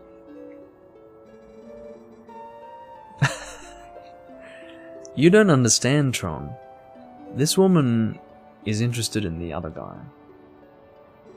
Ronaldo, I think his name? Not Ronaldo. Renardo, that's right. Not Ronaldo.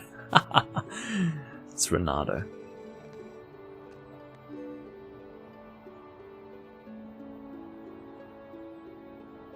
See? She's all about that guy. Link will be getting his big reward from Ilya, if anyone, but even then, he's reserved for Midna, fuck off. See, she's off with a fucking skip in her step. Check this out. See? Big reward my ass. You're okay with being the side guy. Okay. Well, listen, Link has options. Oh my god, it's the ghost. Hello, ghost. Well. Let's follow the ghost, shall we? Indeed, we will be led to the grave where Rallis is located.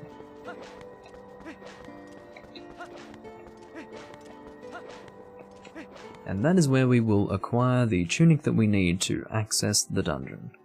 The idea being that the dungeon is located under the water, at a depth that we otherwise wouldn't be able to access without fucking drowning. So, yes, it is important that we do that, but there is actually a golden bug here if we can possibly get it. Mipha is better than Midna according to Potato. Now, I can't speak to whether or not Mipha is better. Mipha looks pretty cute, just generally. Not like sexually cute, but I mean like cute. Like, wow, I'd marry that. But I cannot speak to whether or not she is better than Midna, for the reason that I have not seen her yet. But we will see whether she's better or not, because I'm probably going to see her fairly soon in my Breath of the Wild Let's Play. She looks like sushi. Maybe. She looks like, well, I guess she looks edible, doesn't she? Look at her. She looks like a big piece of salmon nigiri. And then a bit of seaweed as well. Maguro nigiri. And whatever the whole seaweed is in Japanese, I can't remember. They don't really eat salmon in Japan, because it's not, you don't find salmon so easily in Japanese waters. So it's usually you only really get salmon in, I guess, non-Japanese sushi restaurants. Well, I shouldn't say non-Japanese, I mean international sushi restaurants. They might actually be Japanese working there, but the idea is that salmon isn't quite so common in Japan. Yes, yes. Oh my god. It fits me perfectly.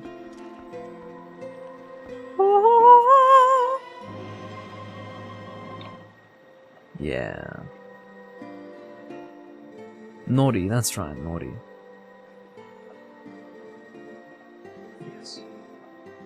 You're quite right about that.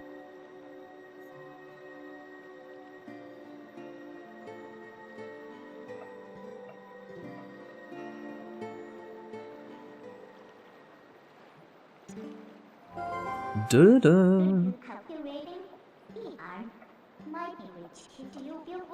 Alright. She's saying lots of things about something. But now that we have the... Oh no, what we'll do is we'll go and get some underwater bombs, because we do want them initially, until we get our next bomb bag. You're having some real issues with that pizza potato, I can tell.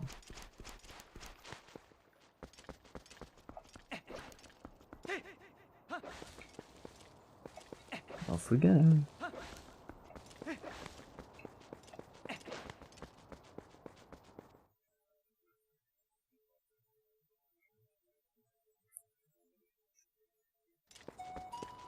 Well, look, all I can say is that most of the Japanese that I've learned is through watching anime for the last 15 years. Over a period of time, even if you don't pay attention, you pick up some weird-ass words. Like, I know a lot of weird phrases and words that someone who doesn't even understand the basics shouldn't really know, but I do know them. And that's the main reason why I understand certain Japanese. You know, some people, it's kind of embarrassing to know Japanese through anime, I understand, but 15 years of it, you pick some stuff up. So that's most of where my stuff comes from. So ultimately, I can't deny that. I do have the intention of learning the language properly, but for the moment, that's where most of it originates.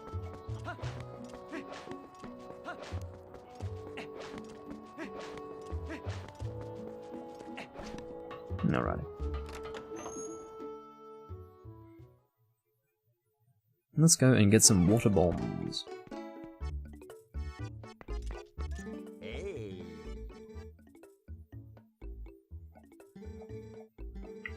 Believe we can purchase them here.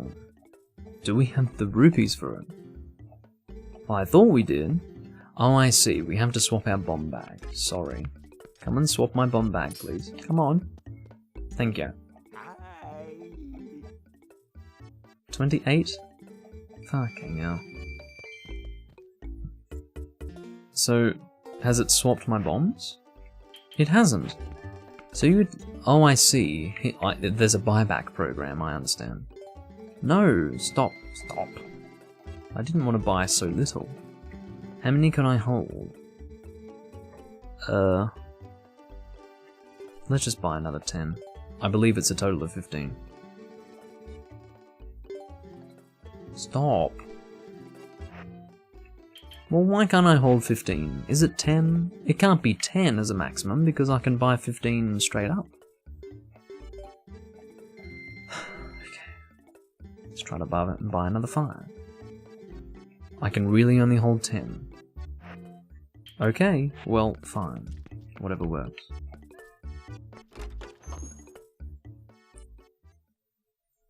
Anime that have themes similar to Berserk, well, there are a shitload that exist.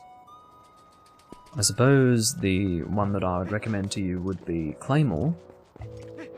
It's an anime from 2007, and it's fairly nice. It's basically about a human boy who becomes involved with an inhuman, like a half-human, half-beast woman. And there are beast creatures that must be killed. It's a very dark anime, very... it's interesting.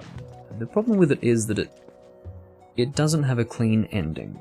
It has an ending that would want you to continue reading the original content, whether that be a manga or a light novel. I don't know what it is, I can't remember now. But that's an interesting one to watch, if you want a dark, fantasy-based anime.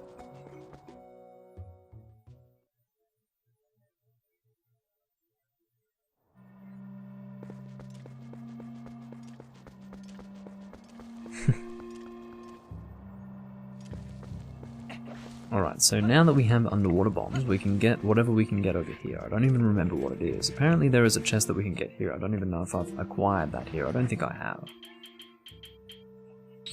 Quite sure I haven't. It's probably just rupees, to be honest, but that does the job for me. I need some rupees at this point, to be honest. And I would also like that golden bug, actually. I'm sorry that it's so dark, by the way. I can't really control the weather, and the cloud movements, and the sun, but you know, Here we go, golden bug. Get it. Pick it up. Here we go. I think we only need to deliver one golden bug to Agatha in order to get a wallet upgrade. That's my understanding of it. Okay. Let's go and equip the Zora tunic. And we'll put on the iron boots. And stop doing that. The reason why I keep going to the start screen is because, and I knew it would happen, the HD version put a bad habit into my mind. Okay. So that's 20 rupees. Quickly. Okay. So just over here we want to drop the bomb in this area. And then I believe this will link to a piece of heart. I don't think we have any, no, we don't have any pieces of heart in our current progress bar, I guess you could say, or progress thing. Second longest recording. I believe this is my longest for this particular series. It's definitely not my second longest in general. My longest recording is around 7 hours, I think. We're at about 4 hours and 31 minutes. This is definitely not where I wanted to go. I mean, this is great. It links straight to Lake Hylia, which is where I want to access the next dungeon, but this isn't quite where I want. Oh, you're gonna force me to go over here. Okay. Okay, I get the point. You don't want me going back there. That's alright. Okay. So I'm basically forced to go to the dungeon at this point. If you say so. But yes, this is my longest recording for this series so far. The recordings have not been very long. I did like 1 2-hour long recording and 1 2.5 hour long recording, something like that.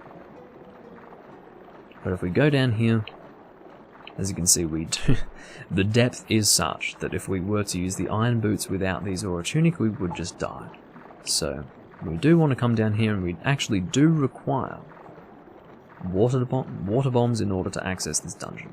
So I will do that. And we will end the video here, because I'm not taking on the dungeon right now. That would be a little silly. Push it, push it. Fuck me. Yeah, just come on. Up you go. I mean, really, it should be blowing up the Zora as well. But I guess that's not happening. Up you go, Link. And into the next dungeon. Okay. I know you might be all excited to see me take on the next dungeon, but I regret to say that it has already been 4 hours and 30 minutes since I started recording, so I will have to stop here. Because I have things I would like to do today, actually. Shockingly. I'll stop it. Get it? Shockingly? Ha ha ha! But, yes, we will head to the surface.